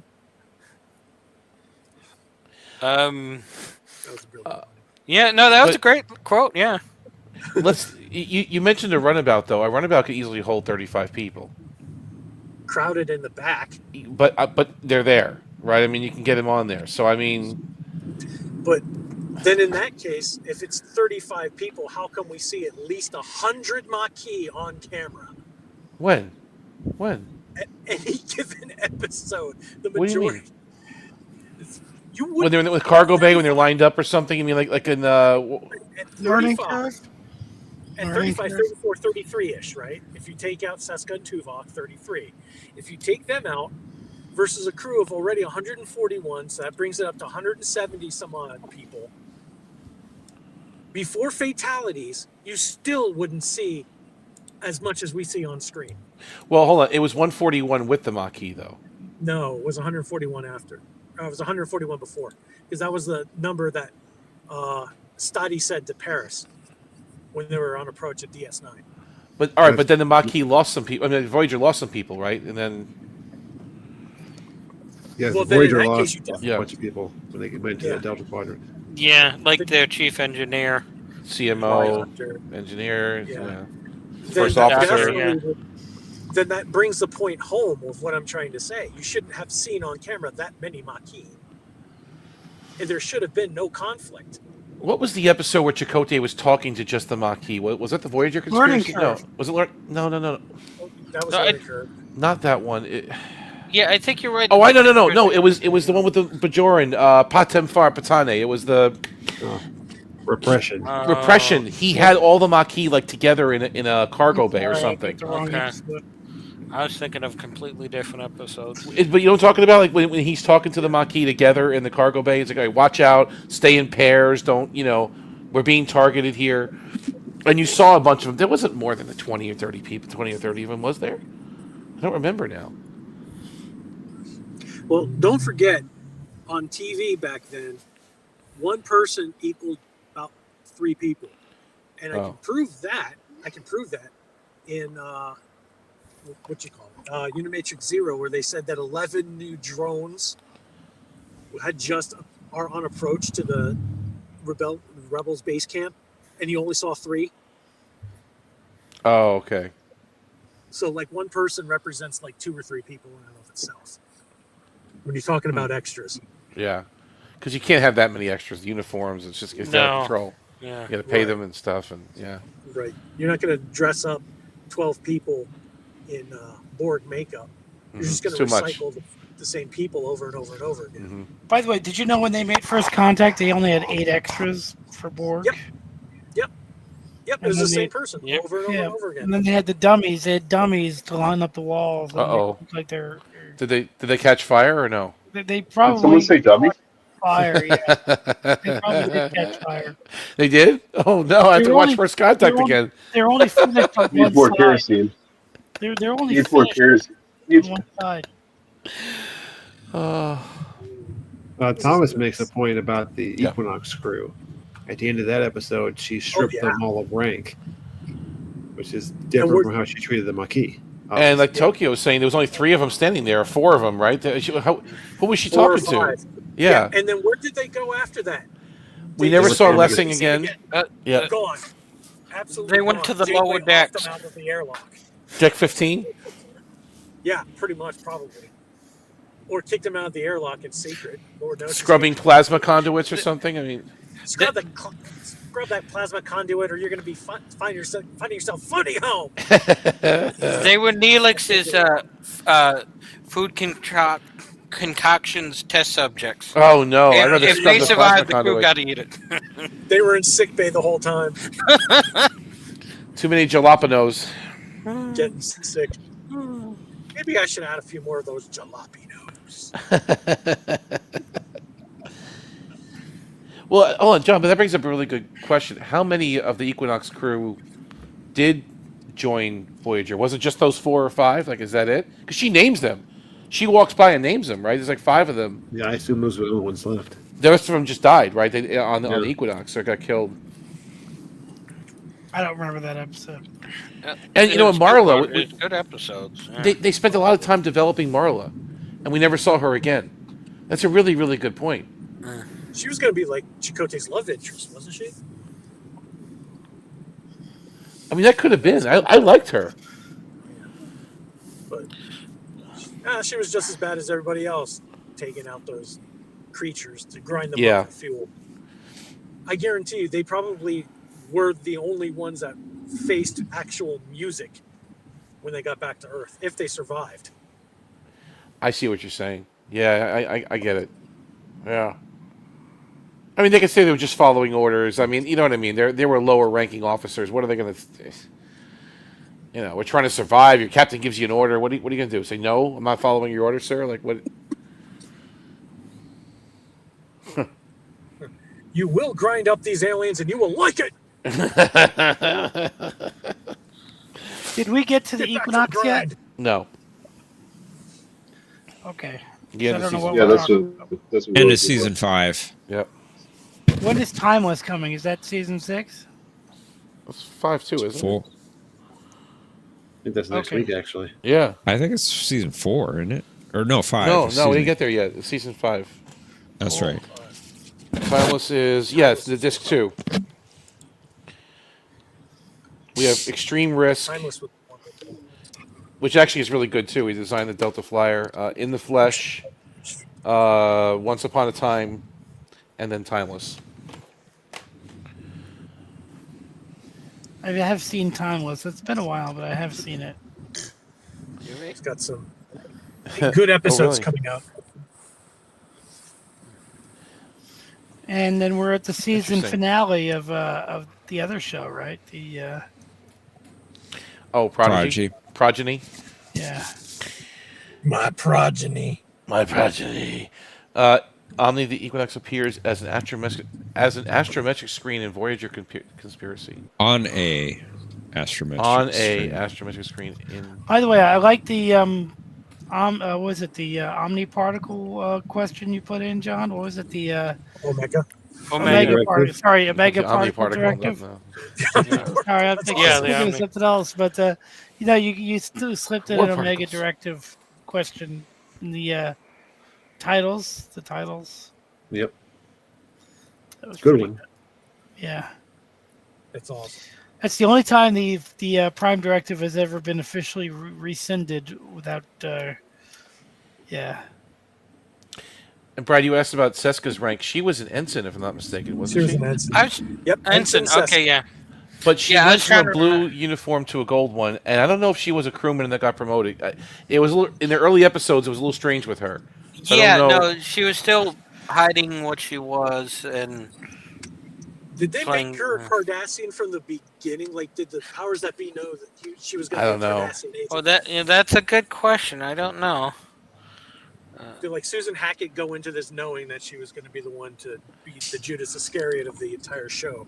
Maybe when she was in blue uniform, no, and then when they converted her to gold, they maybe had some plans for her. That's what I was thinking. Like, it seemed like she was just a random Maquis in the blue uniform. She didn't have much to She do. seemed to be, Taurus's, BFF. Yeah. The person she could go to talk about that's not her authority figure, Chakotay, and just a Maquis who she could talk to, and then Chakotay. Things change. So It's Mushroom chocolatey.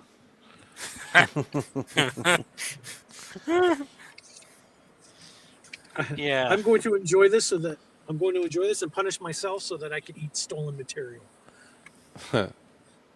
The mushroom soup, yes.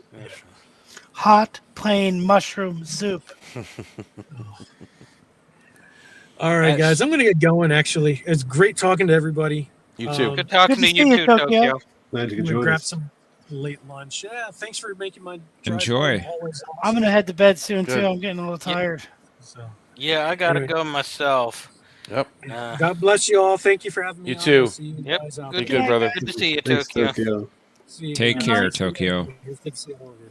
Bye, guys. You too, man. Good night, Tokyo. Good night. Remember, the Orville is the best show. It is. Yep. Right, Tokyo? Tokyo knows. I thought you said Knight Rider was the best show. It's way up there. All right. Okay.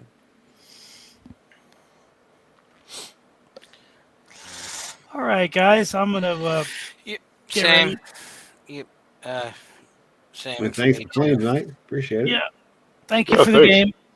Great Yeah. games. Yeah. Thank you. Well, Glad Thanks, you're guys. here. Thanks for coming too. Dude, and Planet X, you got positive territory, which is what you really wanted. I know. Mission Yeah, accomplished. Yeah. Got into positive territory. You can actually play Final Jeopardy. Yeah, I know. And- I was And pumped. Planet X. I think you knew some of those answers. I think you were just a little hesitant on some of them. I think you knew Yeah. it. There was one that you knew, but Maybe. Yeah. you were originally not going to guess, and I'm like, you know it, and then you eventually got it. I forget which one it was, but you remember I kept saying, "Yeah, I knew you knew it," you know. Forget which one it was, but yeah, you Oh, yeah. know stuff. Yeah. It comes to me sometimes. I don't know. I have brain farts sometimes. Yeah, we all do. Same. We all Like do. the Boolean Oh, yeah. question for me. So Oh, Mr. Mott. Yeah. We all Yeah. know it. I mean, I don't know my Voyager species Borg designation stuff, but if you gave me like DS9, anything from season 5 and 6, I'd probably do fairly well on it. That is the order of things. Yeah. yeah.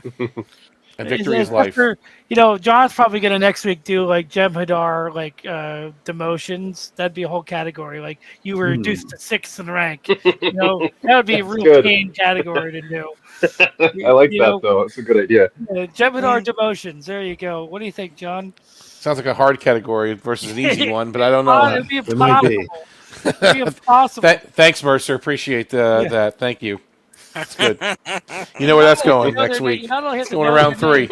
You don't have to know their names. You have to know what they were demoted from. What they were thank demoted. you. Keep winding them up. Keep watch. It's good. Yep. Thank you. Some notes. Keep going. You are reduced to 6. I said pass. He's going. He keeps going. So next week.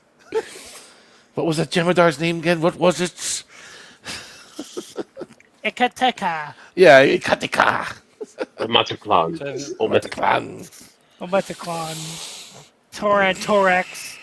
Toman Torax. Oh, Thomas says 7 demoted Harry to this. Wasn't he demoted to like 3rd or something? 3rd of 9?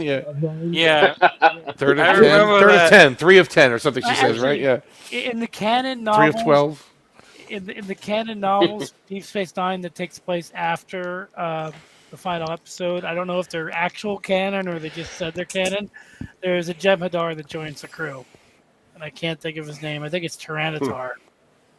There's a Jeopnerdar that joins the crew, and they have a new captain of the Defiant named Vaughn, who looks like Captain Ramius from Hunt for Red October. Oh, okay. When you said Captain Ramius, I'm like, wait, why do I know that name? And yeah, from Hunt for Red October, the guy that they had Vaughn. Look him up. Look, Captain Vaughn of the Defiant. He looks very similar to Captain Ramius. Well, like I said, I gotta go. You guys have a good rest of your night. Thanks for coming up, Brad. Please don't be a stranger. Good night. Good night. Good night. Take care, Brad. Thank you. You're welcome. Yep. I'm going to head to bed soon, too. Varley. I like that picture. I don't remember that background, though. What is he sitting on? Well, captain's chair. I don't remember that background. Well, they're tearing apart the console. Yeah. Yeah. Mm-hmm. The horseshoe. I thought it looked like looked like anything I remember. Yeah, they're ripping apart the ship trying to figure out what's wrong with it. I heard that they were gonna send an engineering crew, to fix Shuttle Bay. I'm glad they didn't, because they all would have died. Because the ship blew up like 2 minutes later. Mm-hmm. They all would have died. He seemed like a good guy, though, Captain Varley. Yeah. Rest in peace. Yep. Playing hide and seek around a few solar systems. It's interesting that there was almost like no neutral zone in that episode.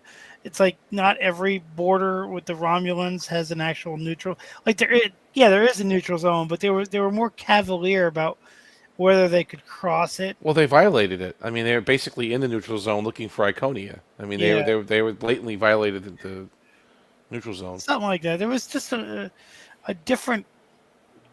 It wasn't as tense as like the enemy or even Balance of Terror. It wasn't like that. Yeah. What is that background on me? Is that just like a random scene? Oh, I'm on the North Woods of Minnesota. Yeah, it's my cabin. Mm-hmm. The Minnesota. Been there many times. Yep, that's my cabin. Just kind of hanging out, Nice. On vacation. Yep, got my plaid shirt on. Mm-hmm. Yep. I like it. Even Borg's got to relax. Exactly. Cinnabon crafted this. It took him a few hours, and he did a great job on it. So I'm very proud. Whenever I'm on the show, in honor of the hosts, I'm in my plaid uniform. I'm in plaid. It's a nice vacation spot. I'm dressed properly. Yeah, exactly. Plaid. Yeah, I'm in the North Woods. It's my log cabin. That's my little, Yeah, there's plenty of those up there. There's a lot of trauma involved. You need some peace and quiet. And I do. Off the grid. That's it. Mm-hmm. And it's not easy finding a plaid shirt with the proper holes for all the tubules. And he took him hours to do that. He actually sat there in Photoshop and put the tubules back in, and the shirt. He went to such level of detail. And I'm watching him do it. I'm like, this is amazing. That's pretty good. Because the shirt came from like some kind of catalog, like and he cropped around it and put it over Croesus there. He's the digital version of Garrick over here. Yeah, no, he was great. It was just fun to watch him do it. It was he's really talented. So I wear it in honor of our hosts and the show. I'm in uniform. I'm ready to play. I won't display any other kind of things that could incite anybody, like I do kind of miss your old Paramount paraphernalia or propaganda. I won't do it. I won't. I do hidden underneath. I do kind of miss your old avatar though. You just put up images like that on other shows. I do. On other shows, I'll do it, but out of respect for Jeopnerdy, I just, I'll keep it tight. I don't want to get John's blood pressure up. He's got enough to do, running the show. You as well. So no.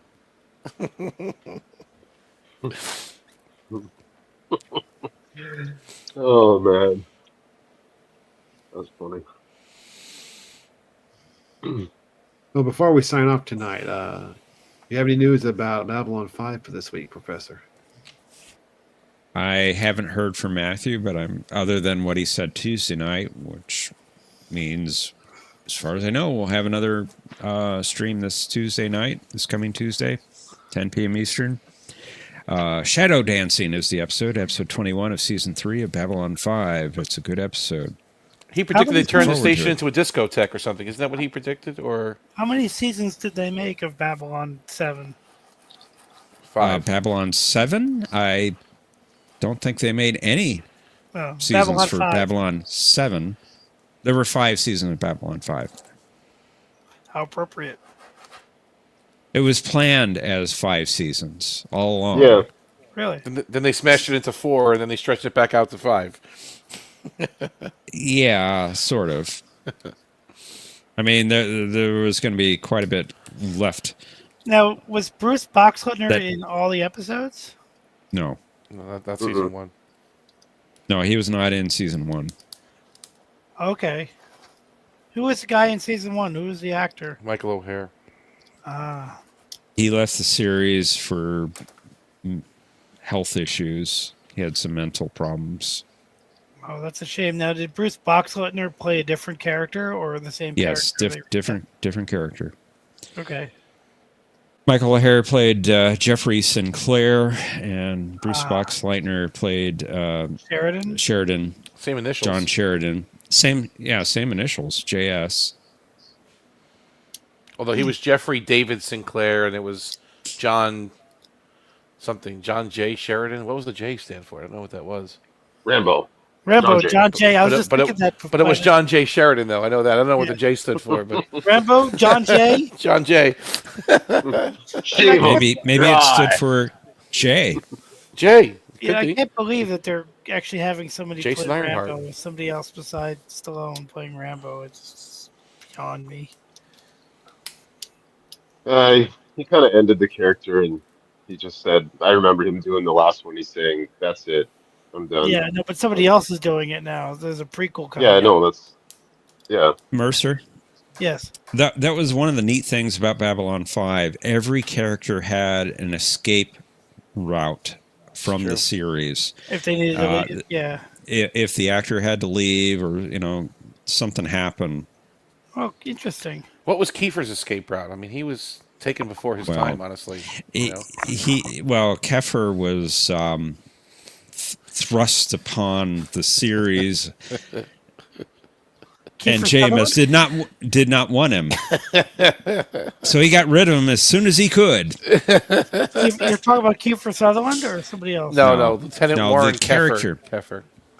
The character of Keffer. Yeah. Hotshot pilot, like a Top Gun kind of, like a Maverick pilot.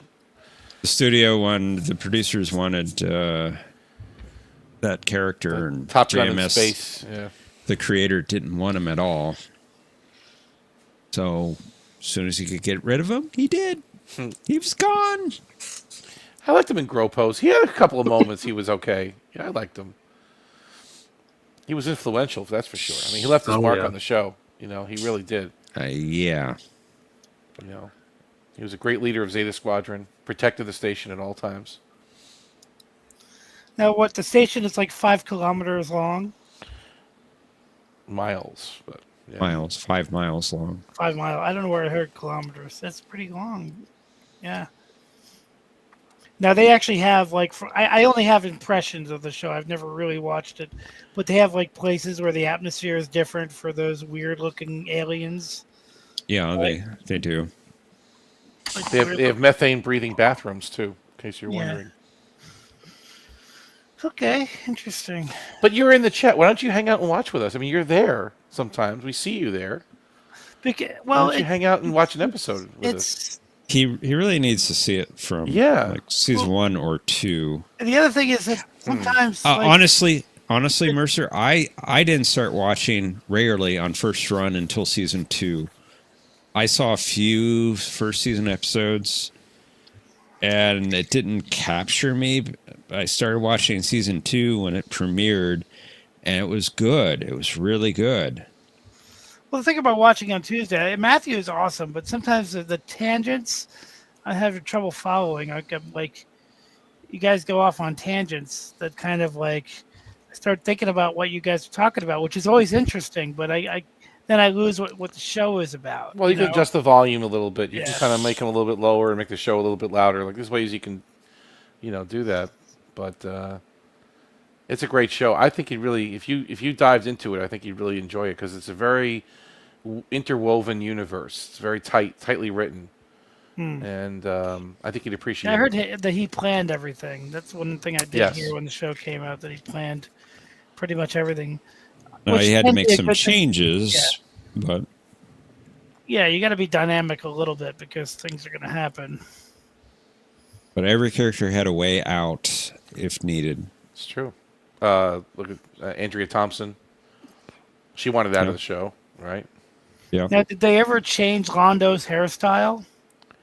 It evolved, I'd say. It got Yeah, smoother. changed somewhat, but I'm just he's got a very notable hairstyle. I'll have to get used to that. that's a Centauri hairstyle for Yeah. males. I'll just have to Noble males had the longer hair, right? The longer crown, if you will, and then if you were less noble, it was shorter, technically.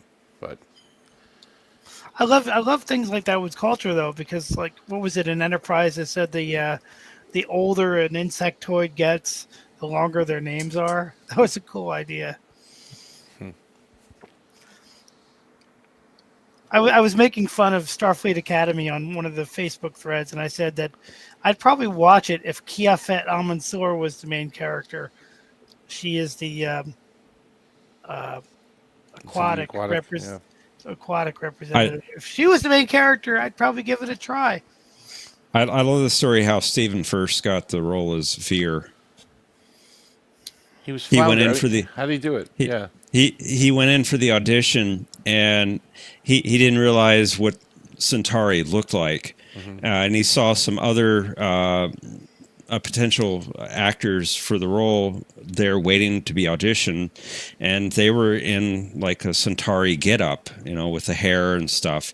And he said, "Oh no, I'm not going to get this role." So he went into the bathroom and got some soap and tried to shape his hair so it looked more like Centauri. And then when he went in to do the audition, the soap was coming down, it was getting into his eyes, and he had tears, and he said, "Oh, I'm so sorry, I didn't know this was going to happen. You're Veer, you've got the role." Yeah, typical flounder. Veer. Yeah, Right. That's him. That's you. Great. He was great. Rest in peace. Great guy. Indeed. Yeah. Yeah, a lot of them. A lot of the actors have. There's not many of that cast left. I don't know what it is. They're all dropping like flies. Oh man! Unfortunately, because that came around the same time that DS9 came out. So 94, wasn't it? 93, 93. The pilot aired in 93. Season 1, I think, was late 93 that it started. It was almost a full year later. Jeff, I you was mentioned watching it in college a little bit. I did watch a few of them in college. you mentioned the first run. I mean, I was thinking back when you said that. I was hooked right at season 1. I don't know what time it aired. It was just a good time. I think it was in Saturday afternoons, and I was home a lot, and I was able to watch it, and that was I got hooked. I looked forward to it every week, and then I'd watch time tracks afterwards or before. I forget which one it was. I remember when the pilot came out. I mean, I watched it when it premiered, and my local affiliate, they aired it at like 8 p.m. that evening, and it was, of course, 2-hour pilot premiere. I just didn't. It didn't grab me. It didn't do it for me. I loved it. And then, it was almost a full year later the series proper started, and I watched maybe 3 or 4 episodes in season 1. There was a late season 1 episode, I think it was Babylon Squared, in fact, that I thought was pretty good. Mm-hmm. That it got my interest, and then when season 2 came out, I said, all right, let's try this again, and it grabbed me right then and there.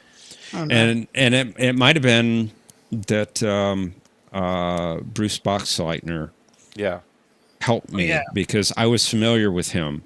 Yeah. Tron. Exactly.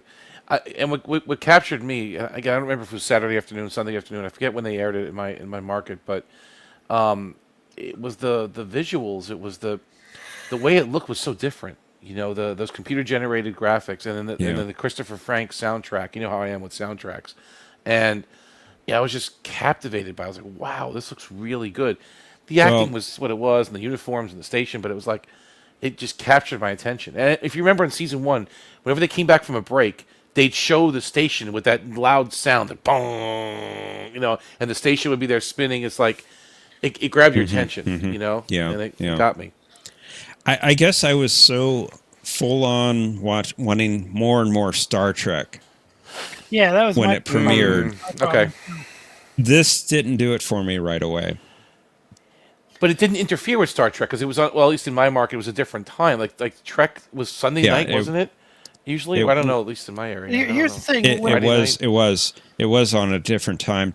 They aired the premiere, the pilot at 8:00, my affiliate, but then the series ran at, I think it was like 5 in the afternoon. Exactly, it was the afternoon. Do you remember time tracks afterwards? Like you'd follow that? No. Actually, my local affiliate they aired Babylon 5 at 5. Okay. And then at 6 they had I think it was Deep Space Nine. Oh, that's and odd. then Okay. And then at 7, when Voyager was running, they would show that as the second airing for the week. Huh. But I just remember during the 90s, there was a lot of shows that were kind of like trying to be Star Trek in some ways, like Final Conflict and Andromeda and, all these other kind of shows. I didn't get into any of them. I don't know. It just wasn't for me.